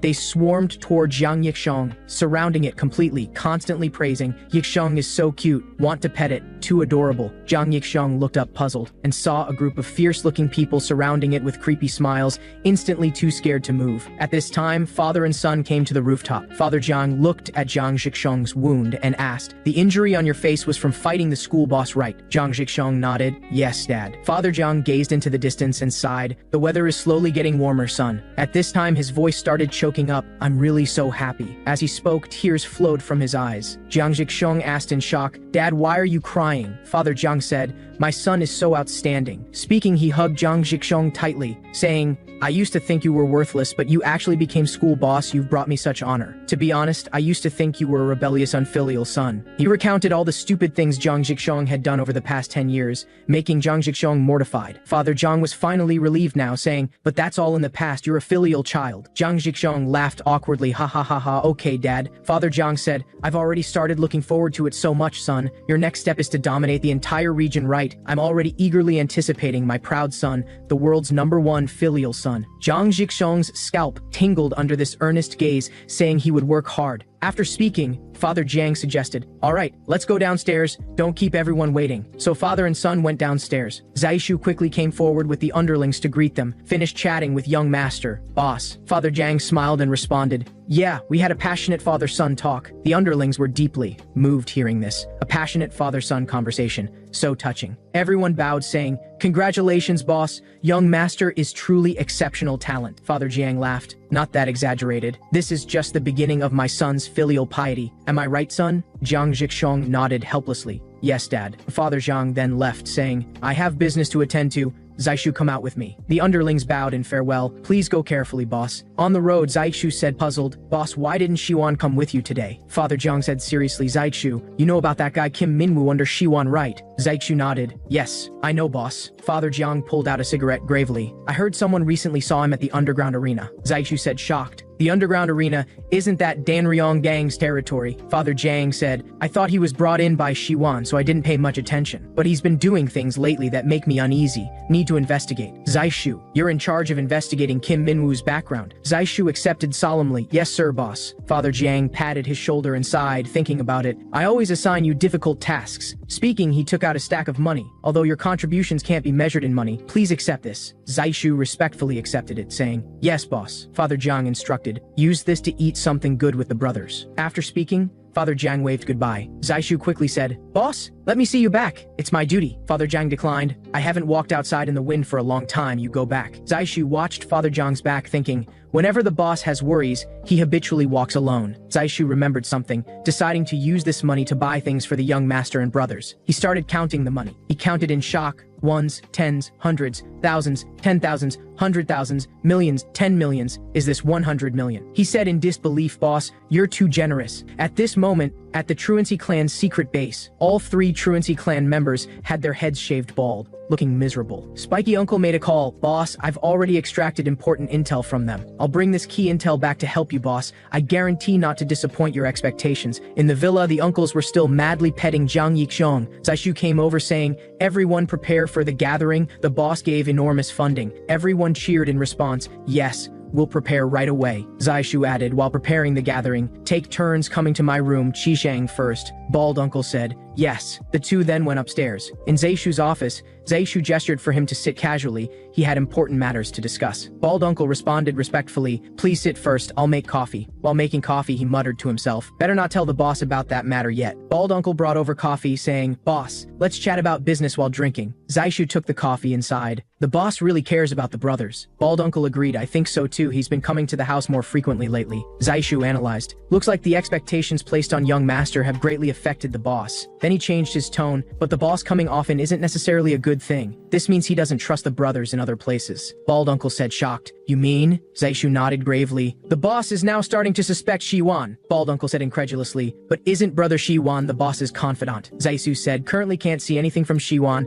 but he has a subordinate named Kim Minwoo." Bald Uncle responded, "I know this person." Zaishu clenched his fist. "I heard Kim Minwoo has been frequently going in and out of the underground arena lately." Bald Uncle was shocked, saying, "The underground arena is territory managed by Danryong gang. Then I'll just capture Kim Minwoo and dispose of him." Zaishu immediately said, "Can't kill him, we still need to find out if Shiwan knows about these things." Bald Uncle stood up solemnly. "I understand, boss, please rest assured and leave it to me. I swear I will definitely find out what he's up to." Zaishu refused again. "No." Bald Uncle said urgently, "Boss, I'm the most suitable person." Zaishu said, "No. Many people in both Firebear Gang and Danryong Gang know you. We absolutely cannot be exposed." Bald Uncle trembled all over anxiously. "Then what should I do?" Zaishu said, "Arrange someone smart you trust, who hasn't shown their face to either side to infiltrate." Bald Uncle started pondering who to find. Suddenly his eyes lit up, saying, "Ah, I have a perfect candidate." Bald Uncle guaranteed confidently, "Leave it to me, boss." Zaishu instructed, "You go back first, then tell Tycoon to come up." After Bald Uncle responded, he immediately left, closing the door. He thought, "Brother Zaishu has really been too exhausted lately. Now the organization is in great crisis. I must do everything in my power." As soon as Bald Uncle went downstairs, he saw Spiky Uncle shouting excitedly, "Boss, I'm back!" Bald Uncle nodded. Genho, you worked hard this time."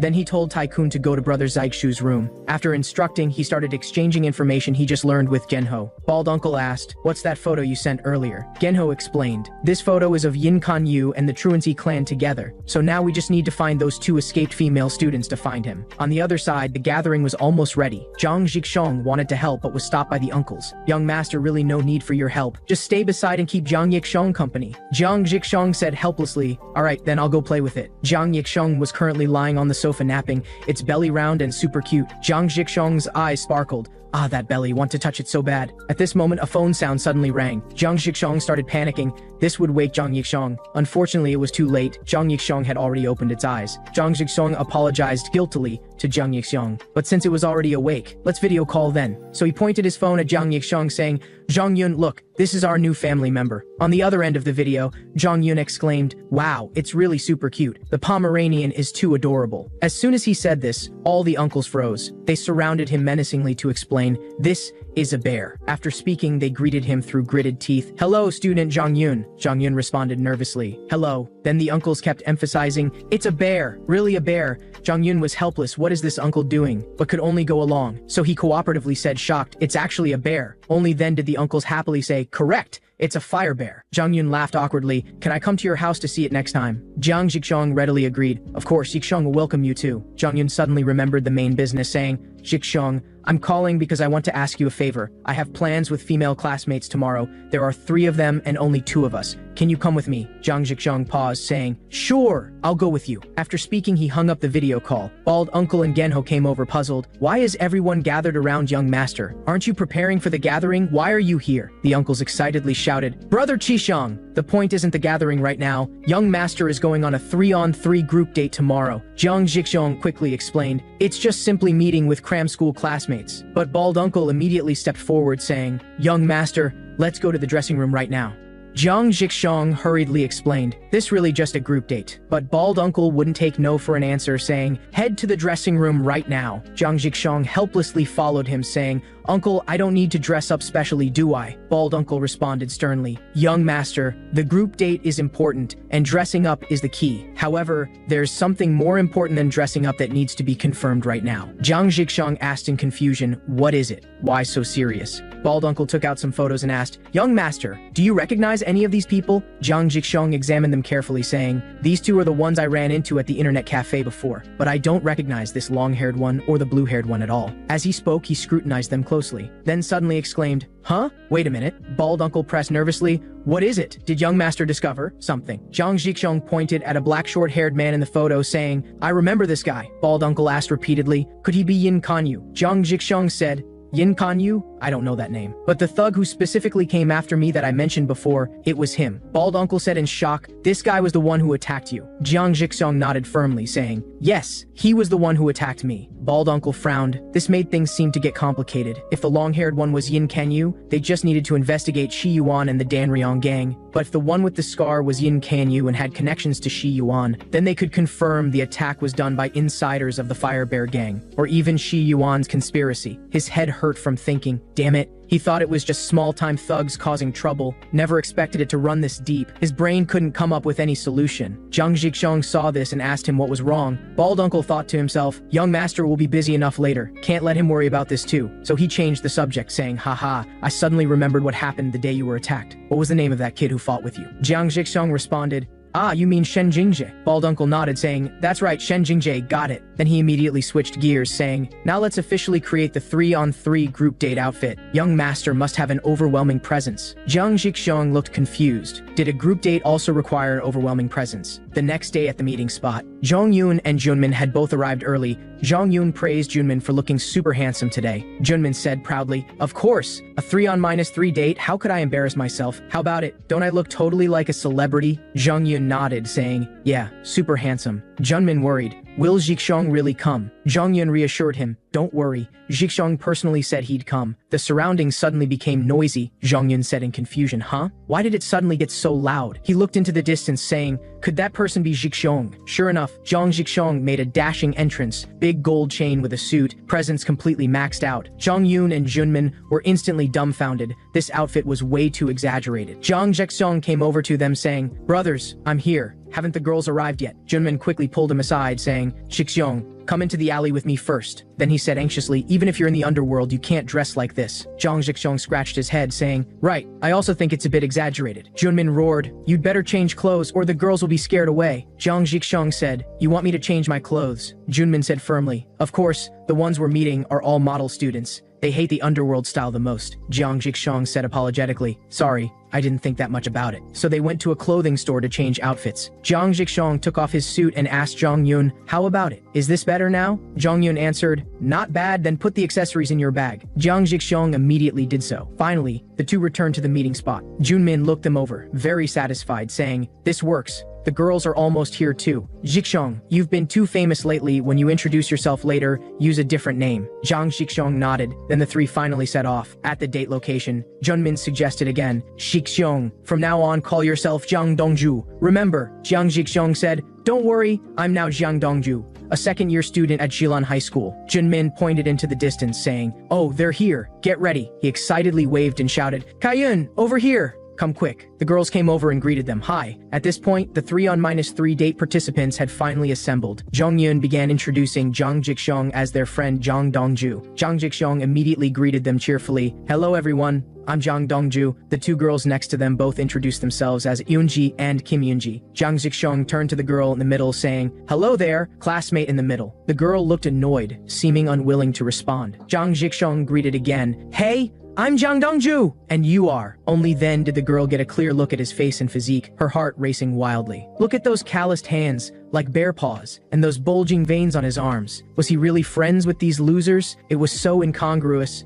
It was like a predator mixed in among herbivores, so her cheeks flushed as she began introducing herself. Hello, I'm Wen Kaiyun. She asked, should we go to a cafe and sit down first? Junmin looked shocked at this. How did Kaiyun become so proactive? This was completely different from the cold Kaiyun before. He couldn't believe it. She actually showed such a gentle expression, but not to him. It was to Zhang Zhixiong. He was about to die of anger. He looked around and found that except for him, everyone else was getting along so well. Yunji had automatically paired up with Zhong Yun, and the prettiest Kaiyun had gone straight to Zhang Zhixiong. These two pairs' interactions were so sweet. Watching made Junmin grit his teeth. How did things turn out this way? Yunji said at this moment, let's follow them too. Don't just stand here. Junmin sighed helplessly, saying, sigh, let's go. What rotten luck. Everyone arrived at the coffee shop. When Kaiyun only talked with Zhang Zhixiong, Junmin was raging inside. This is making me so angry. Everyone moved to KTV. The girls excitedly danced. Among them, Wen Kaiyun's dancing was the most beautiful. Zhang Zhixiong praised repeatedly, wow, you guys are amazing. Leaving Junmin alone on the side, he thought. Kaiyun said she didn't like going out to play. But why is she dancing for Zhixiong? And her expression is so cheerful. Outside the KTV, Eunji teased Kaiyun. You originally didn't want to come. How did you change your mind? When Kaiyun responded, weren't you the one who said being alone with Zhang Yun was awkward and asked me to come? Eunji continued teasing, you're being so obvious now, you like Zhang Dongju, right? When Kaiyun said obsessively, I felt it from the first glance, his passionate life force. He's the one I've been looking for. After it ended, Junmin plucked leaves while muttering repeatedly, does Kaiyun like Zhixiong or me? Finally he wailed in despair, Kaiyun likes Zhixiong. Junmin was going crazy with jealousy. How dare Zhang Zhixiong steal my woman? Zhang Zhixiong sensed something was off, so he said, Zhang Yun, is Junmin okay? Zhang Yun shook his head helplessly, saying, I'm not sure either. At this moment the girls walked over. When Kaiyun came over to greet Zhang Zhixiong, saying she had to go to a tutoring session. Then she held out her phone, asking him for his contact information. Junmin, caught in the middle, wailed internally. Even I didn't get Wen Kaiyun's number, yet Zhixiong got it so easily. Damn it. Then the girls started saying goodbye to them and left. But Eunji reluctantly moved closer to Zhang Yun, saying she wanted to go shopping with him a bit more. Junmin's eyes widened in anger, thinking, damn it, even Zhang Yun betrayed me. So the group waved goodbye again. At this moment, Zhang Zhixiong's phone suddenly vibrated. He received a party invitation message from Park Mingjun. He made up his mind to go find Song Zhangxi right away to go together. Junmin stood up and lamented, never thought Zhang Yun would betray us, so sad. Then let's two single guys go play games together. Zhang Zhixiong apologetically declined, I have plans tonight, can't go with you. Junmin asked unhappily, what plans could be more important than going to the internet cafe with me? Zhang Zhixiong explained, Park Mingjun from Changyan High School is throwing me a celebration party. Junmin started being sarcastic, not only did you get Kaiyun's number, you also get to go to a party. Your friend is sad and wants to hang out with you, but you actually refuse. Zhang Zhixiong hurriedly apologized, sorry Junmin, I'll definitely play games with you next time. Then he turned and left, saying, see you at school Junmin, leaving Junmin to collapse and shout,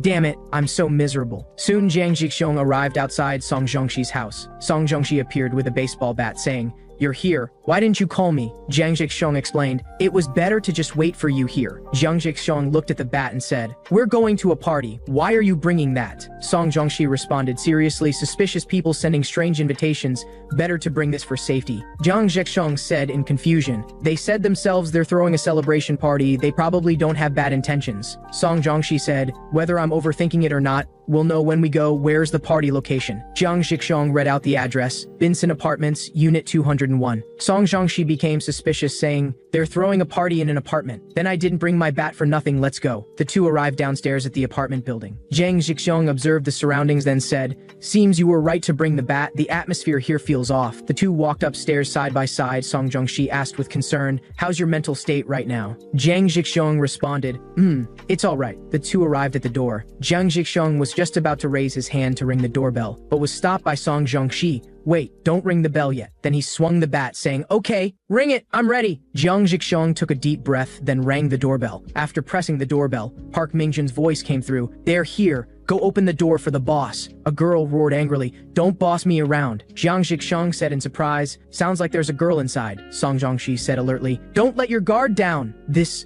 could be a trap. However, when the door opened, a girl who had just finished bathing appeared. It was actually Wen Kaiyun. Wen Kaiyun said with a guilty expression, Zhang Dongju, how did you know about this place? Zhang Zhixiong stood there stunned. Did I come to the wrong place? Something's not right. At this moment, Park Mingjun's shout came from inside. Hurry up and come in, don't stand at the door. Song Zhangxi signaled him to go in first. Zhang Zhixiong nodded in agreement. However, Zhang Zhixiong's heart wasn't calm right now, because he discovered that Wen Kaiyun without glasses looked like Xuzhen. Song Zhangxi noticed something was off and turned to ask him, are you okay? Zhang Zhixiong came back to his senses, saying, it's nothing. Let's go in quickly. Park Mingjun said warmly, welcome. This is our secret base. Come on over. Everyone get to know each other first. Let's all get along well from now on. Everyone started greeting each other. The atmosphere was quite lively. Zhang Zhixiong greeted them somewhat stiffly, feeling the smoke smell inside was really too strong. The room was filled with smoke. The smell seemed to have accumulated for a long time, choking and uncomfortable. Empty beer cans were piled all over the floor, and cigarette butts stacked like a mountain. Even more outrageous were gambling tools.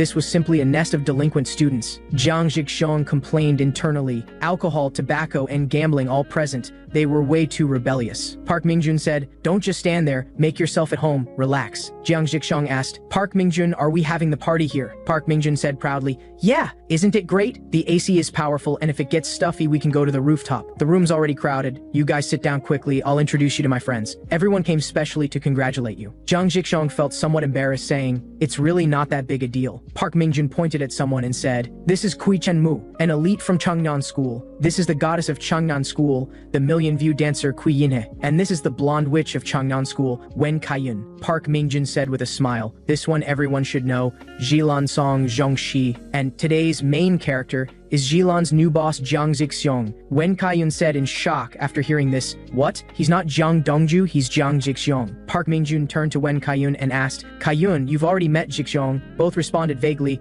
"We met by chance, just acquaintances who nodded to each other." Park Mingjun laughed, "Is that so? Then you're already friends." He called for everyone to sit down, then took out several bottles of beer. Park Mingjun stood up and raised his glass saying, "Come on, let's toast to Jiang Zixiong becoming Jilan's boss." Everyone responded, "Cheers." The atmosphere instantly became lively. Park Mingjun said the alcohol wasn't poisoned, telling them to drink without worry. Then he drank first, saying, "See, the drink is really fine." Seeing this, the two had no choice but to drink. After just a little, Jiang Zixiong started coughing from the choking. The taste was really strange. At this moment, Kui Yinhe suddenly came over to greet, "Hey Song Zhongxi, it's really been a long time," making Song Zhongxi look bewildered, just feeling she was very close to him. Park Mingjun laughed at this. Changnan and Jilan's relationship really is inseparable, right, Jiang Zixiong? Jiang Zixiong responded saying, "I guess so. After all, the two schools are close, and interactions between high schools are frequent." He reflected silently. He'd never drunk beer with friends before. Only with his uncles, it felt somewhat uncomfortable. At this moment, Wen Kaiyun suddenly moved closer, saying, "Hey Jiang Zixiong, why did you lie to me before?" "Deliberately hiding your identity," Jiang Zixiong hurriedly explained. "I was afraid you'd be scared if you knew I was Jiang Zixiong, that's why I lied." He backed away a bit, saying, "But you're also way too close to me." Wen Kaiyun not only didn't back away but moved even closer, saying, "So what? Don't you like it?" Jiang Zixiong was scared and immediately moved away from her, saying, "No, that's not what I meant." After 3 rounds of drinks, everyone's minds started getting unclear. Jiang Zixiong even fell asleep while sitting. Park Mingjun saw this, stood up and cleared his throat, saying, "All right, while everyone's in a good mood, let's get to the main topic." Jiang Zixiong became slightly more alert, asking, "What thing?" Park Mingjun said, "You remember what you said in the auditorium, right? About taking down the ignorant normal alliance. And I threw this party to get Changyan and Jilan to form an alliance, to take down the ignorant normal alliance together. Jiang Zixiong, Song Zhongxi, team up with us from Changyan." Jiang Zixiong said in shock, "You said you want to team up with us? Did I hear that right?" At this moment, Song Zhongxi pulled him away, saying, "Let's go outside for some fresh air. We'll come back later." Park Mingjun watched them leave, saying, "Take your time talking." After the two left the room, Park Mingjun realized belatedly, "Damn it, did I say something wrong?" Everyone responded, "Yes." That night, the two left the apartment and came to the rooftop. Jiang Zixiong sighed, "I really got a shock just now, completely sobered up. I'm a bit confused. They clearly said it was non-alcoholic. How did I actually get drunk?" Song Zhongxi said, "We drank real beer. You really did get drunk." Jiang Zixiong said in shock, "That was beer with alcohol? We got tricked." Song Zhongxi reminded, "That's right, don't drink any more later." Jiang Zixiong suddenly understood, so that was real beer. Song Zhongxi said, "Originally I wanted to pretend to be drunk to test Park Mingjun's intentions, but now it seems his purpose really is to form an alliance." Jiang Zixiong said angrily after hearing, "He befriended me to achieve a goal? That's too much." Song Zhongxi analyzed calmly, "But his proposal isn't bad for us. Just the two of us is too hard. If we ally with them, taking down the ignorant normal alliance will be easier." Jiang Zixiong nodded, saying, "That's true." Song Zhongxi continued stating his position, "But no matter what decision you want to make, I'll follow you, because Zilan High School's boss is you, Jiang Zixiong." In the apartment, Park Mingjun was still restless, worried they didn't want to ally. At this moment, he heard the sound of the door opening. It was Jiang Zixiong and Song Zhongxi coming back. Park Mingjun quickly walked forward to inquire. Jiang Zixiong didn't speak, just extended his hand to show agreement. Park Mingjun immediately shook hands excitedly, then announced loudly, "From today on, Changyan and Jilan officially form an alliance." Jiang Zixiong responded politely, "Please take care of us, Park Mingjun." Park Mingjun said with determined eyes, "Then our first target is Mozhen High School. Let's start eliminating them." Everyone was shocked after hearing, "What? Taking action this soon?" Song Zhongxi thought, "Mozhen High School has the fewest people in the ignorant normal alliance. We really could easily take them down." Jiang Zixiong nodded in agreement. "All right, then let's eliminate Mozhen High School first." Park Mingjun said, "We'll contact you again after making a detailed plan. Had a great time today." way. Jiang Zhixiang responded, we'll also help draft a plan. See you next time. Then they said goodbye to everyone and left. When Kaiyun suddenly spoke up saying she'd also go out for a bit, she chased out the door and called to Jiang Zhixiang, saying she wanted to talk with him. Jiang Zhixiang stopped somewhat unexpectedly and asked what she wanted. Song Zhongxi tactfully left, saying, you two talk? I'll wait for you downstairs. Jiang Zhixiang nodded, saying, got it? I'll come find you after we talk. After Song Zhongxi left, Wen Kaiyun said with obsessed eyes, never thought Jiang Dongju was Jilan's boss. Jiang Zhixiang, no wonder you attracted me. Jiang Zhixiang responded awkwardly, haha, is that so? But what did you want to talk to me about? Wen Kaiyun said nervously. To protect my image at school and cram school, you have to keep this secret for me. Jiang Zhixiang solemnly promised, I'll definitely keep it secret for you. Don't worry. Wen Kaiyun moved closer happily saying, thank you, Jiang Zhixiang. Her eyes burning, she asked, you'll still meet with me later, right? Jiang Zhixiang saw this and backed away saying, don't you have my number? And you're too close to me. However, the next second Wen Kaiyun took the initiative to kiss Jiang Zhixiang. Jiang Zhixiang's face instantly turned red. Wen Kaiyun whispered in his ear, you're mine now. Jiang Zhixiang's brain went completely blank, his cheeks burning red, completely at a loss. He could only mechanically turn around, saying he had to go first. Then he left with matching hands and feet, completely flustered. Wen Kaiyun gazed at his retreating figure and murmured softly, Jiang Zhixiang, you can't escape. Going downstairs, Jiang Zhixiang was still touching his face in a daze, his mind full of the kiss just now. He thought in shock, so that was my first kiss. On the other side, Song Zhongxi, who was waiting for him, was muttering, Wen Kaiyun's appearance will probably give Li Ji a big headache. Turning his head, he saw Jiang Zhixiang running toward him wildly. He asked in confusion, why are you running so fast? What happened? Why is your face so red? Hearing this, Jiang Zhixiang's face got even redder, immediately changing the subject. Let's go back quickly. Song Zhongxi pointed the way. You're running in the wrong direction. Jiang Zhixiang immediately turned around and urged, let's go quickly. On the way home, Jiang Zhixiang sighed, so much happened today. He secretly decided he absolutely couldn't tell his uncles about the first kiss. He returned to the villa and found the lights were still on. He tiptoed in, wanting to quietly return to his room. At this moment, singing suddenly came through. Bald Uncle sang, he's the precious young master everyone loves. Uncle Scar continued, he's the charming mad dog. Jiang Zhixiang sighed helplessly. That song again. Bald Uncle suddenly smelled something. He suddenly shouted, stop! The singing stopped abruptly. Bald Uncle sniffed, saying, young master has the smell of alcohol, actually has alcohol smell. Young master, blow on me, let me smell. Jiang Zhixiang had no choice but to comply. Taking a deep breath, then blowing hard. Bald Uncle exclaimed, blood alcohol concentration 0.03. He shouted with tears of joy. Young master tried drinking alcohol by himself. The other uncles gathered around excitedly saying, really? Young master, let me toast you. Jiang Zhixiang hurriedly explained, someone tricked me saying it was a non-alcoholic drink, that's why I drank it. Bald Uncle changed his tone. However, young master, I have a question I want to ask you. Jiang Zhixiang got nervous, thinking, could they have discovered something? Bald Uncle said in confusion, young master has the smell of smoke, but your breath doesn't have smoke mixed in. Jiang Zhixiang hurriedly explained, I didn't smoke, it's the smoke smell from other people smoking that got on me. Bald Uncle suddenly cried after hearing this. Jiang Zhixiang saw this and hurriedly apologized, I'm sorry, I didn't mean to. Bald Uncle sighed again. Young master successfully inhaled secondhand smoke. The other uncles also shed tears of joy after hearing. Everyone cheered and rushed over saying, young master finally became a real bad guy. Come pour the drinks. Before long, everyone had already drunk a lot. Bald Uncle looked at Jiang Zhixiang's outfit, puzzled why the snakeskin suit he carefully designed was gone. Jiang Zhixiang held the little bear and explained, because the weather was hot, I gave it to a friend to keep. Bald Uncle smiled and instructed, as long as you can get it back, it's fine. We'll tidy up the bottles tomorrow. Jiang Zhixiang thanked him, then placed Jiang Zhixiang on the sofa. Then Jiang Zhixiang walked into his room and immediately fell onto the bed. Thinking he had school the next day, he planned to rest early. When he picked up his phone, he received a message. The sender was Wen Kaiyun. Jiang Zhixiang fell into hesitation, not knowing how to reply. The sudden kiss flashed through his mind. His cheeks instantly flushed bright red. The phone suddenly rang again, seeing Li Ji's incoming call display. He was puzzled why she would call him at this time. After answering, Li Ji's angry roar came through, demanding why he hadn't replied to messages for 4 hours. Jiang Zhixiang hurriedly explained he was busy and didn't notice, asking if there was something important. He thought to himself, he should be able to tell Li Ji about forming an alliance with Changnan. Li Ji suggested, when should we study the strategy for dealing with Park Mingjun together? I'm fully prepared. Jiang Zhixiang looked troubled, saying,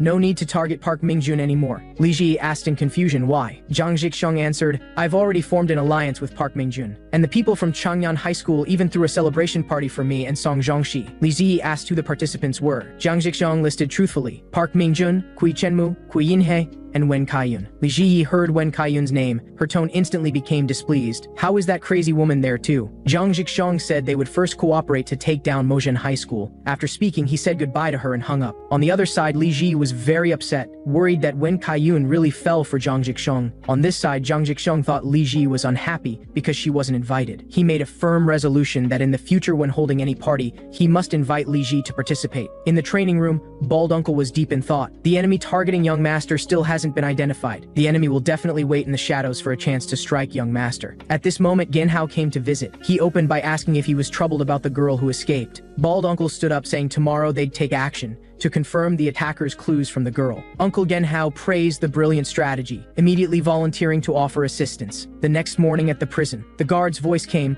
0758, someone's here to see you. Shen Jingjie was full of confusion, not expecting someone to visit the prison after so long. He followed the guard into the interrogation room, constantly rubbing his wrists red from the handcuffs. Shen Jingjie came to the window and sat down, assuming an arrogant posture. However, seeing Bald Uncle on the other side of the glass, he was scared out of his wits. His chest even hurt sharply from a physiological reaction. He mistakenly thought his chest was under attack, shouting in panic that the other wanted to kill him. The guard saw through his act at a glance, reminding him the wall was blocking and telling him to stop acting. Shen Jingjie heard there was a wall and suddenly understood. Right, now this Baldy couldn't touch a hair on his head. So relying on legal protection, he regained his arrogant attitude. He provoked, Baldy, since you're here, send me some money. Bald Uncle ignored his clamoring, instead teasing that his hair was more than before. Shen Jingjie heard this. His heartbeat suddenly accelerated, his expression instantly panicked. Bald Uncle took out a razor, releasing harsh words, if you dare touch a hair on young master's head, I'll chase you to hell to shave you bald. Shen Jingjie was scared, his heart pounding wildly, thinking, did he come specially to shave my head? He cursed silently, completely unable to understand what the other was up to. Shen Jingjie suddenly turned to look at the guard, thinking, I have legal protection,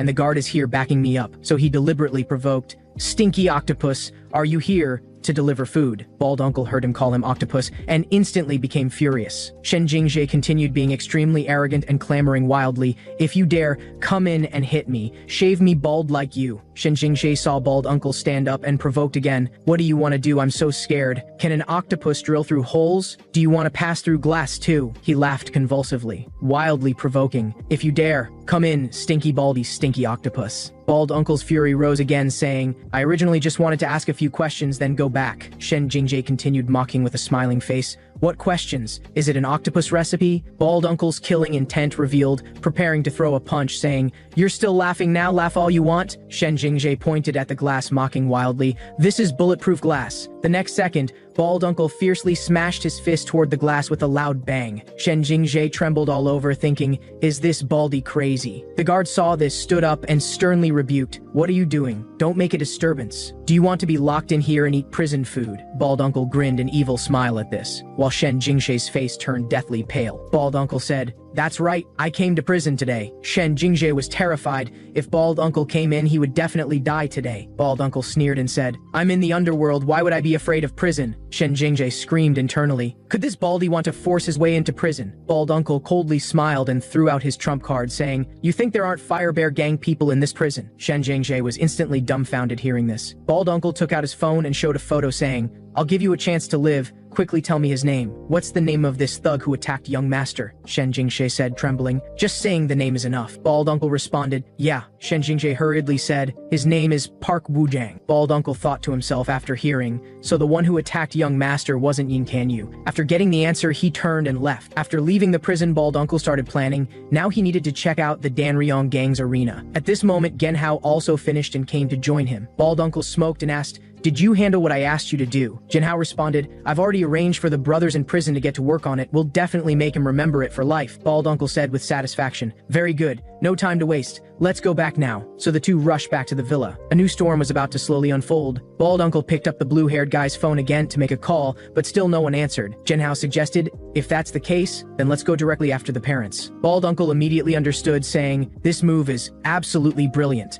The Bald Uncle flipped through his phone contacts and exploded with rage. He said, that unfilial son actually didn't save his parents' phone numbers. This broken phone is useless. What should we do now? At that moment, Genho spotted the slippers those two girls left behind last time. Inspiration struck instantly as he said, big bro, I've got an amazing idea. The Bald Uncle raised his eyebrows and pressed, what idea? Uncle Genho excitedly said, He saw on TV last time that a bear's sense of smell is 100 times better than a dog's. Our fire bear gang has a fire bear, doesn't it? The bald uncle instantly understood. Have Yixiong smell the slippers, then track down those two girls. Great idea. No time to waste. Let's move immediately. Uncle Genho suddenly said, Big bro, wait a moment, there's an issue to consider. The bald uncle turned back and urged, what is it? Time is extremely tight right now. Uncle Genho worried, fire bears are fierce beasts. Will it obediently listen to us? The bald uncle had an epiphany. Oh right, we need to win Yixiong over first. Immediately, he pulled out a super enormous salmon to tempt Yixiong. The scent of this premium salmon instantly made Yixiong drool. The bald uncle watched Yixiong eating happily and said, eat up quickly, Yixiong, we have a task for you. Super simple, just smell and find someone. Yixiong finished the salmon, patted its belly, and showed an extremely satisfied expression. Uncle Genho excitedly shouted, Big bro, Yixiong is satisfied, let's try it now. Then the bald uncle held up the slipper and said, Yixiong, smell this quickly. Do you detect a familiar scent? Yixiong moved closer to the slipper and sniffed hard, its nose twitching as if locking onto a target. Then its eyes instantly became determined, its whole body radiating signals that it already knew. The bald uncle shouted with wild joy. Yixiong's eyes changed, it found a clue. So the two quickly led Yixiong away, Yixiong wearing its muzzle looking imposing. The next second, the bald uncle set off with Yixiong, relying on Yixiong's sense of smell to track. The bald uncle watched the hardworking Yixiong and said, you really smelled it, didn't you? Yixiong, you're amazing. Yixiong suddenly stretched out its paw pointing in one direction. The bald uncle sprinted wildly following Yixiong, Yixiong leading the way with the target ahead. In prison, Shen Jingjae showering cursed furiously in his mind. Bastard. That damn octopus actually chased me to prison. The more he thought about, the more frustrated he became. Those guys never visited. What kind of friends were they? At that moment, two tattooed men arranged by Genho walked straight toward Shen Jingjae. One of the tattooed men approached and asked, hey, are you Shen Jingjae? Shen Jingjae looked completely confused, thinking,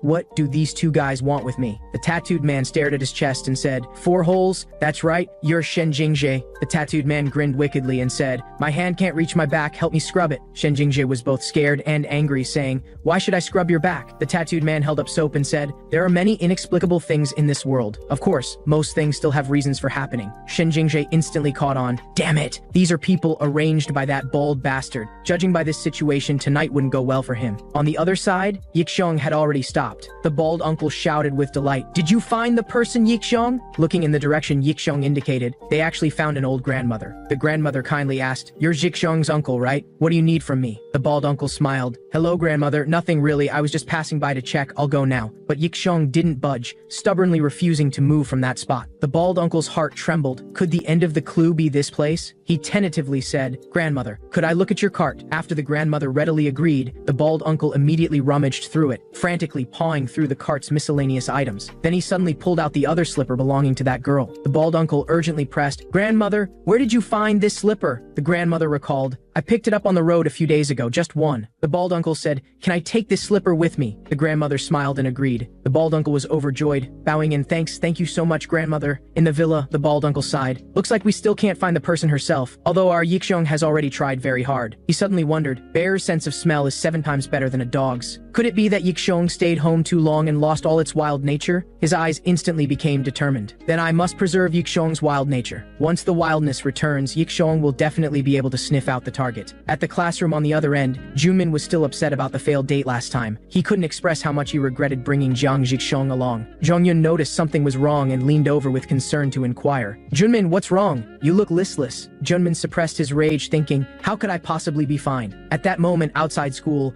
Jiang Yixiong was waiting for Song Zhongxi, who walked briskly toward him. Greeting him, hey Jiang Yixiong. Jiang Yixiong raised his eyebrows in surprise. You actually changed your hairstyle. Song Zhongxi scratched his head saying, yeah, someone said combing my bangs up would look better. Jiang Yixiong sincerely praised, it does look pretty good, more handsome than before. By the way, how about coming to my house after school? Song Zhongxi readily agreed. Sure, it's been a while since we greeted the uncles. Jiang Yixiong excitedly said, our house has a fire bear. Song Zhongxi was instantly stunned, puzzled. A fire bear? Jiang Yixiong nodded vigorously. Yeah, its name is Jiang Yixiong. Soon the two arrived at the classroom. At that moment, Li Ji also came, her eyes carrying a hint of seriousness. She patted Jiang Yixiong's shoulder, saying, Jiang Yixiong, come out for a moment. Jiang Yixiong followed her out with a confused expression, asking, what's the matter? Li Ji sighed lightly, continuing to walk forward, saying, come with me to the rooftop to talk. In the corner, Junmin ground his teeth in anger. Jiang Zhixiong, you clearly have a good relationship with Jia. Why do you pursue Wen Kaiyun? On the rooftop, the atmosphere between Jiang Zhixiong and Li Ji was somewhat delicate. Jiang Zhixiong apologized first. Ji, I'm sorry, next time I'll definitely bring you along. Li Ji looked completely puzzled, then asked, why did you suddenly form an alliance with Changnan? Tell me quickly. Jiang Zhixiong instantly panicked, saying, what do you want me to say? Li Ji said, about the alliance at the celebration party, tell me quickly. Hearing this, Jiang Zhixiong once again recalled Wen Kaiyun's kiss. Instantly his face turned completely red, nervously sweating profusely, his eyes wandering, not daring to look at Li Ji. Li Ji frowned and asked, what's wrong? Why are you so nervous? Jiang Zhixiong immediately fumbled to cover up, I'm not nervous, nothing happened. Then he quickly changed the subject. Song Zhongxi also agreed, that's why I formed an alliance with Park Mingjun. Li Ji muttered to herself, he's definitely hiding something from me, I need to ask Song Zhongxi. So before she finished speaking, she turned to leave, making Jiang Zhixiong even more flustered. He wailed internally. So Ji really wanted to go to that gathering. Thinking this way, he blamed himself even more. Li Ji walked ahead sighing helplessly. Jiang Zhixiong suddenly took out his phone and called after her. Ji, wait a moment! Li Ji turned back raising her eyebrows. What? She saw Jiang Zhixiong pull out a photo of Yixiong and hand it to Li Ji, saying, come to my house after school, my family raised a fire bear. Li Ji looked at the photo with a shocked expression. A fire bear? She leaned closer to see Yixiong's appearance clearly. Instantly she shouted excitedly, this is too cute! She nodded frantically saying, I want to go. Jiang Zhixiong breathed a sigh of relief saying, good thing you like it, let's go together then. After school, all three were super excited,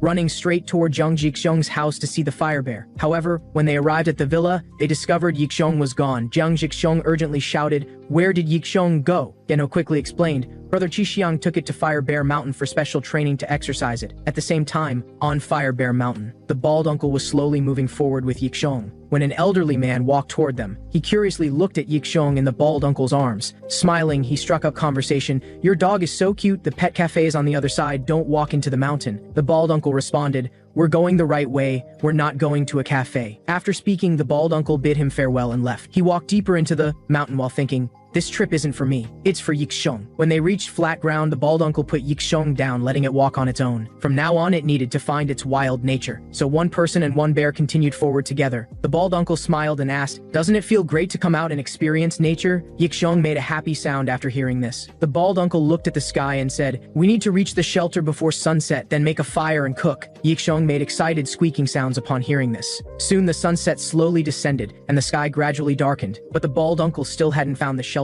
He scratched his head, muttering, the young master's childhood training ground should be nearby. He looked around. All the old markers were gone. At that moment, Yixiong suddenly sniffed the ground, its nose twitching as it locked onto a direction. It patted the bald uncle's leg with its paw, pointing forward. The bald uncle was instantly overjoyed. Did nature awaken your sense of smell? Then Yixiong, you lead the way. Yixiong nodded vigorously. Night quietly fell, and a thin mist gradually rose in the mountain forest. The bald uncle looked at the cave ahead, excitedly shouting, found it! This is the place! Being back in nature is different. Your sense of smell really became sharper. Yixiong made another happy squeaking sound. The bald uncle walked toward the cave, sighing, this place is still the same. In the blink of an eye, so many years have passed. He pulled out equipment from his bag, saying, need to make a fire before it gets completely dark. Then he took out a lighter, aimed at the firewood and shouted, fire! Blazing flames instantly ignited. He dusted off his hands and stood up, saying, the fire's ready, let's go find food. However, Yixiong was huddled in a corner, trembling, not daring to go out. The bald uncle picked up the trembling Yixiong and asked with concern, what's wrong? Are you hungry or afraid of the dark? Then you rest here, I'll go find food. But as soon as he walked out of the cave, he encountered a wild boar heading their way. The boar's eyes gleamed viciously, staring deadly in his direction as it approached. The bald uncle had an epiphany, so Yixiong was trembling because it was afraid of this guy. Then he unconsciously drooled, saying,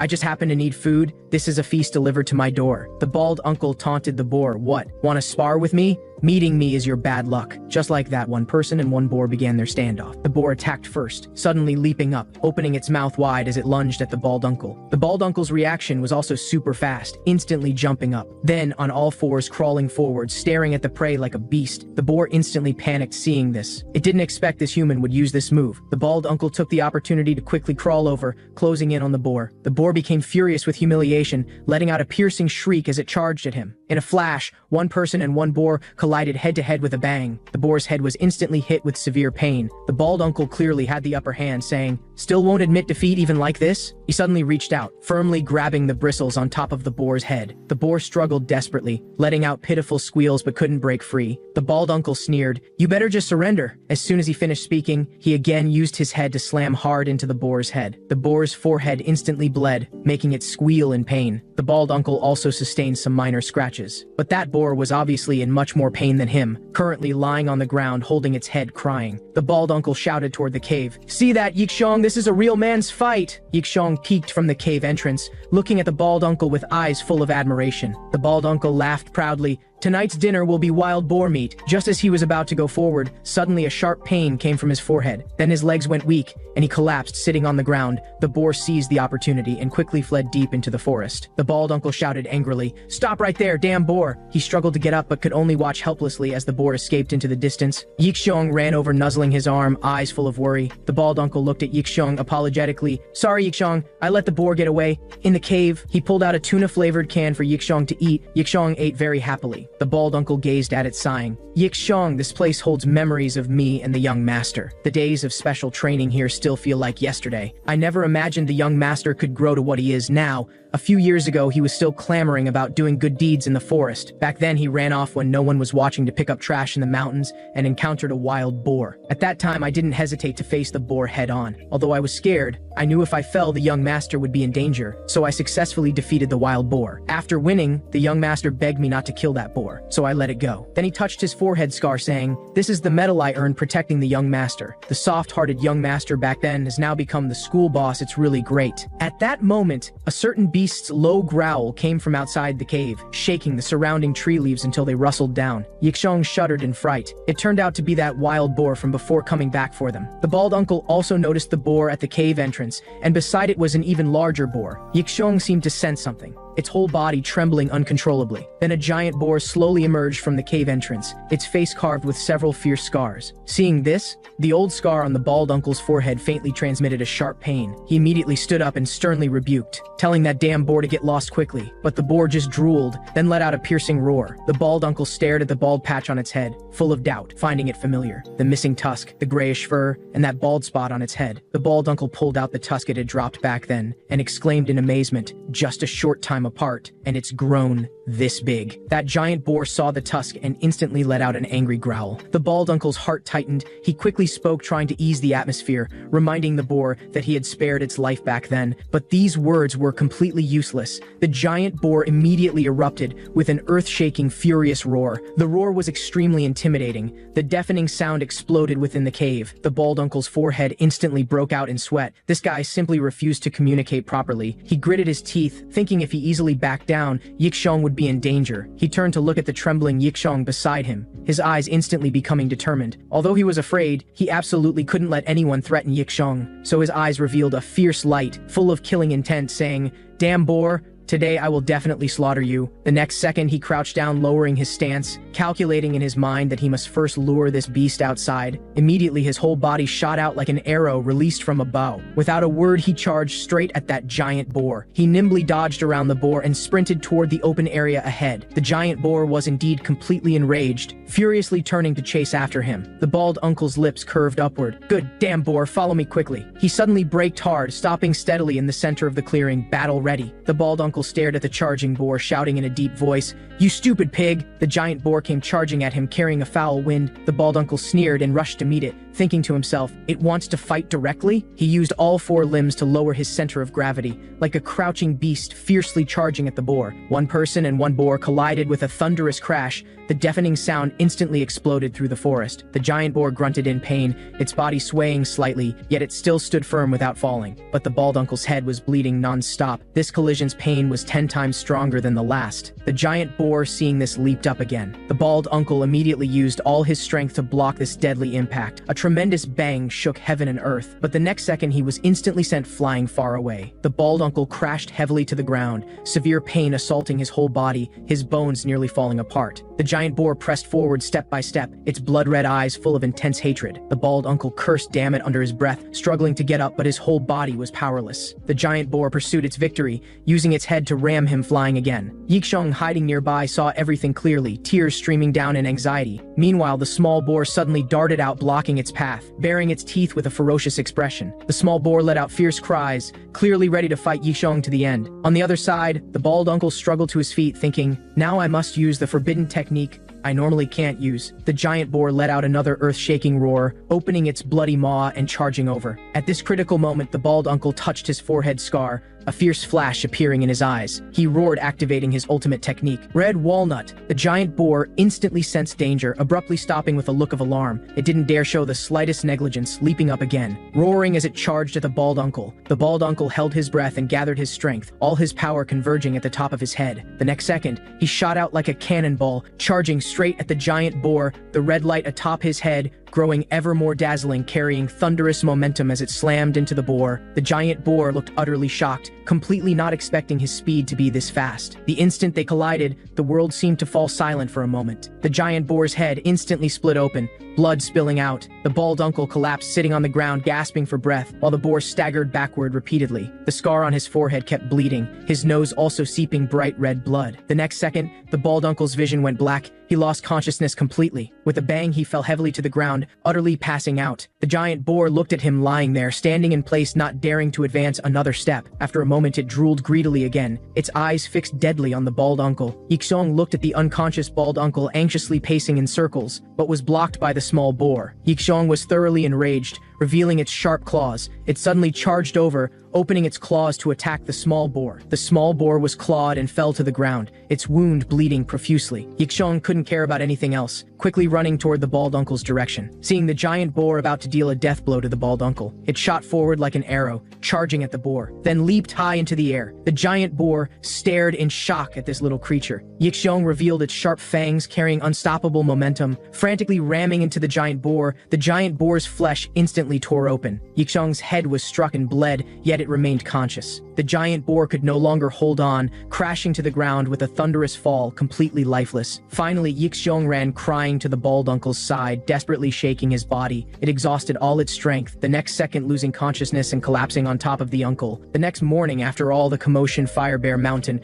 returned to its usual tranquility. Yixiong's head was carefully bandaged, currently sleeping soundly on the side. At that moment, an enticing aroma drifted into its nostrils. It drowsily opened its eyes. Yixiong got up and looked over, seeing the bald uncle crouching nearby, tending the fire and roasting meat. On the campfire hung roasted wild boar, its golden crispy skin releasing an aromatic scent. The bald uncle smiled and waved to it, calling it to come quickly and try the roasted meat. Yixiong looked at the roasted meat, drooling, making excited squeaking sounds. The bald uncle pulled out a wild boar tusk necklace, smiling as he said it was a commemorative gift for Yixiong. Yixiong stared at the necklace around its neck, moved to tears. The bald uncle had already packed his bags. They would head down the mountain after eating the roasted meat. When the sun was about to set, one person and one bear finally returned to the villa travel-worn. Jiang Yixiong immediately greeted them cheerfully upon seeing them. He caught sight of the bandage on Yixiong's head at a glance, hastily asking what had happened. The bald uncle proudly said, "Yixiong, unwrap the bandage and show the young master." Yixiong immediately understood, promptly unwrapping the bandage on its head. A scar matching the bald uncle's was prominently revealed, its small face full of unconcealed pride. Jiang Yixiong's pupils contracted sharply upon seeing this, his face full of shock. On the other side, in a Changyan High School alley, Park Mingjun was gathering forces, plotting something big. Yongjian complained with displeasure, "Why do we have to team up with Jilan High School?" Park Mingjun raised his eyebrows, asking back, "Didn't you tell me to decide for myself before?" Yongjian said, "Even if I reluctantly accept it, the other brothers will be unhappy." Park Mingjun turned to inquire, "Will the juniors be unhappy hearing about the cooperation?" He shook his head, saying, "I've already informed everyone, no one has any objections." Park Mingjun laughed in praise, "Very good. Then in 1 week we'll first strike at Mozhen High School. First arrange to meet with Jiang Yixiong. Let both sides get to know each other. During this time, no fighting, especially don't provoke anyone from Jilan High School." Everyone responded in unison, telling him to rest assured. Beard Guy felt very displeased after hearing this. Yongjian was also complaining internally, extremely unconvinced. At the same time at Jilan High School, the blonde guys who became Jiang Yixiong's underlings were huddled together, whispering. Someone asked doubtfully, "Can Jiang Yixiong really take down that alliance?" Blonde responded, "Of course he can. After all, Jiang Yixiong is so strong." Everyone expressed agreement, saying, "What you're saying makes total sense." Someone continued persuading, "So rather than making enemies now, it's better to form an alliance and stand on the same side as him." At that moment, Li Changzhu said uneasily, "Can Jiang Yixiong guarantee our safety?" Just then, Jiang Zhixiong and Song Zhongxi arrived. Jiang Zhixiong said, "You don't need to worry. If anyone causes trouble, I'll fix them with my fists." Blonde couldn't wait to ask, "Why did you call us here? What's the important matter?" Jiang Zhixiong announced excitedly, "Starting now, we're cooperating with Changnan High School. Together we'll deal with that trash from Mozhen High School." Everyone hearing this instantly showed extremely shocked expressions. Song Zhongxi issued the order, "In 1 week we attack Mozhen High School." Everyone nodded in acknowledgement. After explaining everything, Jiang Zhixiong emphasized before leaving, "No fighting before the operation, and you can't get injured either." Song Zhongxi also said, "Also, Li Changzhu, come here." Li Changzhu instantly panicked. Song Zhongxi smiled and asked, "Why haven't you come to training recently? Tonight. Be there on time." Li Changzhu answered trembling, "I understand, I'll definitely be there on time." Song Zhongxi said to everyone else, "Everyone else also come train together this week," Blonde said with a stunned expression. "He can't be joking about having everyone exercise, right?" Li Changzhu said with cold sweat streaming. "He's already given the order. Anyway, I'm definitely going." Everyone sighed. "If we don't go, we're finished." In the school's recreation area, Zhang Yun looked at the gloomy Junmin, asking with concern what was wrong. Junmin took off his glasses full of resentment and answered, "You're asking even though you know, right?" Zhang Yun looked completely bewildered, saying, "What do you mean by that?" Junmin shouted excitedly, "You clearly know I like Kaiyun. Why didn't you stop Jiang Zhixiong?" Zhang Yun wanted to explain, feeling wronged, but Junmin interrupted. "Now quickly arrange another meeting with the girls, and don't invite Jiang Zhixiong." Zhang Yun said helplessly, "If you want to do that, then go tell him yourself." Junmin instantly chickened out, saying, "But I'm not close with him. So you help me tell Jiang Zhixiong not to let him show up. I'm begging you, you must help me." Zhang Yun finally compromised, saying, "I'll try to tell him for you." At that moment, Li Ji suddenly appeared, interrupting, "No need for all that trouble. I heard everything you just said. Just do what I say and we can achieve a win-win situation." Meanwhile, at Chengyun High School, Wen Kaiyun in class wondered why Jiang Zhixiong still hadn't contacted her proactively. At that moment, a message came through. Opening it, she discovered it was an invitation from Jiang Zhixiong. The message indicated he wanted to have another meal gathering with her like last time. Wen Kaiyun felt secretly delighted seeing the message. So after school, she invited 2 other people to go on the date. However, what they saw were those 2 ugly guys from last time. Everyone wondered why Jiang Zhixiong wasn't there. Zhang Yun hastily explained that Zhixiong had something today, so they called someone else to come. Someone else? Kui Yinhe started anticipating whether it would be Song Zhongxi. However, the next second, an even uglier guy appeared before them. The girls instantly lost control of their expressions, saying, "Damn it, I really want to punch him." That guy introduced himself as Shang Ju, saying he came to find a girlfriend today. Hearing this, everyone's disgust toward him reached its peak. Junmin was secretly gloating from the side. "Perfect, the girls' expressions are super disgusted, time for me to shine." So he immediately acted magnanimous, saying, "Classmates, let's hurry and go eat." Kui Yinhe asked disdainfully, "Are you treating?" Junmin showed off his bank card, boasting, of course. Seeing this, Kui Yinhe quietly inquired, "Is this guy really rich?" Wen Kaiyun responded, "I'm not sure either, I just know he's Zhixiong's friend." Kui Yinhe's eyes lit up, saying, "Then let's eat something expensive, he's treating anyway." But just as she was going to suggest eating steak, Junmin loudly interrupted, saying they should eat soup and rice. The girls were speechless hearing this. Shangju quickly stopped him. "Junmin, who has a group date with girls and gets soup and rice? Girls should like spicy stir-fried rice cakes and Italian pasta, right?" The girls silently cursed after hearing this. These 2 probably both have problems. After speaking, Shangju directly led the way, saying, "I know a super great place." The girls started consoling themselves. "Just think of it as a free meal. Leave quickly after eating." At that moment, Yunji came over, suggesting to Zhang Yun they go see a movie together after the meal. Junmin, watching this scene, cursed internally. He's having it way too good. At the rice cake shop, Shangju was grimacing from the spiciness, his eating manner extremely unsightly. He wailed with a mournful face, "Oh my god, this is way too spicy." Kui Yinhe across from him was very angry. "Damn it, I really want to kill this guy." Wen Kaiyun forcibly endured, "Must be patient. He's Jiang Zhixiong's friend after all." Junmin looked at the girl's expressions, smiling extremely smugly, thinking, Shangju is really amazing. Now he just needed to display his own charm to Kaiyun. However, Shangju next to him suddenly poked him, saying quietly he needed to pee. Junmin looked completely confused. "What?" Shangju emphasized again. "I need to pee." Junmin got so scared he directly spat out water, spraying it directly onto Wen Kaiyun's face across from him. Junmin instantly panicked, saying, "Kaiyun, I'm sorry." It's all because Shangju suddenly said something weird. Kui Yinhe angrily roared, "Are you crazy? Spraying water on someone's face?" Junmin clasped his hands together, frantically bowing in apology. However, Shangju beside him kept tugging at him. Junmin exploded in rage. "Go by yourself. It's all your fault I sprayed water on Kaiyun's face," Shangju said aggrievedly. "But the bathroom here is outside. I'm scared to go alone." Junmin said angrily, "Damn it, this is really so annoying." So he helplessly indicated he needed to go to the bathroom with him and would sincerely apologize when he returned. After the 2 left, Kui Yinhe inquired, "Kaiyun, are you okay?" want to go to the powder room, when Kaiyun forced composure, gritting her teeth saying, I'm fine. Outside the store, Junmin urged Shangju to hurry up and follow him. Shangju defended himself pitifully, saying he was afraid that walking too fast would make him accidentally pee. Junmin cursed inwardly. He originally brought Shangju along to avoid being overshadowed by Jiang Zhixiong, but ended up getting screwed over instead. Shangju grabbed him from behind, asking him to slow down and not leave him alone. Junmin said impatiently, I'm not your mom. Why should I accompany you to the bathroom? After hearing this, Shangju instantly looked pitifully vulnerable. Junmin suddenly realized that Shangju didn't have a mom, and a trace of guilt rose in his heart. Shangju looked so wrong that tears welled up in his eyes. Junmin quickly apologized, saying, I got too worked up, hurry and go to the bathroom. While enduring it, he sighed, silently telling himself to hold back and not get angry. Soon they arrived at the bathroom. Junmin told him to go while he waited there. Shangju quickly nodded his thanks, then ran toward the bathroom. Junmin mentally calculated how he should apologize to Kaiyun later. However, just as Shangju was about to reach the bathroom, he saw someone blocking the way. He cursed inwardly. Why does it have to be them? Youngjan sat in front of the bathroom and saw Shangju approaching, asking what he wanted to do. Shangju stuttered urgently. I need to use the bathroom. Please let me through, Youngjan said provocatively. Do you even know me? Don't you know to say please when asking someone to move? Shangju couldn't hold back anymore and retorted, you just need to stop blocking the bathroom entrance smoking. Youngjan sneered and said, if you don't like it, go somewhere else. Shangju heard this and roared angrily, I'm Jiang Zhixiong's friend. If you don't want to get beaten up, all of you better move. Youngjan mocked, oh, so you're Jiang Zhixiong's friend. Did he tell you to be this arrogant? Then call Jiang Zhixiong over and I'll let you use the bathroom. Bearded guy quietly reminded Youngjan. At this moment, Mingjun said not to mess with students from Zhelan High School. Youngjan said, I don't intend to mess with him now either. Bearded guy stopped trying to persuade him and just sighed helplessly. Shangju really couldn't hold it anymore. He covered his crotch and begged them to let him through.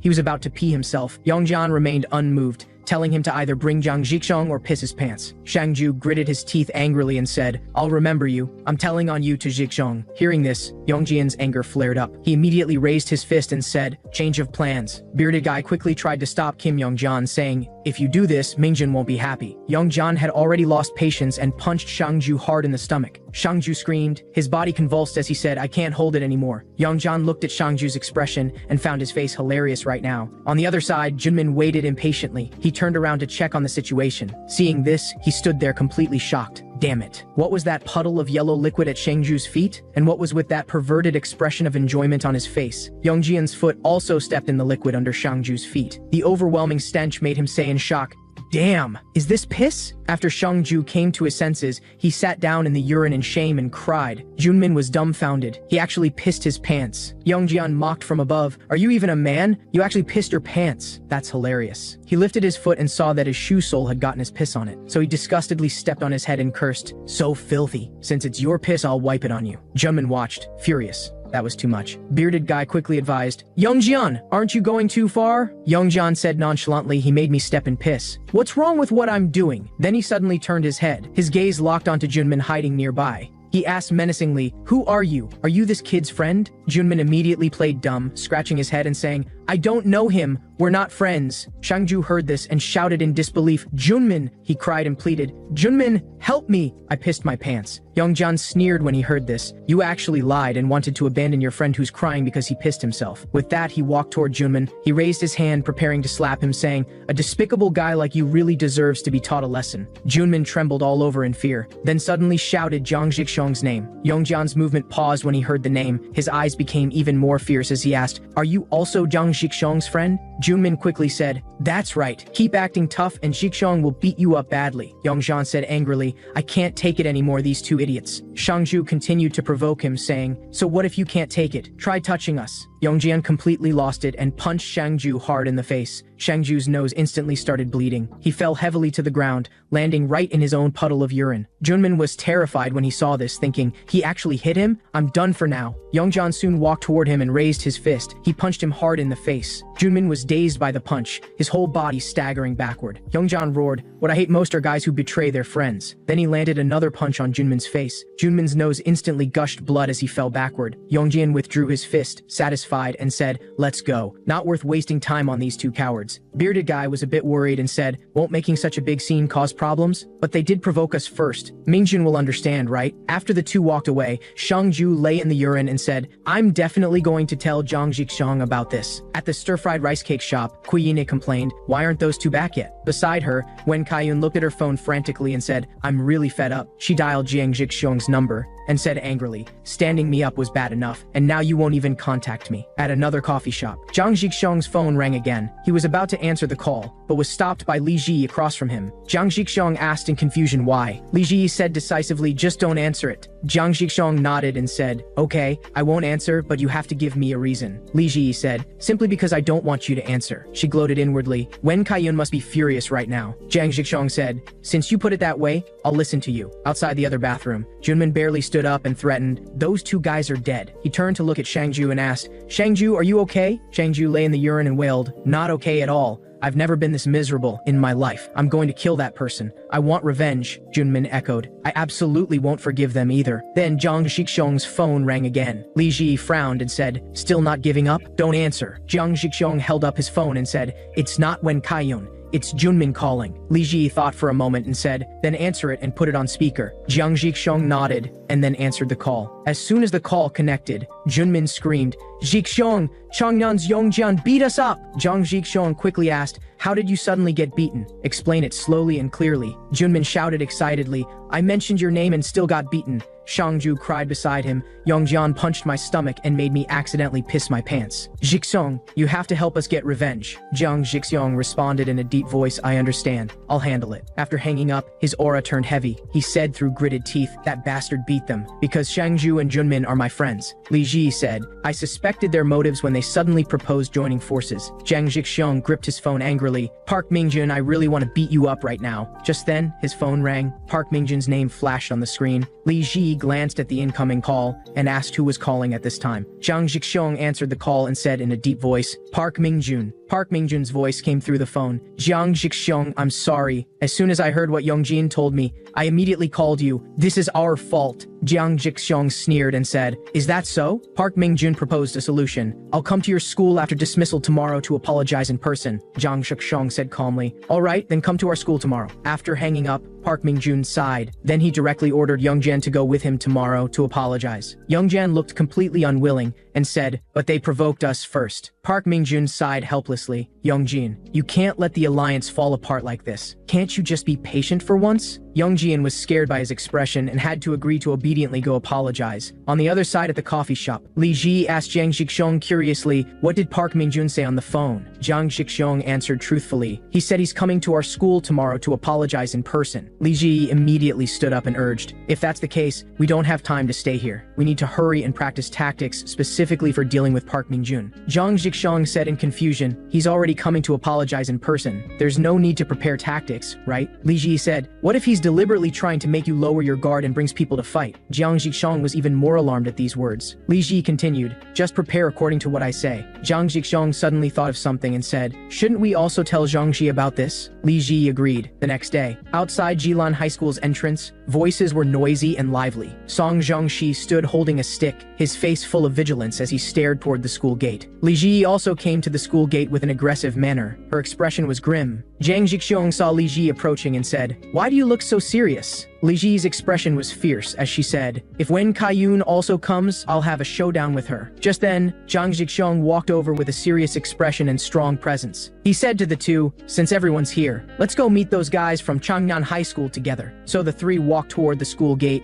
with overwhelming momentum, shocking everyone present. On the street, two motorcycles were heading toward Jilan High School. Yongjin rode his motorcycle and complained, so annoying. Really don't want to come to Jilan to apologize. After the three parked their motorcycles, several people looked around and sighed with relief. Fortunately, we didn't see Senior. Park Mingjun reminded the two that now Jilan's boss wasn't Senior, but Zhang Jixiang. If we form an alliance with Zhang Jixiang, they won't dare touch us. At this moment, Zhang Jixiang's voice came, you're here. Park Mingjun looked up and said, Zhang Jixiang, we're here to apologize. His attitude was sincere, just like he said on the phone yesterday, coming to apologize in person. Zhang Jixiang's eyes were calm as he said, I hope your apology is sincere. Park Mingjun immediately asked the two behind him, are you ready? After hearing this, the two immediately knelt down and admitted their mistake, "This wasn't ordered by Mingjun. We caused trouble on our own. But this doesn't mean I have no responsibility." After saying this, Park Mingjun also knelt down with a thud. He said that he proposed the alliance but caused this mess, and he was truly sorry. Jiang Jikshong's expression was serious as he told everyone to honestly explain what happened. After they finished speaking, Jiang Jikshong found that what they said matched what Shangju and Junmin said, so he extended his hand toward Park Mingjun, signaling him to stand up first. He said they wouldn't disband the alliance. Jiang Jikshong's words instantly delighted Park Mingjun. Bearded Guy and Yongjian also looked at each other and breathed a sigh of relief. Then Yongjian also stood up, saying flattering words to Jiang Jikshong. Jiang Jikshong raised an eyebrow and asked Yongjian in confusion why he suddenly stood up. Yongjian looked confused and had to kneel down again. Jiang Jikshong's tone became heavier as he reminded him that someone was still waiting for his formal apology. Yongjian said in confusion, "He's not here. How am I supposed to apologize?" At this moment, two figures tremblingly emerged from the side and roared, "How could we not be here?" The two said through gritted teeth, "We were afraid of getting beaten again, so we've been hiding in the dark." Jiang Jikshong called them over, saying, "Brothers, they're here to apologize." Shangju saw someone backing him up and immediately glared at Yongjian, saying, "You better apologize properly." Yongjian felt his anger flare up again at his cheap attitude, but he had to endure it and apologized to him reluctantly. Junmin said unsatisfied, "Like a man. Louder, you pighead." Yongjian suppressed his anger and apologized again. At this moment, Shangju suddenly appeared behind him. He pulled his ear hard and said, "Your apology is so insincere. Are you sincere? Then you should also piss your pants for me to see." "Can't piss? Want me to kick your stomach to help you?" Yongjian trembled with anger, his teeth grinding loudly, his fury about to erupt. Shangju was still provoking, shaking like this. "Have you already pissed yourself?" Bearded Guy saw his state was off and quickly tried to stop him. "Yongjian, you must hold back." Yongjian suddenly stood up, and Shangju beside him was immediately startled. Although he was scared, he still provoked, "Do you want to hit someone again?" But Yongjian just took out his wallet. He took out all the money inside. He handed it to him and said, "Consider it compensation for your medical treatment and medicine." Park Mingjun secretly breathed a sigh of relief. Good thing he made Yongjian bring cash. Jiang Jikshong watched this scene with a satisfied expression, but Shangju gritted his teeth angrily and said, "You think you can get rid of me with this little money? I don't want your stinking money. I want you to piss your pants too." Yongjian's anger flared up again when he heard this, completely not expecting the other party to make such a demand. Li Ji complained from the side, "Is he sick? Why does he love watching people piss their pants so much?" Yongjian trembled with anger, veins bulging on his face. Park Mingjun thought helplessly, Yongjian's patience has probably reached its limit. At this moment, Shangju was still shouting at Yongjian, telling him to hurry up and piss his pants. Jiang Zixong really couldn't watch anymore and prepared to mediate. He came over and proposed a solution. Let Shangju also kick Yongjian in the stomach once, and they'd be even. Shangju's eyes lit up when he heard this and said, "Great, let me personally beat him until he pisses himself." He kept swinging his fists, asking Yongjian viciously if he was ready. Jiang Zixong looked at Park Mingjun, asking if he agreed to this mediation plan. Park Mingjun hesitated for a moment, then nodded, then asked Yongjian if he could accept it. Yongjian reluctantly agreed, "Sure, it's indeed reasonable." Junmin suddenly jumped out from the crowd and said, "And me! He hit me too." Yongjian had to stand straight and let them go ahead, saying he absolutely wouldn't fight back. Junmin immediately clenched his fists and got into position, ordering Yongjian to stand properly. The next second, he swung his fist hard, roaring, "Go to hell, pig head!" The punch landed solidly on Yongjian's stomach. He instantly bent over and curled up. His whole body shook violently. The severe pain left him unable to speak for a long time. Shangju rubbed his hands together eagerly on the side and said, "Now, it's finally my turn." He gathered all his strength and punched Yongjian hard in the stomach. Unfortunately, Shangju's strength was too weak. Hitting Yongjian felt like tickling. No effect. Yongjian couldn't help but suppress a laugh. Shangju was instantly enraged and said, "Are you mocking my attack? You hit me twice. I still have one more left." Shangju again gathered all his strength and charged at Yongjian. He swung his fist with all his might, even letting out a roar. Unexpectedly, the punch suddenly went off target and hit Yongjian hard in the crotch. Yongjian's features twisted in pain. This move left everyone around dumbfounded. Park Mingjun and Bearded Guy both wailed, "This is really bad now." Shangju still wasn't satisfied and said, "That punch doesn't count. My foot slipped just now. I want to punch again. This time I definitely won't miss." Yongjian clutched his crotch and roared in pain, "I really can't take it anymore. I'm going to kill him." Shangju was still shouting. Jiang Jikshong quickly stepped forward and grabbed him. Shangju turned to ask Jiang Jikshong for help. "Jikshong, don't just stand there watching. Help me." Jiang Jikshong tried to persuade him. Shangju, the agreed number of times is used up. calm down. Xiangju protested unwillingly. How can I calm down? My foot clearly slipped just now. Jiang Jixong's expression darkened as he emphasized his tone, telling him to calm down. Xiangju looked at him in disbelief and said, how can you do this to me? Help me punch him once, please. Jiang Jixong heard this, and his hand gripping the other's shoulder unconsciously tightened. Xiangju let out a miserable scream of pain. He collapsed to the ground, shaking all over from the pain, tears and snot flowing non-stop. Jiang Jixong quickly apologized guiltily. I'm sorry, Xiangju. I accidentally used too much force just now. He extended his hand to help him up, asking with concern if he could still stand. But Xiangju was terrified by his extended hand. He immediately got up and fled in panic, shouting, Jiang Jixong, you're also a bad person. After saying this, he cried while running away again. Yongjian watched Xiangju escape and muttered to himself, that little brat runs pretty fast. Jiang Jixong extended his hand to Yongjian at this moment, praising him for being able to hold back from fighting. It really wasn't simple. Yongjian's impression of Jiang Jixong changed. He didn't expect his personality to be so straightforward. He took the initiative to shake Jiang Jixong's hand. The atmosphere between the two gradually eased.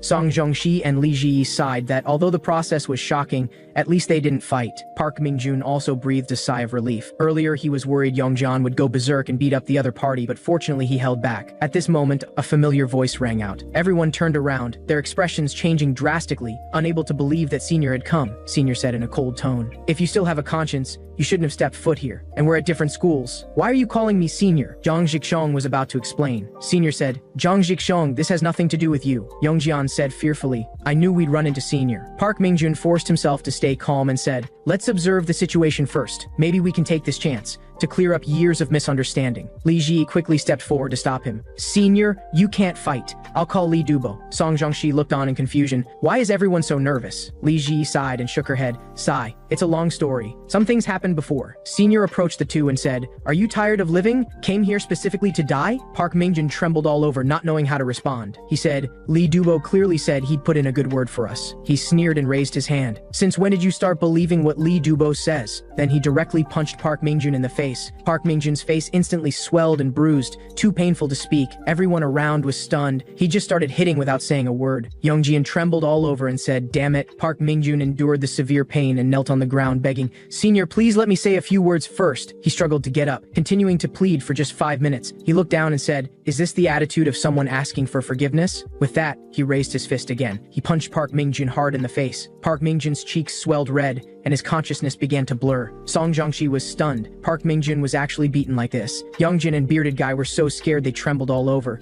This was really bad. He sneered and said, if you dare come to Jilan, you should be prepared to get beaten. Park Mingjun struggled to his feet when he heard this. Then he cried out loudly, Senior, please listen to my explanation. Senior frowned and swung his fist again, saying, why should I listen to your explanation? Park Mingjun urgently defended himself. That was really an accident. Please believe me. Senior sneered and swung his fist, saying, an accident? You've lived quite comfortably with that excuse. Jiang Zixong really couldn't watch anymore. He quickly stepped forward and pushed Park Mingjun aside. Senior's fist landed solidly on Jiang Zixong's face. Seeing this, Park Mingjun was extremely surprised. Jiang Zixong was punched in the face but still stood firmly without moving. Everyone around was shocked and said, he can actually withstand Senior's punch. Senior said in a deep voice, Jiang Zixong, I told you to move aside. What are you doing? Jiang Zixong said, Park Mingjun has begged you to listen to his explanation. Why are you still hitting him? Senior said impatiently, this has nothing to do with you. Move aside now. Jiang Zixong said, how is it unrelated? They came to apologize to me. Senior seemed to hear a joke and said apologize? That's hilarious. Jiang Zixong, do you dare believe what these scumbags say? Even if they apologize, do you think it would be sincere? Jiang Zixong said honestly, it might indeed not be a heartfelt apology, but at least you should hear them out before judging. Senior's pupils constricted in anger when he heard this, his whole body trembling. Jiang Zixong continued, so please hear Park Mingjun's explanation before hitting him. If you're unwilling to listen, then stop hitting him, because they came here today specifically to find me. Park Mingjun looked at Jiang Zixong, his eyes full of emotion, unable to speak. Youngjan stood to the side, watching the scene before him in complete shock. Senior remained silent when he heard this. He fell into memories. Li Dubo had once advised him to let Park Mingjun and Youngjan go. He knew clearly in his heart that it was just an accident. Moreover, Jixian's condition was also gradually improving. Li Dubo mentioned their past friendship. Senior used to care for those two brothers more than anyone. Li Dubo specifically instructed, if the other party sincerely apologizes, you must listen to their explanation. He repeatedly emphasized advised that next time they meet, they must calm down and talk properly. Senior thought to this point and wondered, is this also part of Li Dubo's plan? Jiang Zexong stepped forward at this moment and said, regardless of past grievances, you should at least hear the other party out. Senior sneered and said, I admit, I've never seriously listened to their explanation. Park Mingjun and Youngjian saw an opportunity. They immediately knelt down and shouted, Senior, that incident was an accident. We'll explain everything clearly. Senior was silent for a moment, then turned around, saying he wasn't in the mood to talk about this right now. Park Mingjun looked disappointed. They still couldn't clear up the misunderstanding today. Senior suddenly asked if their phone numbers had changed. Park Mingjun and Youngjian were both overjoyed and quickly responded they hadn't changed, begging him to definitely contact them. Senior nodded, promising he would call, then left. After closing the door, Senior thought to himself, he knew very clearly that incident was an accident. Perhaps he just needed someone to blame. Senior sincerely sighed. Jiang Zhixiong is really someone who can move people's hearts. He praised Jiang Zhixiong. Although young, his eyes, actions, and words all had power. Maybe he really could destroy the ignorant normal alliance. Meanwhile, at Mojin High School, the entire campus was enveloped in the sound of Buddhist chanting rising and falling. On the surface, it looked peaceful and serene, but in essence, it gave off an inexplicably discordant feeling. Students devoutly worshipped Buddha with synchronized movements. Their boss, Tao Yuan, personally led the chanting of sutras, his expression solemn and focused. At this moment, the master came over and said, everyone has worked hard. Go back to your classrooms to rest. Tao Yuan respectfully responded, yes, master. I'll take my classmates back to class shortly. The master smiled and nodded, saying, then I'll leave this matter to student Tao Yuan. In a corner of the campus, Pa Ge-chun smoked while asking, who's the boss of Jilan High School now? Li Meijum took a drag and said, it's Jiang Zhixiong, and he said he wants to completely destroy the ignorant normal alliance. Pa Ge-chun lowered his voice and said, Jiang Zhixiong's family is with the Fire Bear Gang. Park Pong said, the Fire Bear Gang and the Danryong Gang are in a cold war. If Tao Yuan gets involved, it'll be even harder to handle. Li Meijum sighed in agreement. More than just hard to handle. These are the sons of two major organizations facing off. Tao Yuan happened to walk over and said, do you think my dad would get involved in kids' squabbles? Several people quickly greeted him. Tao Yuan finished worshipping Buddha. We were just talking about Jiang Zhixiong. Tao Yuan directly analyzed the situation.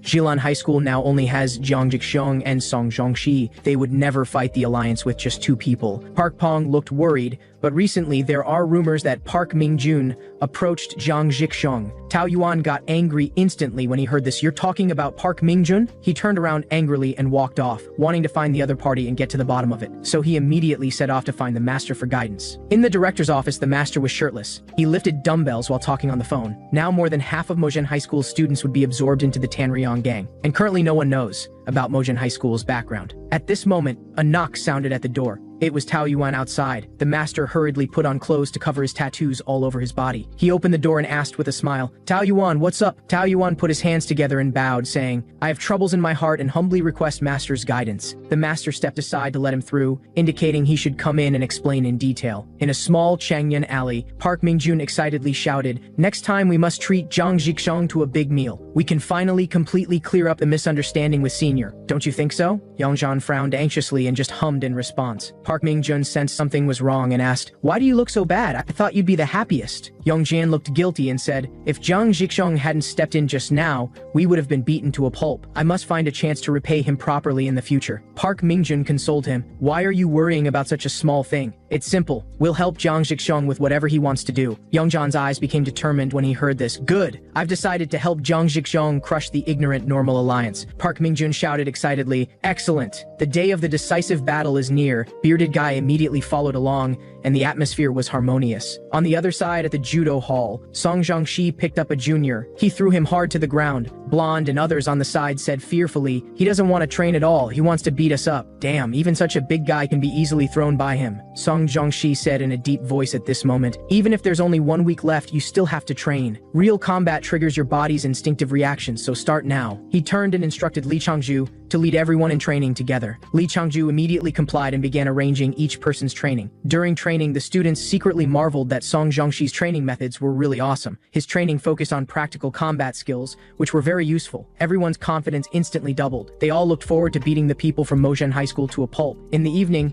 Jiang Zhixiong was discussing battle strategies with Li Ji. Jiang Zhixiong said, those guys from Mojin High School all carry special weapons. Jia responded, That's why we must make plans in advance. Jiang Zhixong said, right, I really appreciate your help. Jia pouted and complained, why do you only thank me every time? If you really want to thank me, go see a movie with me. Jiang Zhixong readily agreed. Sure, we'll finish quickly tomorrow, then I'll go with you. Jia's eyes lit up instantly when she heard this and asked, really? Then she immediately took out her phone and excitedly checked tomorrow's movie releases. Jiang Zhixong was equally excited and said, I'll invite my brothers to come along too. Jia rejected this without thinking. Then she immediately stood up and quickly walked to Jiang Zhixong's side. She sat down in front of him, and the atmosphere instantly became somewhat subtle. She looked directly at Jiang Zhixong and said shyly,